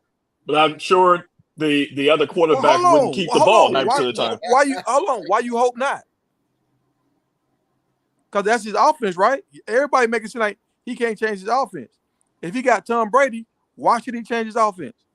But none of that matters if Shador is keeping the ball and not letting the running back run. It does matter. Why you said you hope not? Why you don't want him to run that offense with Tom Brady? Tom Brady's a drop back quarterback. I mean, he's totally What you think Shador is? right. But I already said I wish he had a different offense. I wish he had a drop back offense. But even with the option, Shador didn't have to keep the ball 90% of the time. That's where you're talking about two different things. He's Bro, talking maybe not interpreting what's being said here. Even if they did not institute a drop back passing offense, Shador still had the choice to keep the ball and try to pass it or give it to the running back. But you're talking about the option doesn't even make sense. If he ran that same offense with Dan Marino or Tom Brady, you would call him disrespectful. Bro, this is college football. And if you run that same offense with Tom Brady at Michigan, it's gonna fail. Tiger, did you see the way they would have an offensive line too? But go ahead. Did you see the way the offense was ran with Shador and then ran with Staub? Yes. Did you notice the difference? Yeah, because Staub ran the way he wanted to run it. Right. Stop let the ball go. Adjustment. Huh? Stop let the ball go. Stop let the ball go. He let the ball go. And Staub had maybe one I think Shador was running RPOs, run pass options. He don't see it, he pull it, throw it behind the backer, behind whoever. Right? Yeah. Staub was reading, he don't see it, keep it, run over the edge, around the edge, rather. You know what I'm saying? Yeah. Those are two different offenses, or not offenses, but two different schemes. You know what I'm saying? Yeah, but they tried to run some of those plays with Shador earlier in the year. Right. Once he got injured, once he got that shot in his back, they kind of cut them plays out. Got a shot in his back late in the year. Yeah. See, now I know the chat just behaved, man. They just behaved because Boosie, you said the exact same thing I was saying on Coach Hayes' show, and I was this terrible person who had no idea what I was talking about, and now I'm blaming this, and Shador is uncoachable. But now you saying the exact same thing, and everybody, I agree with Boosie. Jerome, I'm articulating myself a little you're not, different, brother. You can't articulate. So it's okay. It's okay. It's okay. It's okay. It's okay, Jerome. I'm gonna tell you something right now, Boosie. I'm having a flashback, Boosie. Tennis channel. That day he was talking about Trevor Woods. That's what you sound like tonight. I don't even. I'm not even following that. What's that mean? If Sean Lewis was an offensive coordinator for Tom Brady, none of these RPO plays wouldn't even exist in his playbook. Well, why are you talking about Tom Brady in the NFL though? I mean, I don't understand why you even bring that point up. We're talking about college football. Same style. You got a drop back passer. You run drop back passing plays with a drop back passer. You don't run RPOs.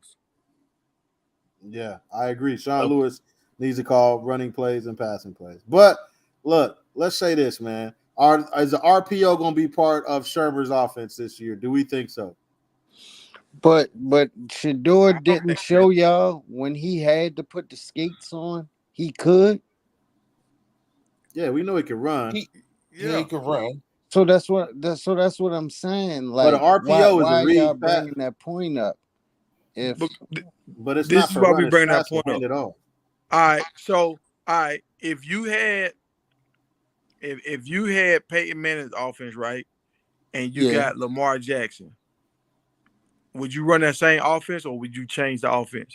But see, this is where it gets tricky, though. I would first, to answer your question. No, I wouldn't run that offense. I will run the offense that caters to Peyton Manning. But hold on. I'm saying you had Peyton Manning offense, and then you end up drafting Lamar Jackson. Would y'all keep that offense or would y'all change it? What? I would keep it because it's a successful offense, and Lamar Jackson can throw the ball. So you feel he can use his legs whenever he needs to get out of there. All right. So y'all, this is what I'm saying, y'all, for everybody to be clear. if Peyton Manning was at the Colts, he was doing his thing. He ended up stepping down. They drafted Lamar Jackson. Webb saying he'll run the same offense with Lamar that you ran with Peyton Manning. Bro, instead of using Brady as an example, could use another quarterback. I didn't use Brady. All right, check it out. I did not use Brady. What you talking about? You didn't say Tom. You used Tom Brady with me. No, I listen. Said Peyton Manning. Now you switched to Peyton Manning, but you said Tom Brady before. All right, I just said for the Colts. If he was for the Colts, Peyton Manning, and he stepped down, and they drafted Lamar Jackson, would they keep the same? Should they keep the same playbook and make Lamar Jackson play like Peyton Manning? All right, so Tiger, check it out. Who was the quarterback before Lamar?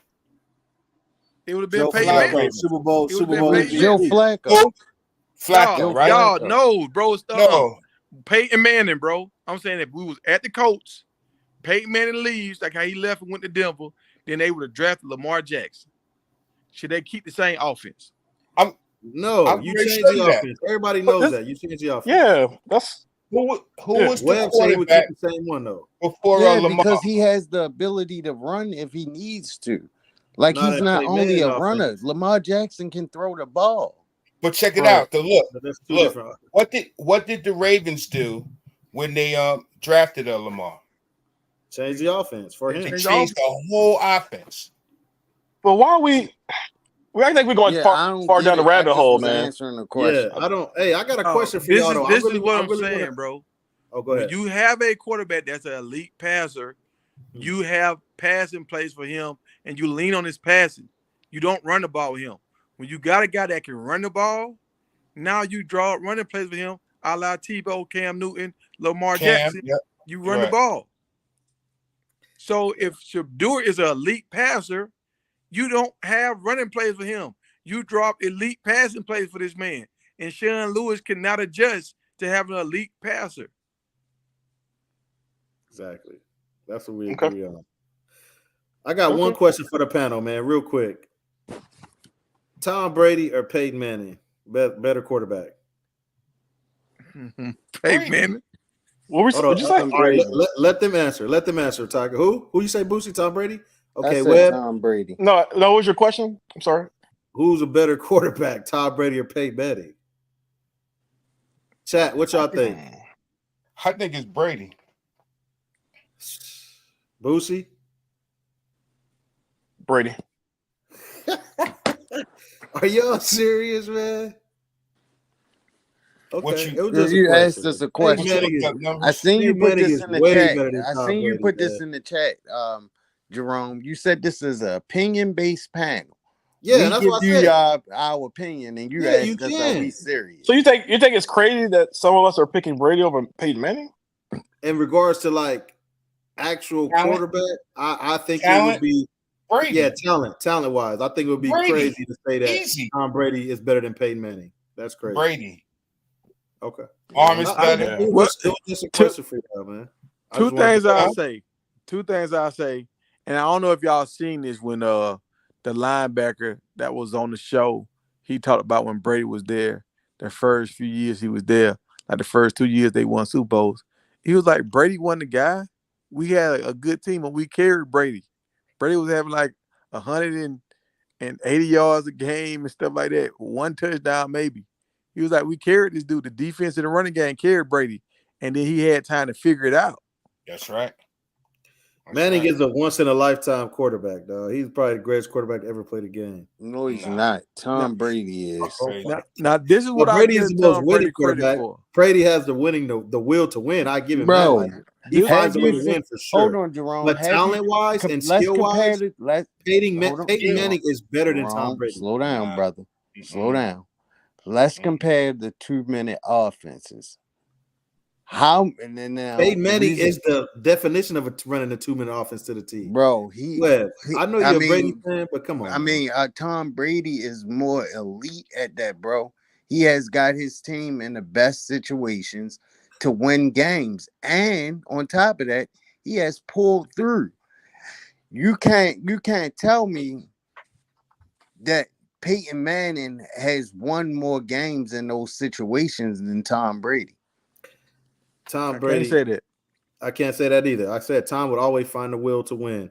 But if we talking about talent and skills at the quarterback position, Peyton Manning He's a is the better best skilled Talent quarterback. and He's skill. never No, he's he's never not. had the weapons that Peyton Manning has had.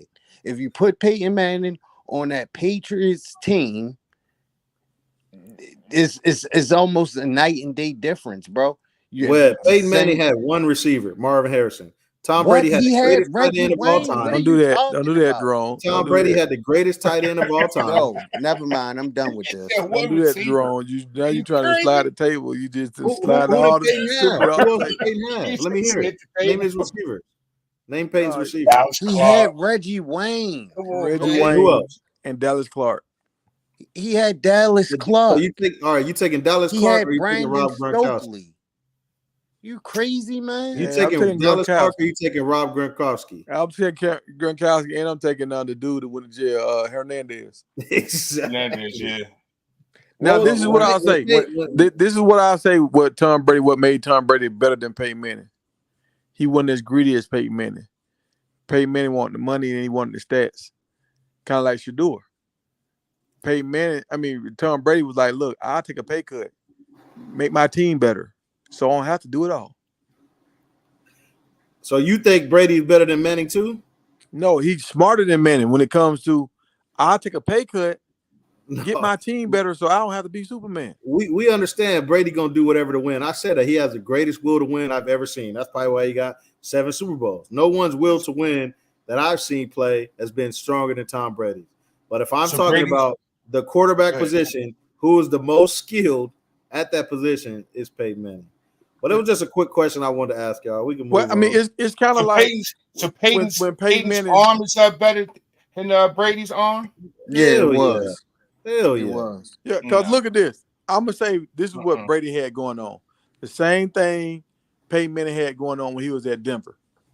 He had a good defense and some decent pieces on offense, and Manning still won. He wasn't even the same guy, and he won.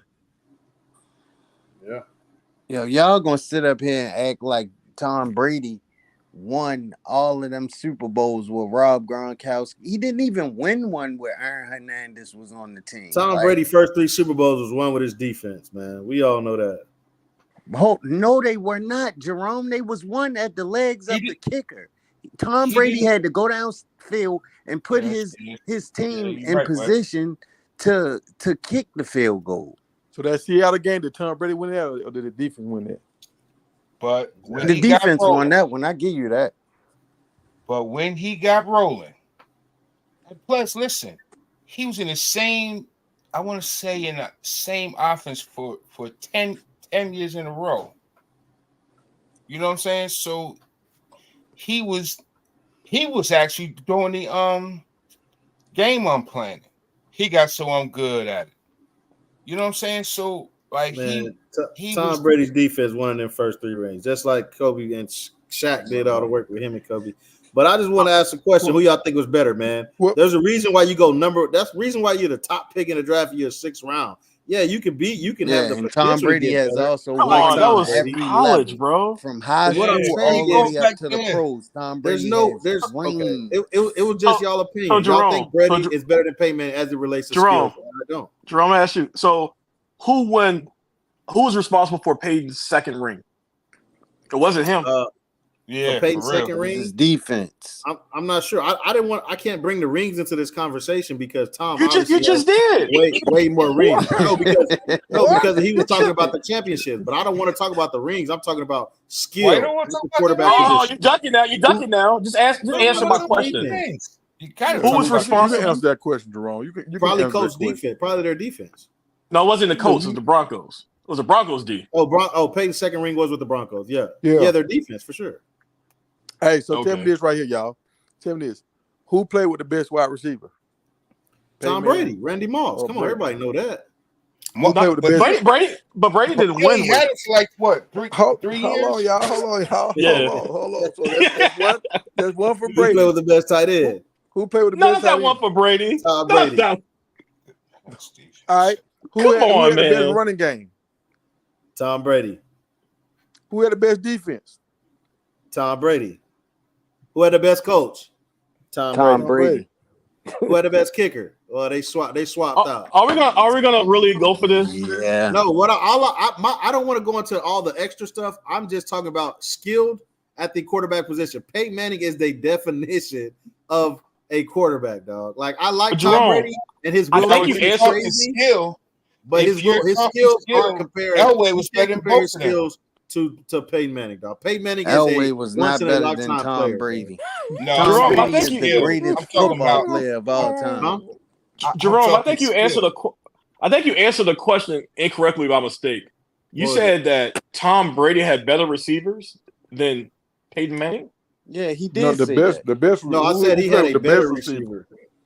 Yeah, he had the best You receiver. said who? He had Randy Moss was his best receiver. He only didn't had win him for anything like with Randy years. Moss. That ain't his fault. They went 17-0. They should have won. They lost. No, they talking about one season, set bro. NFL record. One season. Well, he They set had an Randy NFL Moss for scoring two record. seasons. So Boosie, you think or Tom three. Brady has more skills than Peyton Manning? Like seriously, I'm just asking you. Do you really think that? The only thing I think he has I'm over glad you Tom stopped Brady talking, Boosie. is the arm and the ability to change defenses not defenses. The ability to change plays at the line of scrimmage. So it's and IQ then. that His always ability to read gets the him game. out of situations. Okay. They both had high IQ though. Yeah. It was just a question, man. Kind of mix it up a little bit. I think But that's yeah, you I can't. can't really, rock with you on the receivers thing though. I can't rock with you on that one. Reggie So- Wayne, Marvin Harrison, Yeah, Brandon I Stokely, agree. Dallas Clark. Brandon Demarius Thomas, Stokely. and Broncos. Yeah, he had DT, RIP. It's my guy. But yeah, it was just a question, man. We don't got to hang on it. Y'all like Tom? I mean, like hold Peyton. on. What's the other little I short like wide receiver I they like had? Peyton too. They said Who? he They was said Wes better. Walker? Manning had a Wes top Walker? 10 Walker? defense 8 times in his career. Arm Elderman, talent, Wes Manning Walker. way better than Brady and Manning. Yeah. For bucket fire. Yeah, no, I was just Didn't they both have Walker though? we got to spice it up a little bit. Yeah, they both had it. Yeah, he had. I think Walker ended up going to the Broncos. Yeah. And one Hernandez Yeah, one of the he highest did. paid tight ends in the game before he went to prison. Yeah, Hernandez was him. And Grunt, bro. You got the greatest tight end to ever play. Oh, your And he played with Mike Williams. And he played with Mike Williams and Antonio Yeah, Brown. I give you tight ends. I give you played tight with ends. Antonio But pure Brown and wide Mike receivers, Williams. I think Damn, it's raining. Antonio I Brown. just- He played with I'll Antonio tell you, Brown and you Mike gotta get Williams. that- What we you talking about, y'all? No, Tampa. Yeah. Yeah, you talking about these one-offs. I got you, man. I got you. He won Hey, a Super Tiger Bowl, Trip, them man. boys. He won a Super Bowl, them guys. Tiger Trip, man. Hey, that's crazy Oh, though. yeah, It's Wes not Walker saying no, Brady no, is no. more Hey, skilled listen. than Manning. That's He crazy. said Nah, Wes Welker I mean, played if- for Brady and Manning. Sure Yeah. did. With Tampa Bay, I mean, Brady definitely had some receivers. I'm not gonna argue that. For sure. And a running game and a defense. It's a trend. Who wins that 40 though? Hmm? Brady or Manning? Who wins that 40? I give it to Manning because I think I done seen Manning do a lot of sneak plays and find himself in the end zone, man. Yeah, I'm saying though. Yeah, Manning brother was a wide Talented receiver. with them. No, Manning was more talented, man. But I can see Brady got the most rings, so There you go. But the most iconic moment was when Peyton Manning won that Super Bowl with the Broncos, and Eli got mad as hell. yeah. Eli was hot, boy. He was hot. Yeah. Eli was hot. Boy, They said, let's go back to college, please. Yeah. Oh, Slap Happy said, let's go He back knew to he was college, gonna please. stick that to him. I had to spice it up a little bit, man. See, get y'all actually thinking. When you got something that close in comparison, you really have to think deeper to be able Hey, to Jerome, stop it, Jerome. Stop it, You Jerome. want to take it there though? Listen, I'm serious, listen. bro. You want That's to what it is. take it there? Rice or Moss? You said Rice or Moss? Rice See, or Moss? that's close. That's close, man. That's Nah, close, I man. get at the Rice all day. If we talking about just skill, bro. I mean, Oh, skill, we talking about just skill? Yeah, skill. Same thing we was talking I'll about give Brady to and Randy. Manning. That's why I don't know why everybody take it left. We talking about just skill. Route running skill. I mean, you gotta give it to Wright. Well, let's say this for the be devil's advocate right here. Who got more skills, Peyton Manning or Michael Vick? And skills?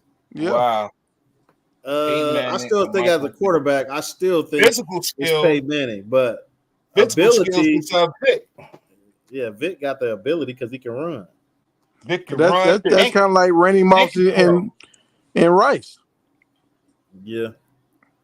Moss one of my favorite players, man. So I'm taking him over a lot of receivers, all of them actually. Randy Moss. Yeah. It ain't a receiver I'm taking over Randy for real. So Moss was like that. He was crazy. I'm gonna tell y'all something. When I heard this stat, I had to give man so much props. What's my guy name? For the Cardinals, man. I can't think. Fitzgerald, man. Fitzgerald had more tackles than he had drop balls. Yeah, Fitzgerald, sticky buns. He don't drop the ball, man. That's one thing he ain't finna do.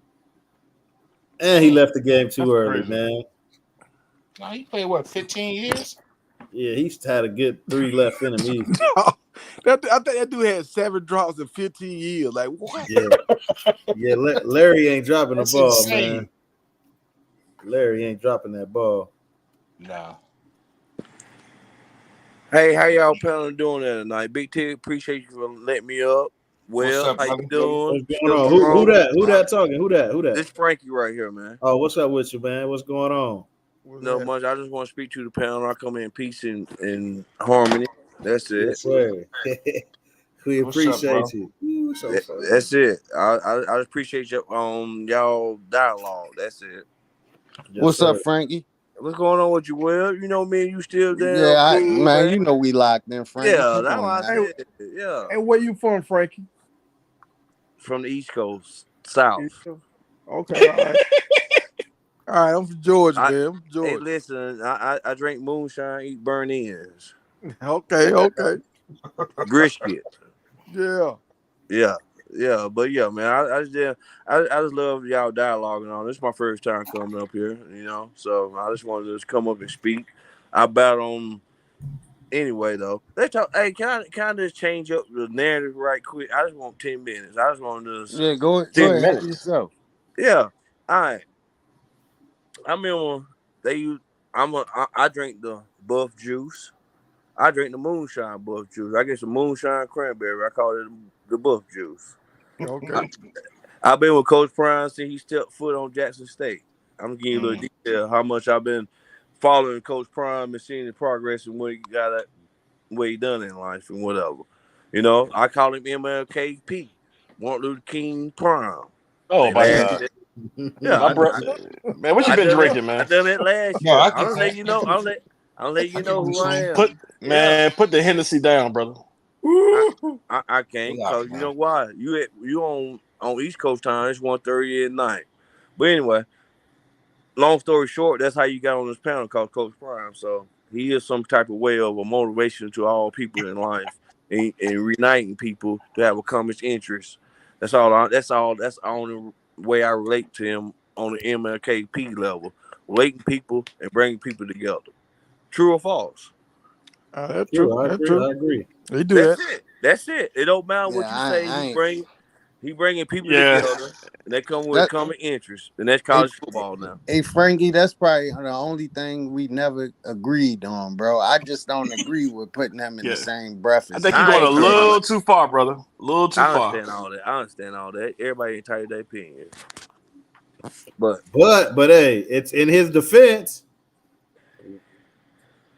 Don't do it, Jerome. Don't do it. If you listen, leave it with alone. the time that we're in right now. Hold on. Let's slow up. And let's take a deep dive right now. Look at what he did at Jackson. Oh Lord. Jackson was the most diverse team at an HBCU. And now that he's gone to Colorado, it's very diverse too. Getting there. You say what you want to say. How about this? How many people cover him and how many people talk about him and unite with him? He have older women watching college football now and watching well off and reach the people and stuff. Yep. You got women engaged in football now. Yep. He got Peggy recruiting. You say what you want to say. That's why I said when you hear it, but then you shouldn't think about it. Like, yeah, he's the modern Coach Prime day. got white dudes blushing. They be But happy. however you want to put it, it makes sense. Like women care about college football now. You got women in the chat talk junk to men about college football. You know, one of my highest videos, I put a video like single mothers want their kids to play for Coach Prime. That junk got 26,000 views. You know what, Big Terry? This ain't think about it. A lot of, like, for instance, y'all older gentlemen, man. That's why I can just come up here and talk to y'all. Y'all older and anyway. But anyway, though, you see and think about it, what you had to grow up in the era and all that, and you see a man that it's the statue. You know what I'm saying? Don't cuss, don't drink, don't smoke, take care of kids, and doing all like what happened. And he helped other people get paid. You say what now? And he helped other people get paid. Like, exactly. The man, he gonna make his money, but he gonna help everybody else get paid. The man got his own phone. Man. Own watch. What are we doing with this? What are we doing here? I rock with you, man. We I'm just saying though, man. I'm not lazy or nothing, but I feel like this: a man like Coach Prime is a rare diamond, and we should appreciate that.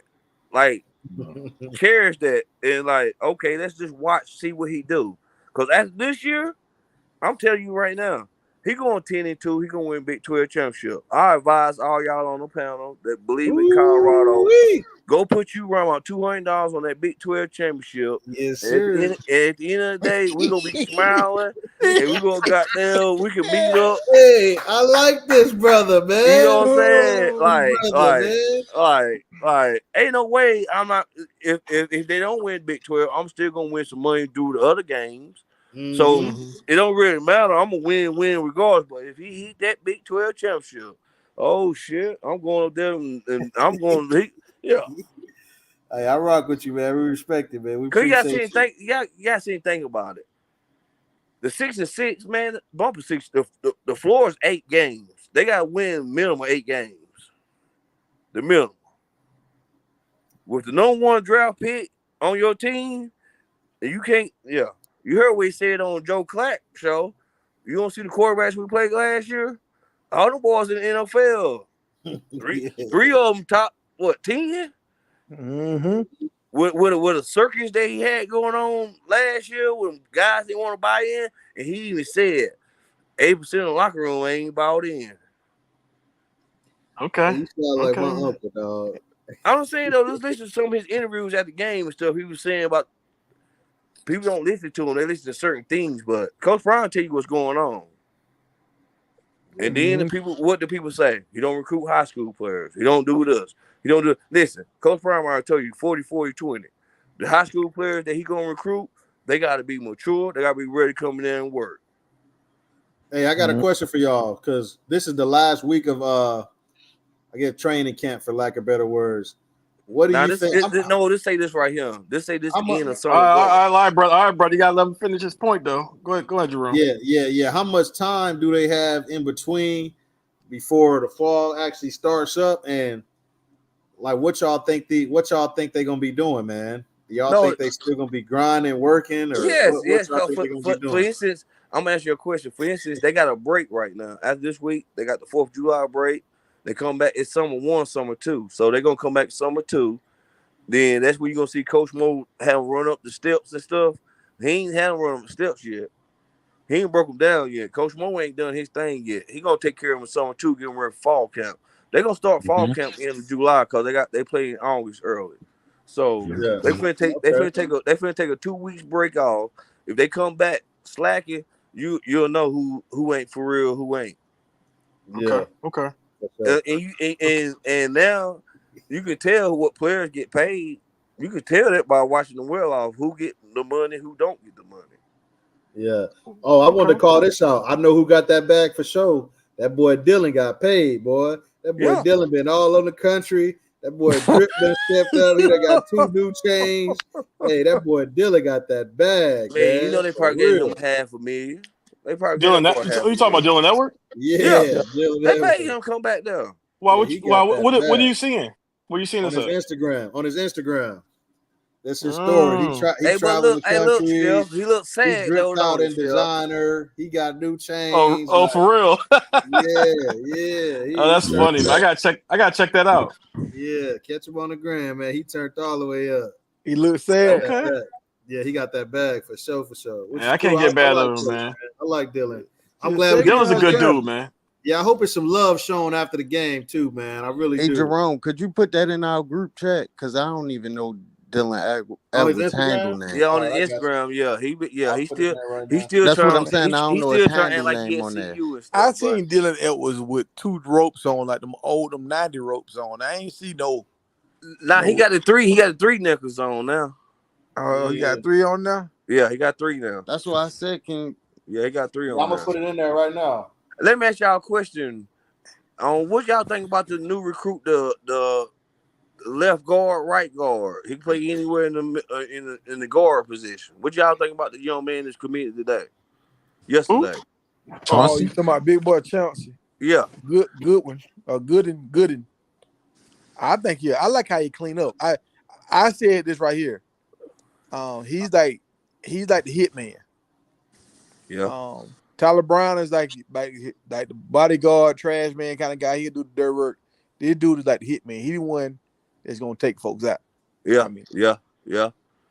They yeah, stole a recruit from a couple Power 5 guys that wanted that young man.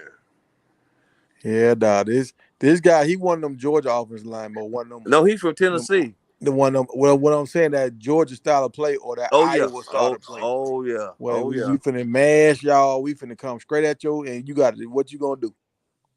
I've been doing research. I've been calling Juju to CU since he got that NIL deal with that Greek yogurt. Have y'all ever heard about that Greek yogurt?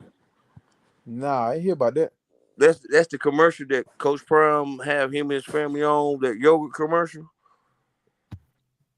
Let's go back and do your research. Yeah, I'm sorry. What are we talking about now? I'm talking about, for instance, his first CU visit, they all of a sudden gave him a deal.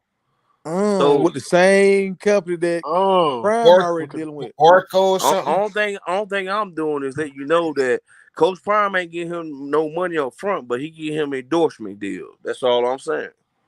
Take that as a grain of salt. The boy got them going to CU.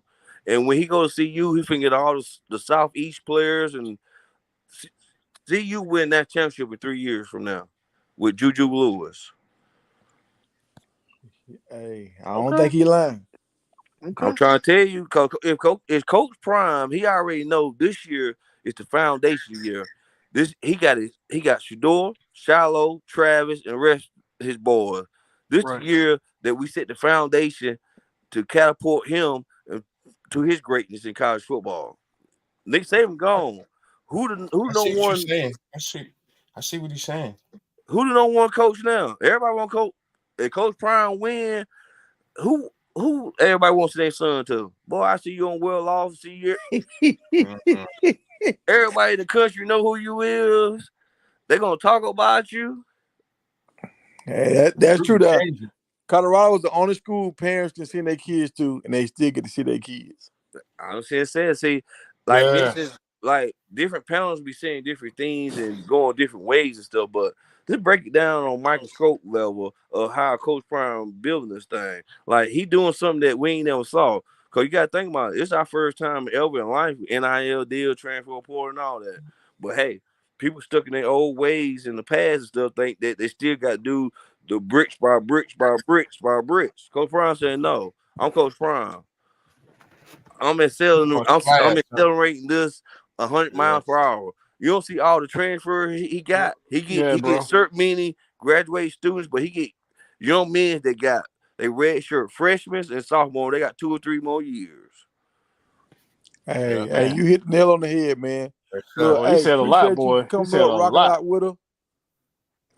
come back again, man, and keep showing up, showing out, so we can get used to you being on the show. Appreciate you, you, man. man. Appreciate I got you. But I'm just sitting there thinking about it. Did y'all remember when Coach Phil said? Hold on now. What's going on, bro? That's disrespectful, man. Go ahead, bro. Are you talking? You still on the panel? Frankie. Yeah.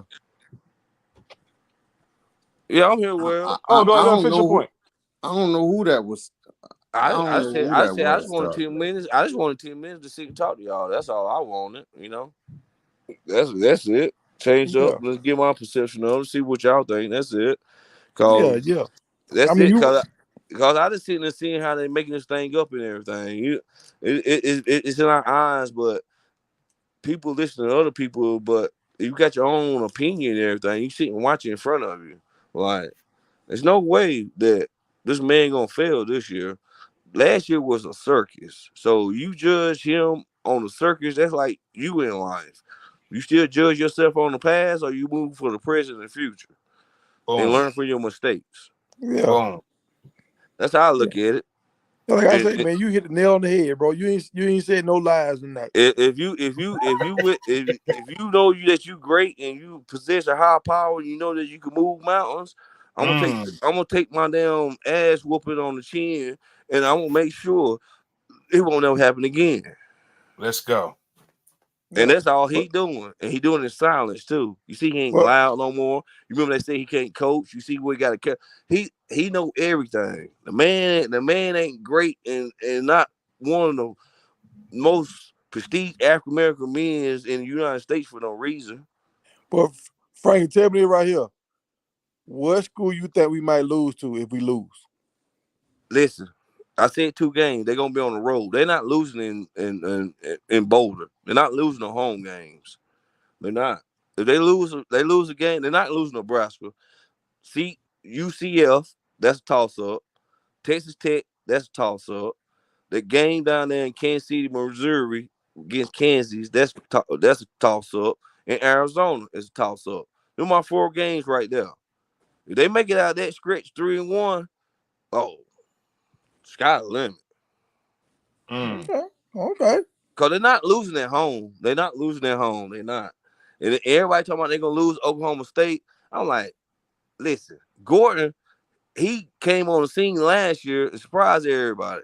Now, everybody know that's the main focal point. By the time the last game of the season, that man be banged up and all that. They're going to run that man like a So you saying we're going to win 8 games? 8 games is the minimum, man. Okay, it's the floor. Yeah. I don't know why people scared of Oklahoma State. A running back, that's all they got. Last game of the season, Shador last game. Their quarterback was decent last year. Their quarterback had 3,000 yards last year. Man, listen, you saw you watched their games. Nah, that boy broke them long runs and scored touchdowns. The pass, listen, dude, this is why I advise anybody to do. Now I already got my book. Go get an Atlas book. That break down all the teams in college football. Cause you gotta sit and think about it. If y'all sit and talk about football all day, you at least do player props or at least do some parlays or something. At least put a little money in your pocket, you know? Oh yeah. Hey, I'm thinking about getting a part of like for instance, Rico knows the thing. Go ahead. I'm thinking about getting a part of Rico knows group because that's how they do. They really talk about football all day long. Man, Rico knows cost me some money in that MVP. What happened? Tell us what happened. He told me a certain team had this and this. Yeah. I already experienced that with him. I do it on my own and listen to other people. Yeah. I don't put my Yeah, but I thought it was a whole group of cats and everybody went back and forth. And no, they don't do that. We take his opinion and we go from there about it. But it's all over the place. We got to think about it. When you making money, people don't want to make money with you. Oh, so it's like this right here. So it's a bunch of guys in the group, and he tell y'all what y'all should bet on, and people y'all don't go back and forth and talk about it. Nah, you gotta have like for instance a little clique or something because there's a lot of people in there. Oh yeah, I thought they had like an open little a group or something where they talked about it in the group.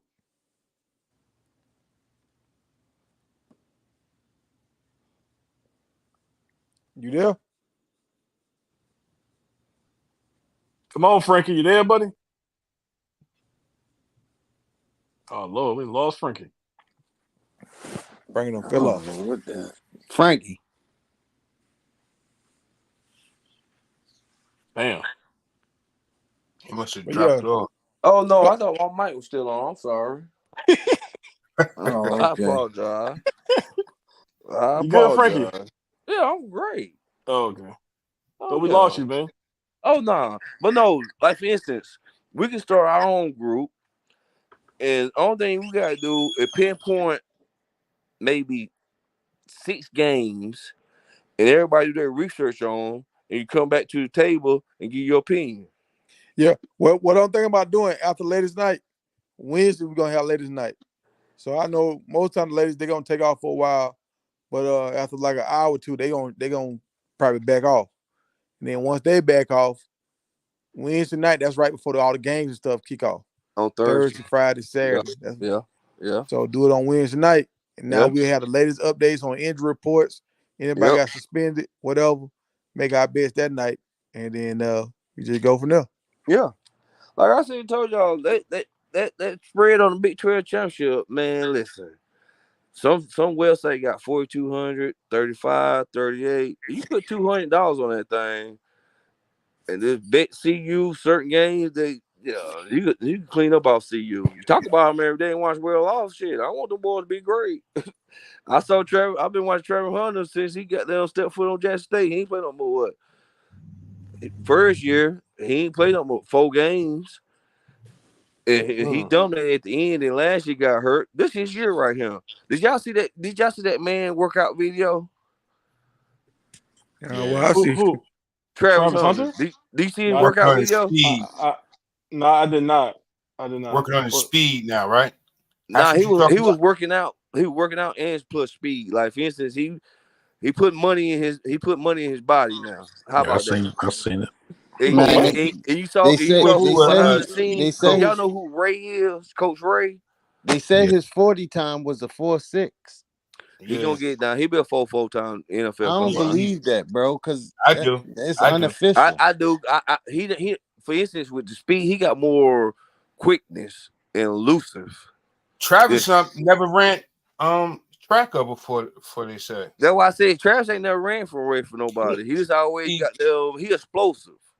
don't know Different. how to run There you technically. go. There you go. Yeah. Nobody never taught him how to run because they always thought he was always good. Nobody never Yeah. taught him. Yeah, he had the highest jump. He had the highest broad jump or whatever. Yeah. He was humble now. But do y'all know who Coach Ray is though? Nah. Go ahead and tell us, I man. know. I heard of him. Y'all know who Coach Ray is? The big black dude be around Coach Prime all the time. Yeah, I know. Do y'all No, know you know what his job is? tell us something, man. I don't know. Oh man, come on. I'm just gonna What's give his y'all a name? look Ray? here. Educate us. He's the bag man. The bag man? Yeah. So, but that's the new dude they just hired over the No, NIL. Coach NIL Ray thing, Ray right? been with Coach Prime since day one. Coach Ray, Okay. he the bad man. He the one that closed the deal. Like if someone need this, and that, they go Coach Ray, and Coach Ray tell Coach Prime get okay or not. What does he look like? The big black man. Big black. Okay. One got the big belly. He don't coach nothing, but he be around everything. I don't know this dude. Man, you saw him. Y'all just didn't pay him no attention. He's the most critical piece at Colorado right now. No, I disagree, Frankie. I think wrist press is the Oh, I know that. most I know that. critical I'm talking about, piece. for instance, he one of the most pieces to Coach Prime. For he can. Yeah. That's what I'm talking about on Coach Prime. Okay, all right. That's what I'm Moving saying. shape. Like Coach Yeah. Prime can't talk directly to the recruits like he want to. Coach Ray do that. Yeah, I have to look him up. I'm not sure who he is. Is that the guy? Look him up. You see him in the videos. Is that the guy that he placed into the NIL group and they got upset with that? Is that him? I don't think you Go. talking about him. I know what you How talking about about this? though. How I know about what you this? talking about. All the rappers and stuff that come up there to see you, they go through Coach Ray. Okay. I gotta look him up. Oh, okay. All right. All I mean, y'all can do go back and watch the Well Off. You see Coach Ray with the big belly and all that, the big black dude. Where's something he said in the video? Like I just don't remember. He don't talk in him the talking or video. nothing. He don't talk. He messed with Shador and them and all that, but no, he don't talk. He Because be on that's sideline. a big dude. That was a big dude with him all the time. But that dude is actually that dude is actually security at Jackson State. No, not him. We ain't talking about the dark skinned guy. That's lieutenant. We ain't talking about the cowboy hat or the security guy. No, it's two of them. It's one with a cowboy hat and one just like a real big dude. But he was security at Jackson State, and Prime brought him over. So I'm just curious. That's lieutenant. He lost weight. No, Ray. Look, you just go on the Well Off video. Okay. You'll see Ray. Okay. Man, it's real vague though. It's like, cause I watch a lot of their videos. I don't know. I see Prime on the field. I'm just trying to think. I don't never see Me too. Prime with no big dude around here. I tell you what. If you go back, you'll see Coach Ray. He be in the vans. He be everywhere with Coach Prime. That's short hair, like a little afro. No, dark skinned man with a he got what you call it? Yeah, what you call it? What? I'm trying to figure out how I can describe for. He's just a big black man. Ain't too many. Hey man, you gotta stop saying big black man over and over, man. We got that part. I would say y'all like how y'all missed this man. I think you're talking about the security, man.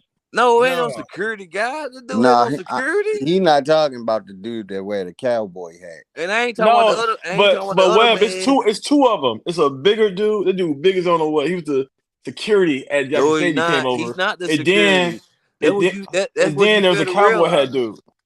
No, the security guy is the dark skinned man with the bald head. All right, man. I gotta find him, bro. I'll next time I watch. Bro, I'll how look do for you him. know this stuff though? You can see it, and I know stuff inside. No, I'm saying Coach Ray is the man. Everybody knows Coach Ray. So you say he has the bag. He's the bag man. He's the money man. He's the man. Okay. He's so the he man. He's the dude that bring the bag in that seals the deal. There you go. He's the man with the no shake. Got them say this, that. Okay. Even for the recruits. Yeah. Yeah. Probably If you go back to watch Cam live, you can hear they say Coach Ray got you. Coach Ray got you. Okay. Just go back and watch it. They say his name throughout the thing. Coach Ray got you. He'll take care of it. And what I'm looking for this on? Oh, you just go hear his name on that. All you gotta do go to Well Off video. This is what you do. Go to you go back on Well Off, go to Jackson State, anything. You see Coach Ray. You see Coach Ray get interviewed sometimes. You see him in the Travis Hunter video where he's sitting back and he behind the scenes of Travis Hunter. So he had the bag at Jackson State too? He's the man everywhere, dude. I think they call him Pretty Tony or something like that. No, his name is Coach Ray. So who on the staff they call Pretty Tony? I don't know who that is, but Coach Ray is the man. I think that's him. Nah, don't call him no Pretty Tony. There ain't nothing pretty about him, but that's Coach Ray. How about this? I'm gonna tell you what episode to go to. When Lil Wayne then was there and everybody was there, all the celebrities and stuff, you see him walking through. You see him walking through the celebrities and everything. You see him everywhere. Hey, Chet, who is Pretty Tony on the staff? Cam Duncan, if you're in here, who is the guy Pretty Tony that Coach Prime be calling? Pretty Help Tony. Help us out, Chat. Help us out, really Chat. flawed. I know you know who Pretty Tony is. Who is Pretty Tony? I ain't never heard no Pretty Tony. Yeah, look, they said everyone knows Prime called Coach Ray Pretty Tony. That's Coach Ray. That's what they call Pretty Tony. I don't know, man. You tell me something new. Yeah. Now see, Prime do that. If a dude don't look that good, he'll call him Pretty Tony. That'll be their little joke. That's my first time hearing that, though. I ain't never heard him say that, but I agree with you. Yeah, he called him Pretty Tony. That's all you had to say. I knew who you was talking about. I would say I ain't know. Coach Prime don't even mention his name sometimes. He just be there. The only thing I'm saying though, man, Coach Prime building up a legacy right now. Everybody don't see it, but the people who do see it, you have an understanding. So the people who see him negativity, think oh, this and that. They can't do this and that. You judging kids from last year that what 40 players left. So how can you compare last year team this year team? You ain't saw nothing. Wait a minute, hold on, Frankie. Let me read this for the people who don't know. It say for people that didn't know, every school has a bag man. It's how biz was handled before they legalized paying the kids via NIL and the collective. Yeah. Go ahead, finish cooking, Frankie. I'm glad Surfboard cleared it up for me because most people didn't understand what I was saying. So that's why I know. MLKP effect. Got people just listening to this don't know nothing. But anyway, but yeah though. I laugh off that.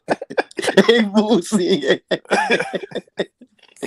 Yo, man. Hey, Frankie, Boosie. man. Hey. Is it just me, Boosie? I'm glad somebody understood. I know somebody on the panel probably said, what the hell is this motherfucker talking about the bag? hey, Frankie. Ain't nobody saying that, brother. Ain't nobody. We all know what you talking about. I hope I don't have to explain the bag, man. Like, hell, that's very obvious, man. Like, I know the NIL collect, we still got the bad, man. That's how you gonna get the NIL stuff. The bad man got to do the pay scale for you. This is how much you worth right here. This is how much you gonna get. So that's what it is, though, man. But back what I was saying, though, like under the truth, though, CU have upgraded on every position, and people still want to say they gonna be 6-6. How? If the whole front line is totally different, offensive line, defensive line, then they add a couple more pieces on the outside, Shepard, Webster, and then add a couple more freshmen, and then on the defensive side, they upgrade the whole D line. They upgraded linebackers too, because we didn't have no linebackers standing 6'3", 6'4", 230 last year. And then they upgraded cornerback. Hey, Travis need a break. We got to bring in Hood, DJ, Hodge. We need some help. We need some safety help too. Let's bring some young guys in there and let them roam. They upgraded every position. The people who left the school that transfer out, they brought a better player in for them. And the people that left out, half of them, 90% of them ain't went nowhere. So how you think they got worse? Hey, Frankie, worse than not a word though. Yeah, I ain't never heard worse before. But we'll go with it.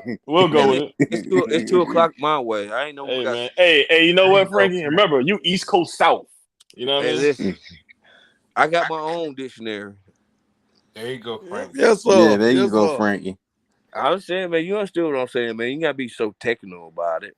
Yeah, I know, Web. I get all elitist Web. I ain't think I was at work. I got put out. Yeah, I'm just messing with you, Frankie. Hey, man, Frankie, you gotta let us know what you're drinking, man. Listen, I'm on a red can tonight. Hey, shouts out to the chat, dog. The chat been on fire for the last 3 days. Yeah. East Coast South. Hey, I've been motivated, dedicated in jail. Hey, if you just coming in, hit the like button, y'all. Good but let me ask y'all opinion. I'm asking you. Let me ask y'all opinion. Lord, Frankie, you gotta give us a second to breathe, Frankie. Do y'all think CU upgrade on every position? Yeah, absolutely. Everything but quarterback. Exactly right. So if they upgraded, so what do you think the team done? What you said again? Say that again, Frank? I'm saying you saying the players upgrade, so the team upgrade, right? Right. And do y'all think the coaches in the right spots now? Like last year, I know, like at the end of the season, I know Burrow Loney, he wouldn't know he couldn't control that receiver room. I said that many times. Like them boys running them over, they divas out there. The receivers most divas. How you know that, man? I can't tell you. Listen. Listen. He had the rooms out of control. That's why they weren't productive. You thought the wide receivers were running all over the coach. That's why they ain't rotate none of them. They ain't rotate. You right about that? Okay. That's okay. I give you that. That's a good point. I didn't think about that. watch this year how Coach Phillips do. If you ain't damn doing what you're supposed to Hold do, on, don't Frank. worry What? about Hey, what playing. you said you drinking on? I gotta buy me some of that. Goddamn, you. Hey, Man, No, shit, we you all some need to drink goddamn that. more juice over there. Man, I ain't got no more Jeez. some red cans. Y'all know what red cans mean? Nah, what's that? Budweisers. You drinking Oh, Budweisers, man? you gotta God get you on damn. some of that cane juice. How many Budweisers you have today? I talk for a living. There you go. That's how I get paid. I talk. I thought you deliver mail, Frankie. I ain't never said nothing like that.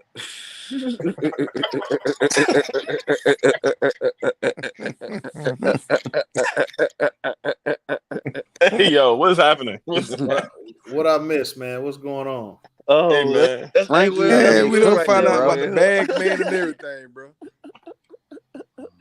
But well, you know, got there. What it is 2:00 in the night. You know how it is, man. We sit to talk football. See you, man. That's it, man. Yeah, he always say, "I just come here to talk CU, man." That's it. That's it. That's all I want to do. Sit, talk, see you, get my Oh, perception. go ahead, Tiger. And Nah, you good, hey, you good. I'll do when I see somebody, I always click. that's it, man. Oh, That's it. man. I just can't wait to the first 4 games and everybody sit here listen to everybody because MLKP is fat. They don't know really about the inside and out about the really what it takes to be a player and what the grind is. I respect all the coaches, players at CU and the kids up there playing and stuff. You know, I was a big Clemson fan. I stayed Frankie, down I there. don't know if Wait you a minute. answered this question yet, but Hold you on, said Jerome. 10-2. Oh, go ahead. Hold on, Jerome. Shout out to my dog TK. He said, "Wade, you still think CU got the best coaching staff in the country?" I'ma stand on it. I said it, and I'm standing on it. And well, I agree with CU you. and Miami got the best staffs So, in I all I of agree for with real? college you. football. Well, I agree with you. Oh, see you in Miami. Yes. What else college coaching staff got really NFL players that went through the grind from college, high school, See, went through the grind. Know these players got to do to make it to the next level. hold on, Frankie. Changing. Can I answer Boosie question? Because it sounded like he was like he was questioning I'm not why I said necessarily that. I'm not saying you're No, wrong. I'm just I'm gonna thinking. tell you what I told TK. I All said right. the reason why I said though, especially for CU, and some of these people was there when I said this. I think you can't go anywhere else in college and get this type of atmosphere. They are preparing you for the pros, bro. It's a pro-like atmosphere there. Like, where else in the country can you go and get this? Yeah. I mean, you could get ready for football like anywhere. I give you that. But yeah, I'm standing on it. Look, TK laughing at me. That's my dog, though. My But question for Frankie. I mean, go ahead, Will. that's just what I think. Y'all can go ahead. My question for Frankie. Shout out TK. I agree. I believe we got one of the best coaching staffs for sure. Frankie, you say you had us going 10-2. What are the 2 teams you got us losing to? I don't know if you already said it. I had to jump off. I already told you. I said they're gonna be 4 games on the road, man.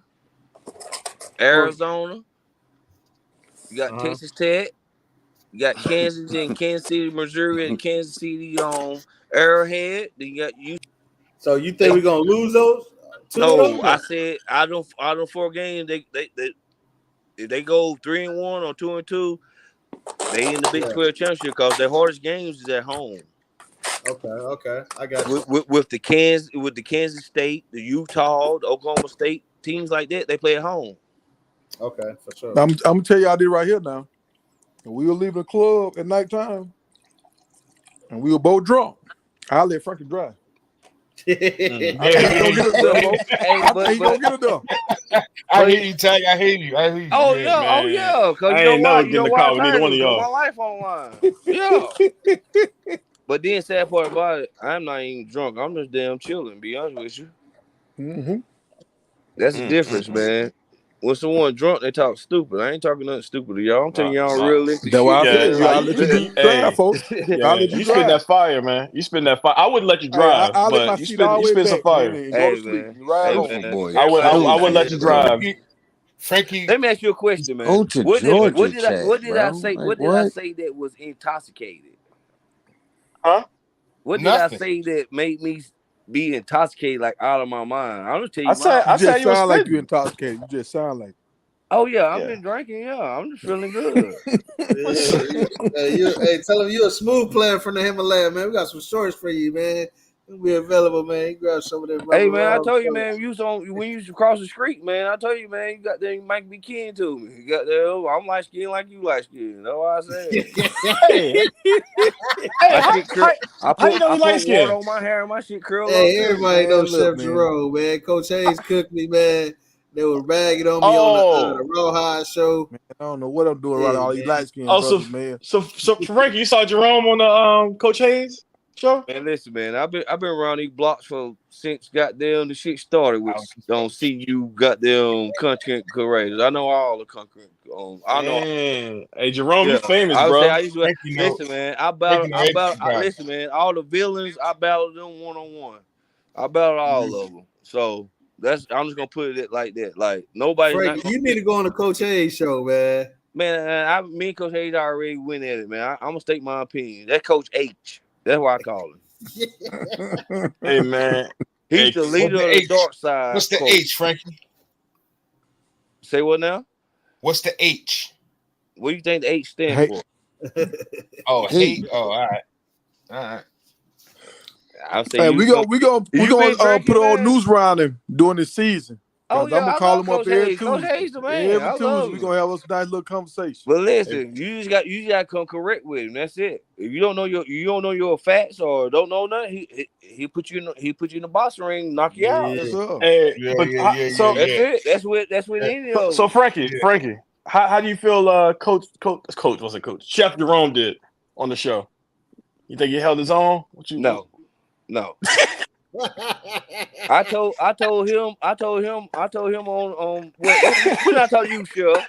I forgot when we chopped it up. You said I told you. I said, man, ain't no way you got that, man. You can't say that about the head, man. With the X's and O's. Yeah, you said that. I remember that. What the hell you doing? Caught you in the chat. Yeah. Hey, your man said no. But Frank, what he was saying, man, he was just saying if you line them all up, yeah, that's the lowest thing on Coach Prime totem pole. When you look at the other stuff that he can do as a head coach, he greater. Now you got some other coaches. I agree with what he said, but it's the way that he can't. You gotta watch. He can't say it out loud. Yeah, you gotta watch what you say. It's a boxing match, man. Hey, I was talking too fast, man. Then I was like, you thought you was running the show. He was just baiting you up, setting you up. Mm-hmm. He got you. He done a case on Coach Hayes mode, the best in the biz. Yeah, he's smooth with it. I'm gonna be back though. I'm gonna be back. Hey, Tiger worked to save you though. They try. Hey, I'm man. And then somebody else came from y'all crew over there. That was Big Tiger. He told me you want to bet your eyebrows on it. Oh, that was promo. He even set him up. He started stuttering. I'm like, BigTigerMedia might need to recruit. Goddamn, they might need to go to the drawing board. Hey, hold on. Y'all ain't got enough firepower. Hey, Frankie. You might gotta go to the portal. Nah, that's what it was, Frankie. Cool. That's what it was, Frankie. Huh? You calling me Big Tigger? It's Big Tiger. Oh, Big Tiger. I'm sorry, buddy. That's what it was right there, folks. About BET down in the basement, man. Yeah. Don't forget about Boosie. He got on there stuttering, man. He always try to act like he get a pass. No, you don't get a pass, boy. Yeah, that's what I said, man. Hold on. You're not about to try to put me in it. I was cool. No, you're looking crazy for 2 hours. Oh, my man on him that he about the eyebrows on him too. No, that's not me, brother. That's not me. So the famous words of the great Dino, you got balled up too. Balled up. Frankie. Well, hit it for me, Will. One time, oh my gosh. One time, Promo gonna go viral, dog. Promo gonna go viral, saying some crazy stuff on somebody's show. Well, hit it for me one time. Like my uncle, man. That's funny. Frankie, stop saying that, man. That was promo, I'm still on here. The guys got balled up well. Man, listen, man. Hey, we Jerome gonna be did what back he week had 3, to do, man. I'm man. gonna No, start. hold I'm on. gonna We See, let. got hey, Jerome I'm back gonna Frankie, let's get this clear, 100%. bro. I had no issue on the show. It Hey, was that dude listen, man. Jerome. Hey, listen, man. Oh, hey, Boosie. Boots, when he hit you about them linebackers, you kind Tiger of had to stuck with. ask you. Tiger had to say, Boosie, now tap me in if you need me. You was silent for about 45 seconds, Listen, dog. I stand on that. Stop it. I stand Stall on him that, out. Frankie. Stall him You out. say what? Yeah, Well, stop Frankie, it. Hold on, what? I Hey, stand on it, Tiger. Frankie. I can't hear Jerome you, held Will. his I can't own. hear you, Will. I can't hear you. What you say, Will? I I said I'm appreciate you, Will. standing on it. What you Jerome standing held on, his Will? own over there. Huh? Coach Hayes still ain't posted nothing where he out debated me. All he posted is me saying I said something and I didn't say it. He ain't posted a clip yet where he out debated me. Bro, he has clips where you beating yourself. Listen, Where man, I that's said I said the something best. and That's didn't the say best nugget ever, man. You telling MLK Prime he don't know X's and O's. What the it. hell? Yeah, you right. I said that, but you know I didn't mean it, man. I understand that, but hey, you got caught up in the moment. Yeah, he Hey, called me. He used the clip for sure. listen, man, you got set up, got trapped, got baited, Hey, everything. I'm gonna be on there week 3 though, man, for sure.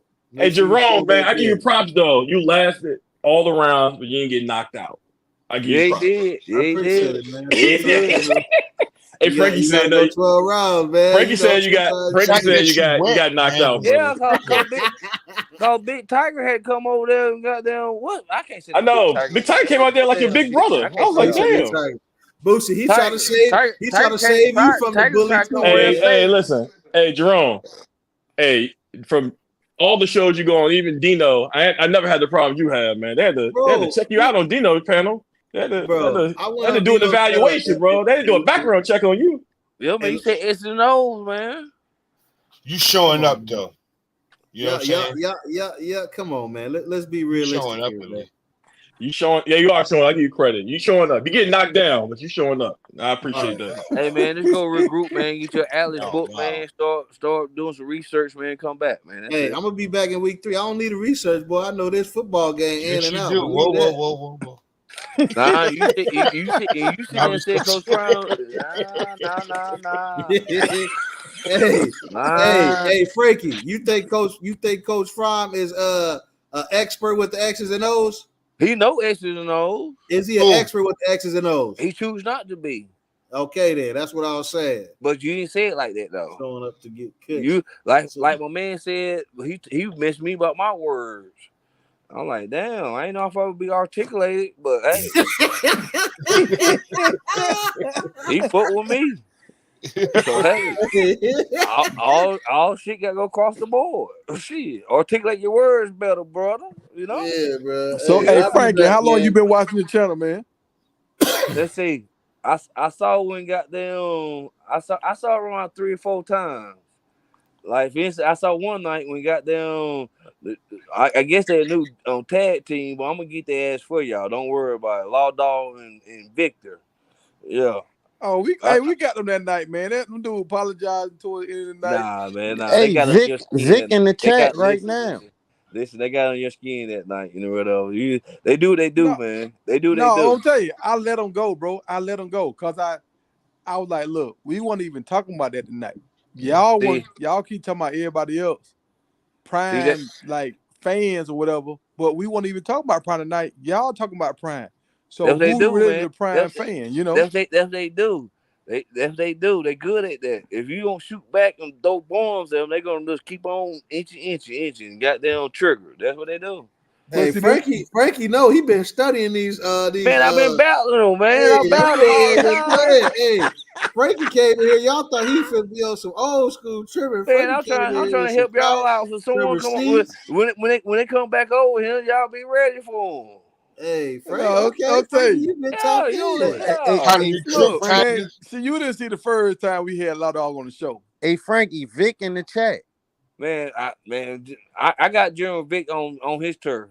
We're gonna go take this to the home turf. Oh, look, I'm finna give Vic all he want. When we start at SEC night, listen, they don't know we too gonna much. let him have all They he don't want know. to have Listen, because man. now he gonna have to defend them Alabama. They don't Roll know too much Tide. about nothing else, man. They can't tell you no other players on no other teams, nothing like that. They can't do all that. They can't do all that. But see, that's his appreciate all team. the Alabama is team. See, And this year, that tile ain't gonna roll the same way it used to roll. That now. man can't tell you 10 players on the Alabama team. Man, Vic is a good guy, man. Hell, you talking about that 16? He can't teach 10 players. Who gonna tell you? Jalen Monroe and who else? I don't. That's all the person I know on Alabama. Yeah, that's all he ever say now. Who else you gonna say? Ask him who was the running back name, but give him 10 seconds. Can't let him go to. You can't let him go to the AI, his cousin, Google. Can't let him go to Google. You give him 10, 20 seconds, you go to Google that long. You know what I'm saying? Nah. Yeah, you can't answer my question. Hey, I like this brother, Listen, man. if you can't answer my question under 5 seconds, I know you don't know. Frank, you like me, man. You like to have a good time, laugh, man, and really enjoy it, man. Yeah, that's what all I know. do. Well, know that. Man, I know that. Hey, we will stay 4 o'clock in the morning talking shit. We done stayed on that platform till 6, 7. Me, him, Dino. Just like my uncle, dog. That's crazy. What you want, we just had some miscommunication. I don't want to speak on his platform. Yeah, we good. Man. That's in the past. That's in the past. You know what? Everything move forward. You know what I'm saying? That's the same thing I talk about CU football. That's in the past. Yeah, I tell you off here, Ryan. Yeah. Hey, shout out to all the Chef Jerome supporters in the chat, man. Chat, Ryan. Shout out. Yeah, right. Shout out to all the Chef Jerome supporters. All two of y'all. All two of y'all. Yeah, shout out to the two Chef Jerome supporters. And shout out to everybody else, man, who who don't rock with the chef, man. It's all love, baby. It's all love, man. Yeah. Guess we on Coach K's show week 3. Called the Redemption. You all man. That's all I know you about. I'm sorry. And when we get these Chef Jerome shirts, don't be mad, Bootsy. Hey, you better put X and O's on the back. Hey, no, I got one. Hey, we be watching the Colorado game. I'll buy one of those, man. Chef Jerome, X and O's. Hey, Ryan, check the back. Yeah. Check the back check. Okay, I got it. All right. I got you, Webb. I already knew that, Webb. I already knew that, Webb. Yeah, my dog Factory Q gonna rock with me all the time, man. That's my Factory dog. Q, yeah, Factory Q rock with you. Yeah, that's my dog, man. Yeah. But man, y'all can't listen, man. Y'all gotta hold your turf down, man. Factory Q got your back. I'm telling you, dog. If any of them dudes ever want to come on here and stand on their square with me, dog. See, I'm gonna tell you another thing. I don't even read the chat. I don't care what the chat say. Half of them don't know shit what they talking about anyway. They ain't know but MLK. They don't respect, you know.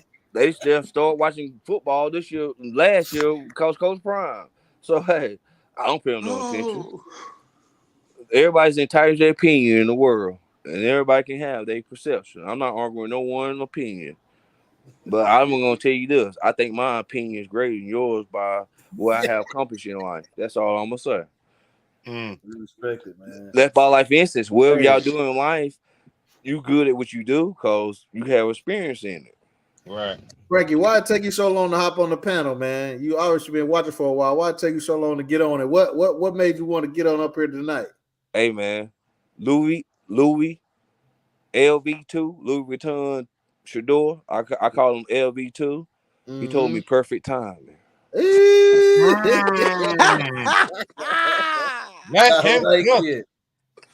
I like it.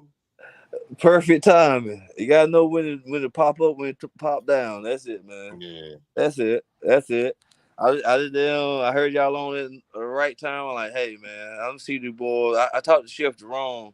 He might let me up. I know we should be good. So I ain't. Would y'all say Tiger? I can't say no Big Tiger. I'm just gonna say Tiger. What's another name, man? I can't say all that, man. It's Tiger, man. You rather say Tigger than Tiger? Man, all right, Tiger. Goddamn, goddamn, Tiger. That don't even sound good. Goddamn. Well, hey, how I Big started Tiger, this you name. know what though? Listen, I'm gonna tell you how Big Tiger. I've been watching you since Jackson State when you using the damn truck and shit. Dog, that's how I got the name. Cause you got the Gremlin Tigers. Yeah. You got JSU Tigers. You had Tennessee Tigers. So I was like, hey, I'm Big Tiger. So they know I'm rocking with JSU. I remember you now. You started when he first. Yeah. I saw some Tiger was on his porch or something. Wasn't you, Tiger? Like in the very beginning? I probably was. I don't know what the heck I Yeah. I was. just saw him he's When being you instructed. He was talking about putting that, JSU football. putting the That's what I know. JSU hats on and stuff.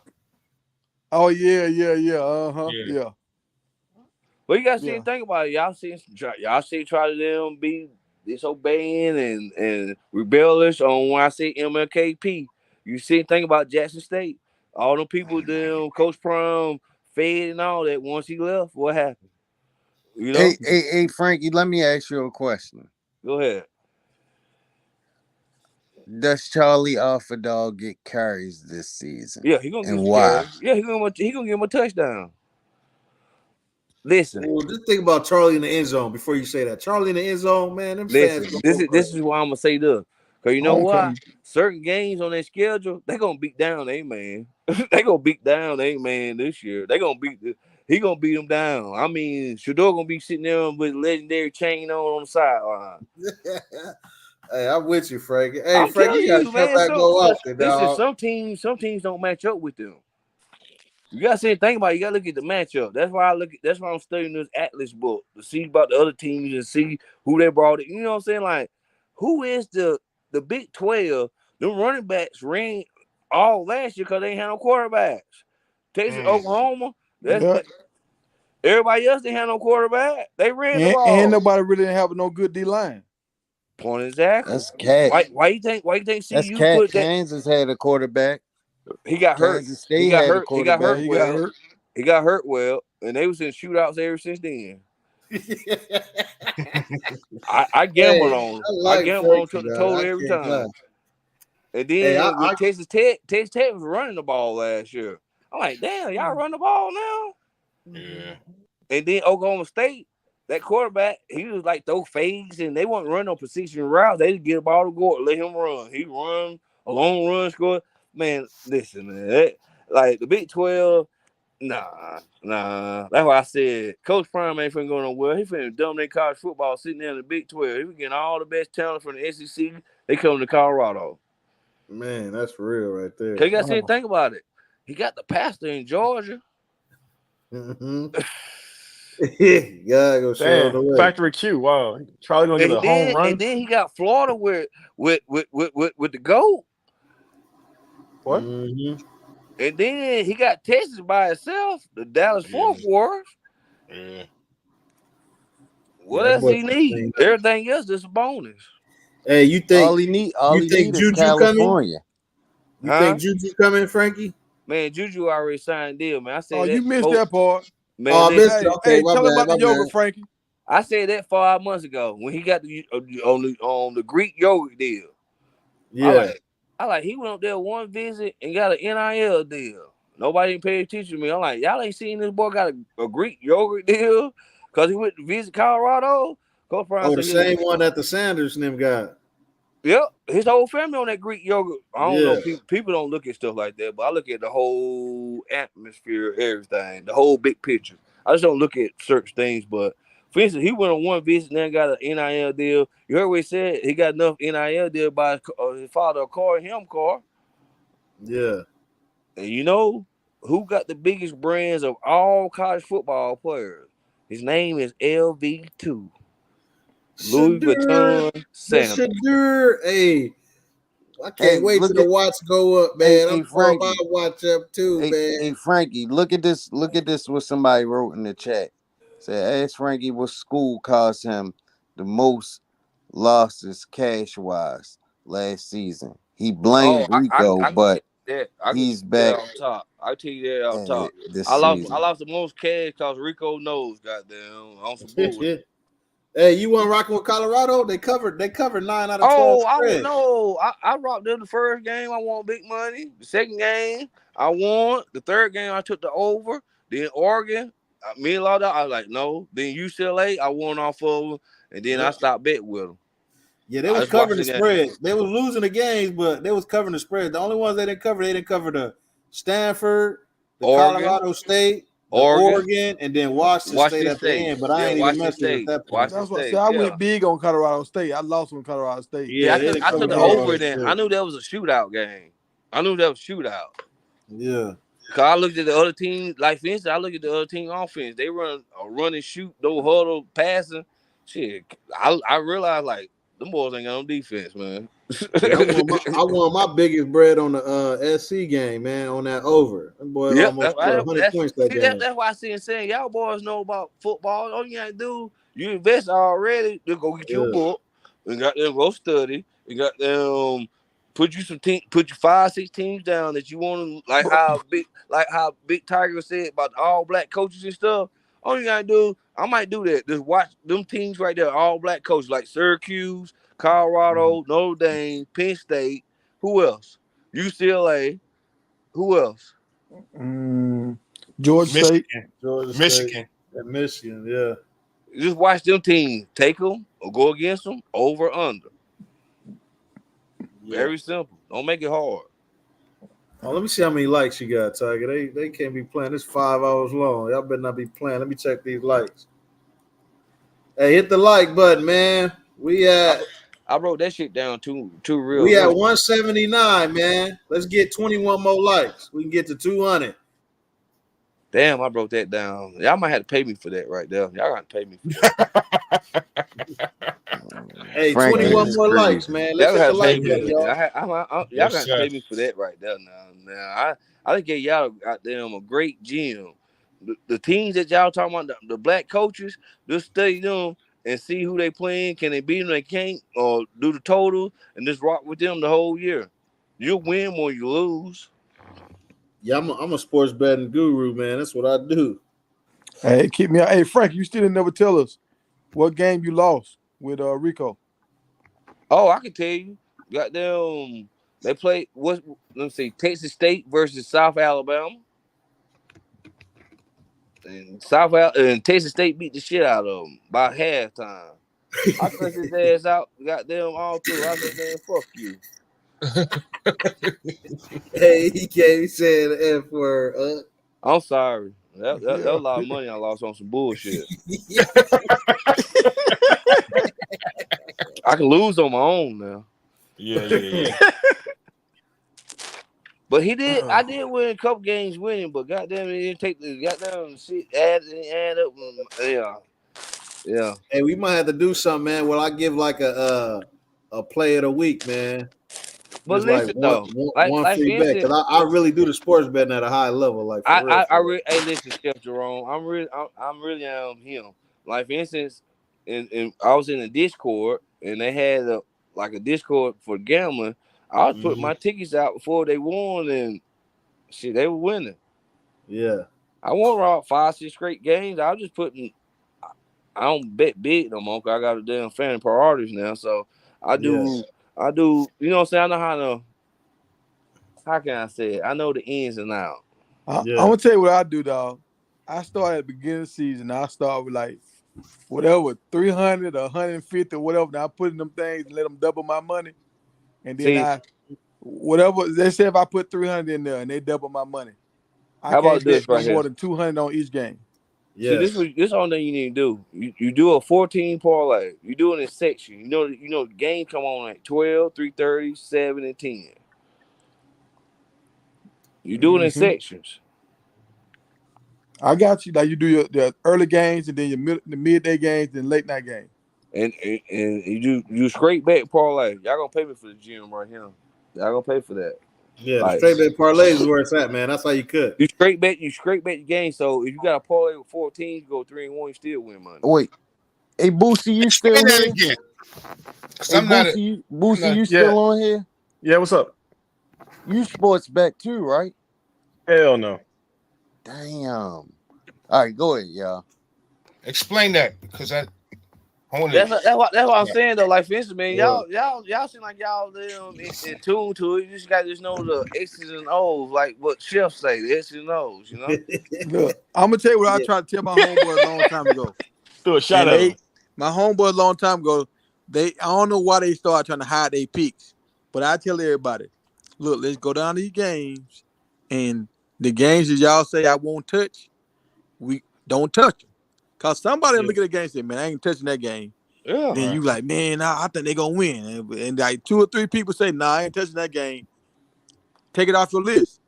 See, they saying they ain't touching it for a reason. See, I understand what you're saying. Like I said, man, people don't want to make money together. They want you make money Yeah. together. They want. That's No, I've crazy. experienced all that in life, man. I'm like, okay, hey Tiger. They be So gatekeeping the pit. Mhm. Tiger, if you don't start something on your, as far with your channel when the season come around for like betting, well, you ain't took no it out gonna my have a mouth. Discord. Well, you took it out my mouth. Well, that too, and plus, I'm gonna give you a gym, Big Tiger. I want 10% off this right here. If you talk enough about it, you can get some sponsors for that. Yeah. I'm done See, with I it. ain't even want to go that Oh, far, for real? Frankie, but I'm sorry, Will. I'm no, you sorry, good, Will. Frankie. You good. I'm I was saying gonna I tell know him you that talking Yeah. about, behind the But scenes, but you can but make a whole segment just sit there and just talk about that. yeah, yeah. yeah, and I mean, I've been wanting to do this for a while. Me and my homeboys do it all the time, but they don't want to never talk about it out loud. They always want to Hey talk man, you about want it. my cash out, man?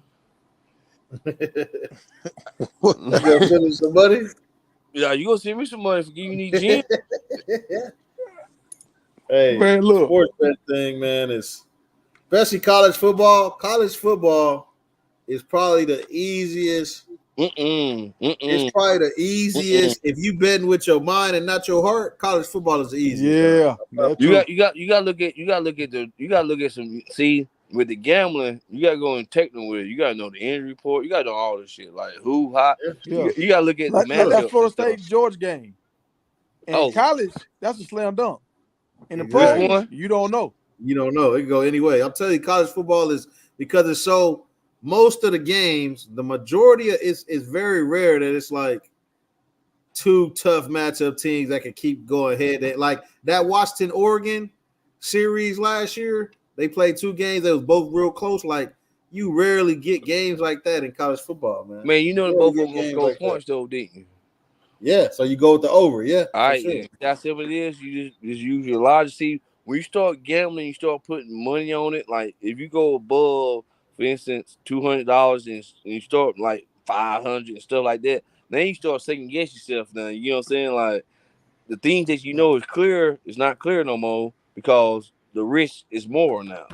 But see, Yeah. this is what I say, bro. Once I start getting to the high money, I break it down. I only get 3 bets a week.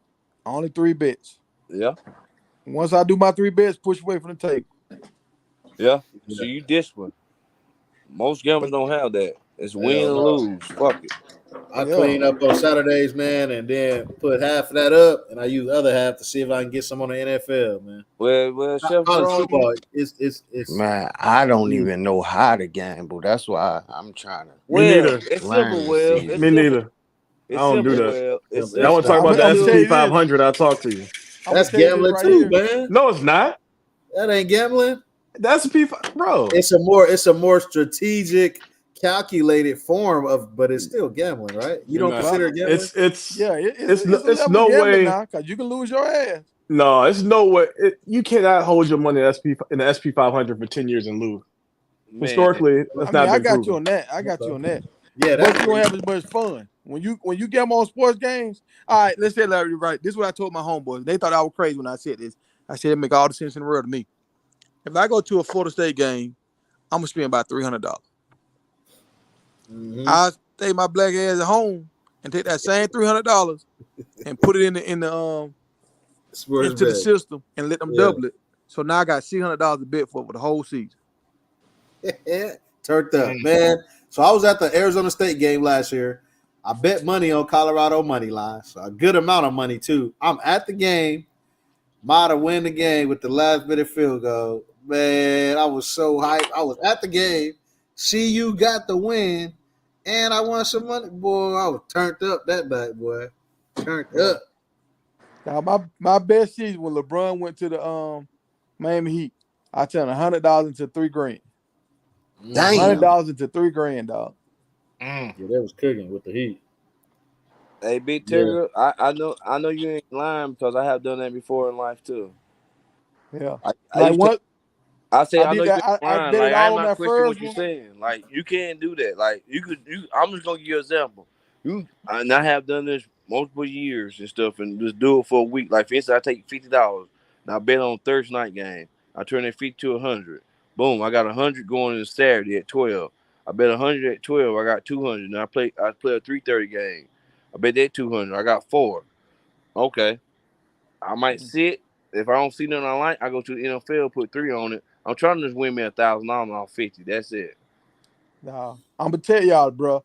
I had to sit down to the science. I had notes, so I couldn't bet on the team more than 2 times a day. Like I couldn't put them in more than in one parlay or a straight up bet.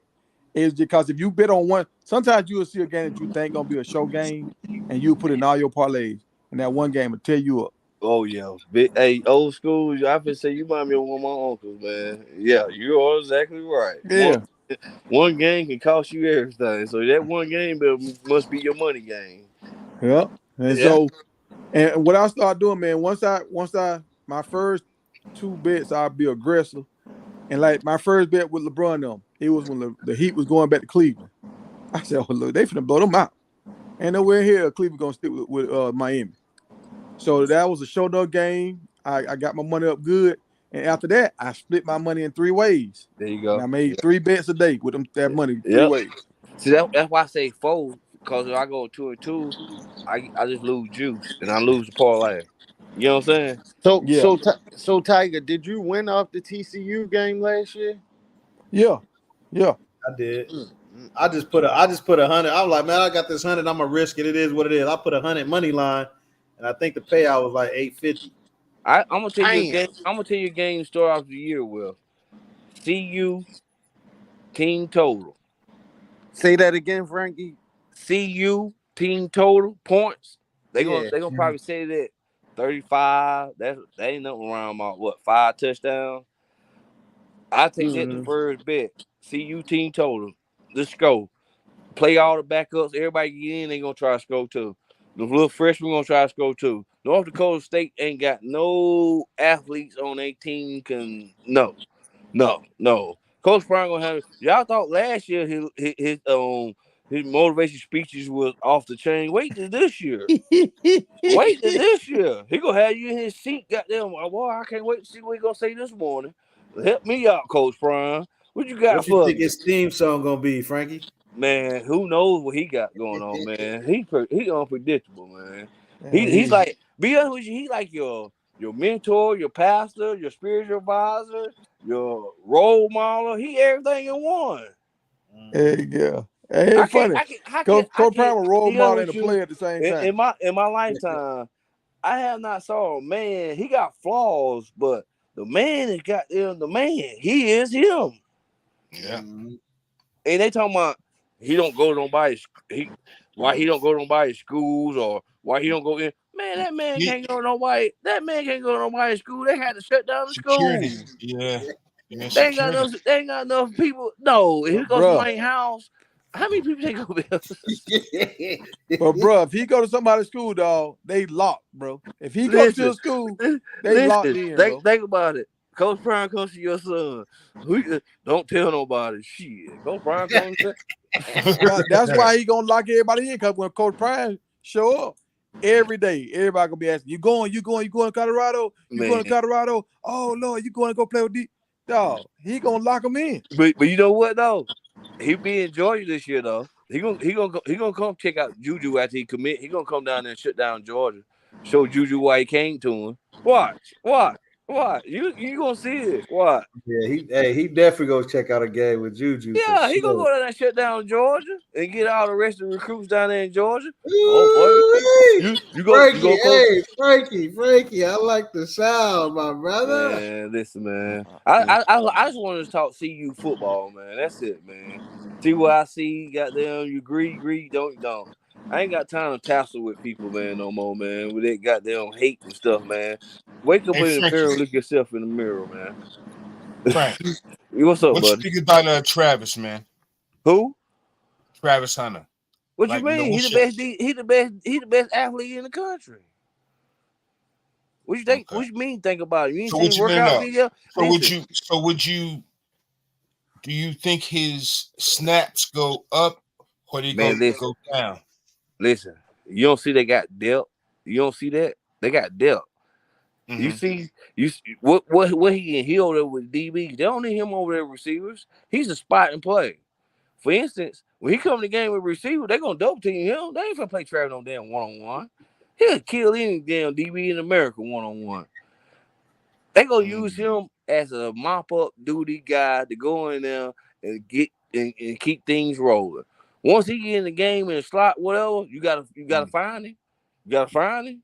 You don't, touchdown. And then on defensive side, you see how he got there working, man. That boy got there inspired me. Got there. That boy, man. Listen, throw it if you want to. Listen, he messed up that Stanford game because he won 100%.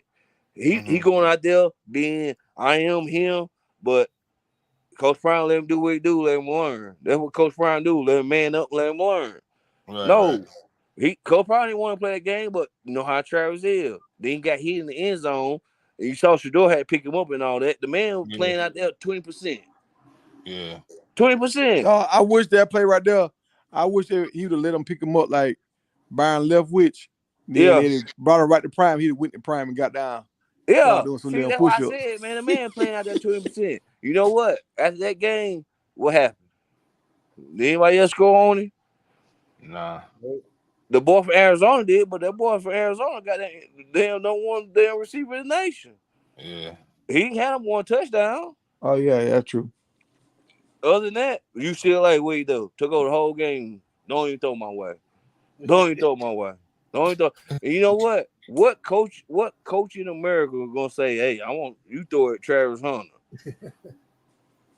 So now the other DBs, Hood, DJ, and Hodge, if y'all want to make some money and get your family out of here, just goddamn play. That's it. Yeah, I know Hodge got a babe on the way. He got to make it count. That's why I said Preston, he going to lead. Trust me. Yeah. He got good stats. That's why I said this. Like, people ain't realizing, like, for instance, Prime playing mind games. People didn't realize Coach Prime took the whole spring and he coached them two guys up for the outside. They trying to say Travis gonna play the slot. Travis ain't gonna play no damn slot, no goddamn run game. Hell no. You think they gonna goddamn let an offensive lineman hit Travis? Right. Come on, man. That's why I say people just take stuff Too and much run with it. contact in there. Come on, man. You know, Travis played a slot on 3rd and long and something like that because, you know, the two outside, they man, I got you. We blitzing. We blitzing. We locking up. And then now, when they go in the down package, they can put Hood, they can put DJ on the outside, they put Hodge and Travis in the inside. Go with Let's blitz. You got 2 seconds. Let's go. Yeah. And then they got enough D linemen now. And then they got enough D linemen now that can go in there fresh. They didn't have that last year. The D lineman that we had last year was Dominic. That's it. That's true. Now we got D tackles. We got D tackles. We got D ends, and now we got linebackers. Now last year, them guys just playing out there because they know nobody can replace them. Now this year, dog, fuck that. Especially on offensive linemen, they ain't rotate number one guy. Y'all saw it. Let me ask y'all this question: did y'all see the Prime TV series? Yeah. All right, the Nebraska game. Coach Prime went up there. He said the halftime. He said he ain't speaking. Offense coordinator, defense coordinator, talk to the guys, finish the game. People, they even look at that like Coach Prime said, I ain't got nothing to do with this. Y'all finish the game. I looked at that back. I like, man, that was turmoil then. Coach Prime already knew. The coaches wasn't really behind it. And look what they was sitting there doing. They up 29 and they lost the game. I like, damn, I wish I saw this shit before the damn season and I damn really made some money. It was turmoil. Not no more. He even got more people on special teams. He got a boy who played with him with Baltimore. He on the special teams coach.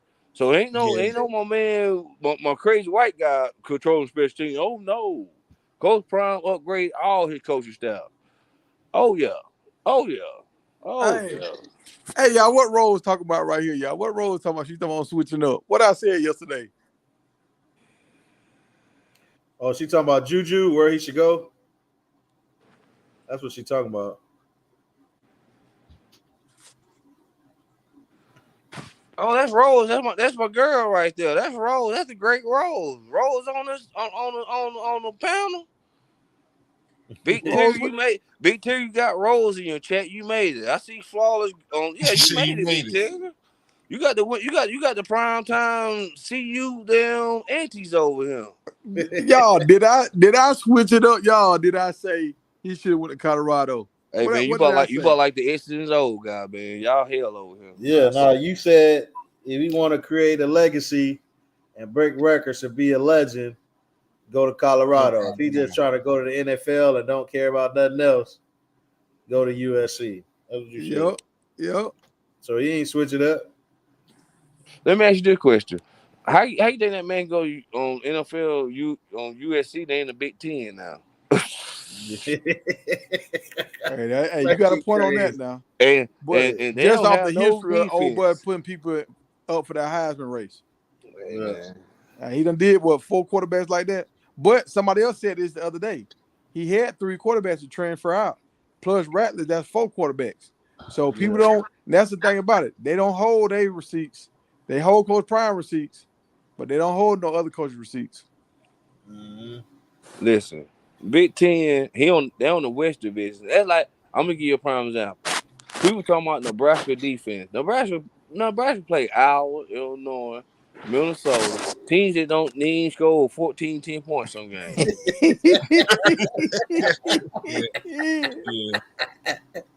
Yeah. And I sit there and say, I shake my head like, y'all gotta be stupid, MFL. Y'all just listen to what anybody say.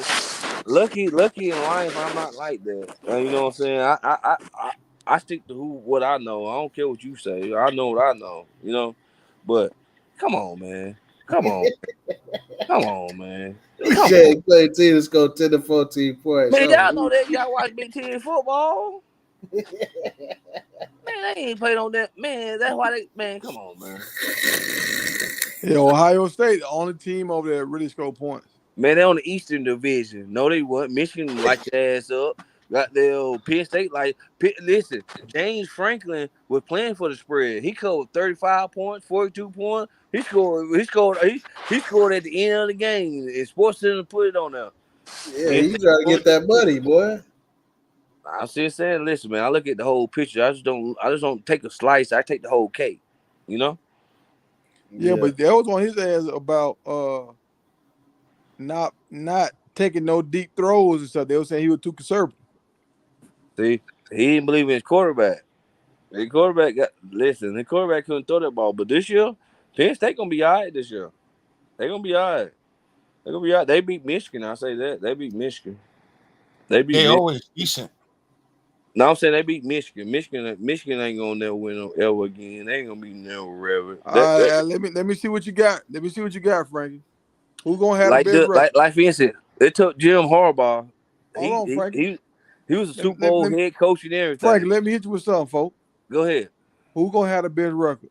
Coach Prime, a man at Penn State, Notre Dame, or Syracuse? It's talk. The other two, Penn State, Syracuse, no. Notre Dame and Coach Prime, that's toss up. Notre Dame got the quarterback from Duke, Leonard. Yeah, Riley Leonard. Yeah. That's all they need was a quarterback. That's all they need. They got everything else. They got DBs, receivers, running backs, offensive line. What about Penn State? What about Penn State, Frank? See, with Penn State depends on that quarterback. Yeah, that quarterback. If that quarterback throw the ball downfield, like y'all just sit there and say he didn't throw the ball downfield. They always a quarterback away. Yeah, that's it. He got everything else. And then with Syracuse, this is their first year. They win a couple games, but nah. Now they went 7-6 last year with about 7 hurt players. That's all coming back. But then they got he brought in a whole bunch of dudes. And he got a quarterback. But then I take a step back and look at the ACC. Like for instance, Syracuse got my quarterback from Ohio State didn't lose over 1 game last year. Yep, and he brought in 7 SEC guys. That's what I'm saying. He got like for instance, like Syracuse done the greatest hire ever. Like Colorado done with Coach Prime. Coach Prime is loud. Coach Brown, like, Yeah. but man for Syracuse, he been in Georgia. Right. He went and got the Texas A&M guys. He went Shit. and got Frankie all his knows some stuff guys. now. Frankie He knows some doing it stuff. quiet. He went and Yeah. got all his guys. You know, boys can recruit. The boy, listen, I won't be surprised they make a bowl game. I won't be surprised. I'm Oh, they just gonna make a saying, bowl like, game. Vincent, that quarter, listen, they had a good running back last year at Syracuse. 1,000 yards. He back. That's why I know. And then they ain't them upgrade. They done upgrade. Now they the only team that might have did more upgrades than Colorado. I believe that because they had more positions that they need to upgrade in. And I agree with you on that. Like, nah, Syracuse is a sleeper. Mm-hmm. They gonna win. They gonna win a game in the Carry Dome that they ain't for the win. I'll tell you that. What y'all think about Rutgers? No, I'm just Rutgers. Rutgers. I was Now kidding. Rutgers coming now. They got the old coach back. You better give Rutgers some respect. Hey, he coming now. But they play on the wrong side of the division of Big Ten. They gotta play Penn State, Michigan, and Ohio State. They gonna kill them every time. Oh yeah. Yeah, they gonna get beat up and get their confidence down. They was on the other side with Iowa down there. They would win like Nebraska was. Yeah. And I can't believe people still believe in Nebraska. CU had a terrible season last year and beat them, and Nebraska Boy, coming that's true, in. bro. Nebraska coming in now. What upgrades did they done major? Name a key upgrade. Hey, quarterback. Kept everybody together. A freshman? Hell yeah, he's nice. Man, listen, I know a freshman names. Okay, that's like Florida Gators quarterback. Long way. He nice. Leg way. There you go, buddy. Thank you. Yeah, he's good. What's the difference? You're still a freshman, growing pains. You think? Listen, Well, they had to get a matchup quarterback from somewhere. I mean, they got a 5-star. I understand all that, but you going against LV2 this year. LV2 went against NFL prospects every game he played. Almost every game. Name a quarterback that is not an NFL prospect they played last year. Let's look down the line. TCU, no. Nebraska, no. Colorado State, no. USC, yes. Oregon, yes. Arizona, yes. Oregon State, yes. Washington State, yes. Utah, yes. He probably be a good backup in the NFL clipboard. Utah. Cam Rising, he can be a backup third He didn't string play last in the year. NFL. He be a good backup in the NFL. Chase Daniels is a prime example. Yeah, you said who they played last year though. They didn't play him last year. He was injured. I'm saying in general though, like that the Utah game wasn't really no game. They had their third string people out there. They try to get the game to CU, but CU still couldn't win it. So just see this thing about all the quarters they played last year. They can go against this year. What teams that scare you as a quarterback in the Big 12? Just name me a quarterback in the Big 12 that's gonna scare you. Name me a receiver that gonna goddamn get off. Bump a running back. I can put 8 in the box with a running back. Give me a receiver who gonna beat Travis one-on-one. Who can beat Travis one-on-one? That's the question y'all should ask people. What receiver could beat Travis one-on-one in the Big 12? What team and what receiver? What's that? What's the receiver? The receiver name from Arizona? T-Mac, the only one got a chance, but Travis ready for T-Mac this year, man. Yeah. That dude nice though. Now Kansas, nice. The Jayhawks got some guys now. They got some guys. They got 3 guys. I'm telling you, they got some guys. They got 2 guys that love to work the sideline, and they got 1 long dude that like to go up the middle and do jump ball, kind of like T-Mac. I think the guy that Nebraska got from Wake Forest, I think he gonna give us some problems. Double him. I don't think nobody can stop T-Mac, man. Look, Rosecrans Boy said Horton. Who you say? Horton. Torrey Horton from Colorado State. He gave us hell last year. He was there last year, right? Number 4 or 14 or something. 14. Yeah. See with that right there, they rotating D linemen now. D tackles, D ends. They coming. And then you know who the X factor on the D lineman this year? Lewis and Sal. Nobody ain't talking about Coach Lewis as defensive line coach. See how easy they slid that in on the people. What happened to Sal? He started writing on the wall.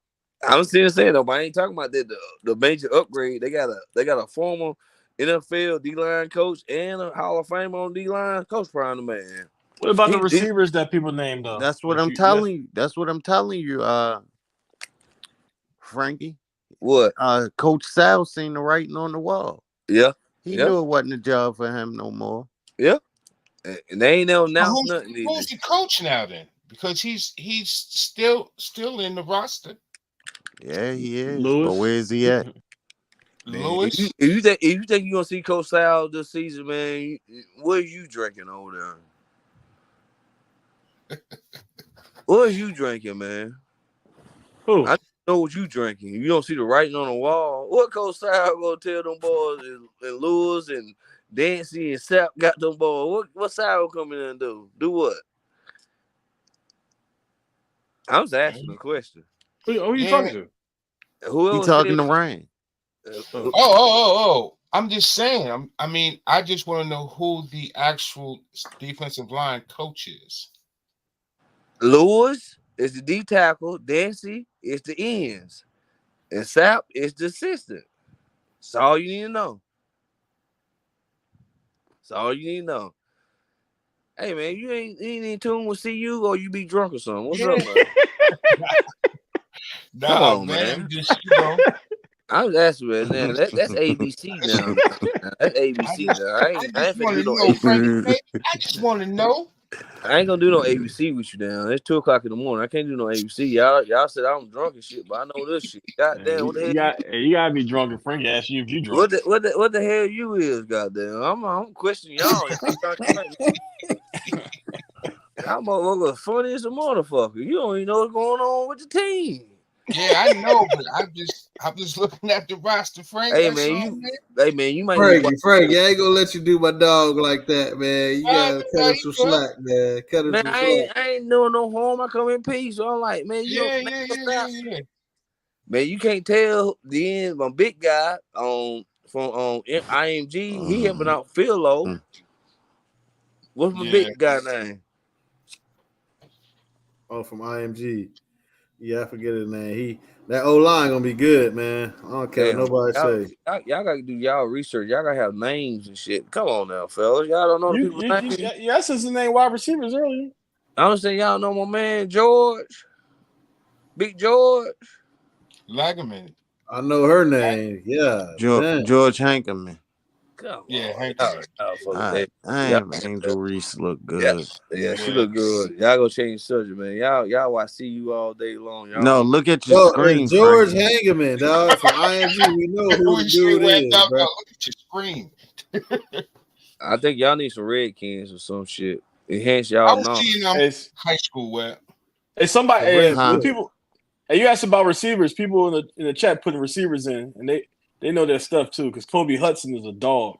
Yeah, he is. UCF. Okay. Brennan Presley from Oklahoma State. Okay. He only 5'8", nice as hell. So these guys is naming one guy, man. We finna double these boys, bro. Travis go cover one side of the field. Them dudes getting doubled. You gotta have at least two to be able to cook on us. One receiver ain't gonna get it. You said S and O. You said easy. You answered that. The simple, like. What is y'all saying, man? I do this a little bit, man. But then I S&O, I'm gonna come back with another question. Okay, if this is the lineup that I want them to have out there in a set. Yeah, I want them to go out there 4 wide, put me a running back out there. Mm-hmm. Throw me Will Shepherd on the outside. Mm-hmm. Throw me Travis beside him in the slot. Give me Jimmy and Wester on the other side. Yeah. No, I don't like you gotta move Travis and Jimmy around. Nah, Jimmy and Wester play the slots. Travis gonna play the outside. For But I instance, see. Go Travis ahead. can Go go with your both ways, lineup. Go with your but lineup. Jimmy been practicing outside too, though. Okay. Okay. I don't Let, think let he me hear. Let me plays hear where you going outside with it. this Let me year. hear where you I going want with to For it. see instance, how young on boy one side catch you out. got one side. For instance, you're right. Let's switch them up. Let's switch Jimmy and Wester up. This mix match. Anyway, them four go out there and any run. I take any of my 4 running backs now. They ain't gonna do them but Yeah. run straight downhill. They gonna just Mhm. try to run people over and yeah. Anytime them boys get the ball this year, them boys gonna One try to cut, run with boom. the finish. Yeah. I like all 4 of my running backs. I ain't worried about running backs. They gonna have Hey, all the opportunities. but the dude in the chat named 2 different wide receivers from Oklahoma State. Where they at? And Where they at? and Name them both of them, two. hold on, both of them could possibly get 1,000 yards each. They ain't. Hell no. How many Not What are yards you they had Oklahoma talking last State. about? year? Hold. Why they can't? Oklahoma Because State gonna they were damn run near the close to ball. it last year. What Oklahoma was State gonna they run the ball, yards man. last year? Huh? What was their yards last year? One was 991, Okay. and I think the other was like 800, something like that. It was But you know, close. Them before receiving or all purpose? let me do this right here. Receiving yards. Gordon didn't play till the 4th game of the season. The third game on the 4th game of the season. Yeah, with Ali in there, them boys ain't getting no 1,000. Hell no. Man. Hey, but I did hear about the that Owens Y'all dude. bugging. That Owens dude is nice. Y'all bugging. And Owen's not even the best wide receiver on the team. Yeah, the Owens dude is nice. He's not even the best. Presley is Yeah, better. Presley the best, but you could take Presley out the game, man. Who you talking about? How Oklahoma you gonna State? take Presley out of the game and do what was in 1,000 yards last year, man? Who you talking about? Oklahoma State? Yeah. Man, they ain't finna throw that ball this year. They finna run that ball to death. They do both. No, they don't. Todd Gurley, that boy, man. Hey, did you see them in the Big 12 championship game? You saying they don't do both? Did you see them? Let me ask you one question. That's it. You are right. They do both. Did you see them in the Big 12 championship game? I watched half the game. I ain't watch all of it. I ain't gonna lie to you. No, I'm asking. Did you see them play Texas in the Big 12 championship game? I watched half the game. Okay. Yeah. You watched half the game. What did you see? What was the score when you watched half the game? Shit, I don't remember. I ain't gonna lie to you. They got their ass smacked very early, didn't they? Once Texas was up, they tried to throw the ball. Texas kicked their ass. That's Texas though, man. Like Texas, what? Okay, that's one of the best teams in college last year. If you take the running back away, that quarterback is not that damn good to be making reads out there. I don't know how the receivers had that many yards. That's crazy. They must have been getting a lot of stuff on play action. They done it the first 3 games they had non-conference, man. That's what people be overlooking, man. Oklahoma State got some dogs. Man, Oklahoma State. They keep talking about just the running back. They got wide receivers. What you're saying is they got most of their yards in the non-conference games? Yep. Google it. Somebody Google and tell what yards they got, what games they got. Somebody. No, in addition to that, with your running game going crazy, you can play action all day and kill them. That's a fact. That's true. That's true. Hey, Tiger. Yeah. Tiger, I'm gone, man. I gotta get up in the morning. Yeah. I gotta get up too. So hey, all right. Hey, Boosie and Rome, y'all trying to stay out here? Hell no, I'm out too. Yeah, I'm about to hop out too. Hey, let Frankie run it. 6 hours. All right. Anybody got any closing arguments? Nah, I just say I appreciate Frankie and the crew coming through, man. You really turned it up for the last little half. We appreciate it. You got to stop back by. Yeah, Frankie, you got to come back. The closer, man. Hey, Frankie, I'm the closer, man. I give y'all a shot in the arm, man. That's all I do. Wait, what you say, Tiger? I said on Wednesdays we're gonna do the bet and talk real tough. We're gonna talk about the teams and all that because all the games kick off on Thursday, so we're gonna go in on Wednesday. For sure. All right. Hey man, you cash out, all right, man. Y'all be cool. All right, Tiger. Appreciate you, bro. All right, go Bucks. Holla at you. All right, y'all. Yep.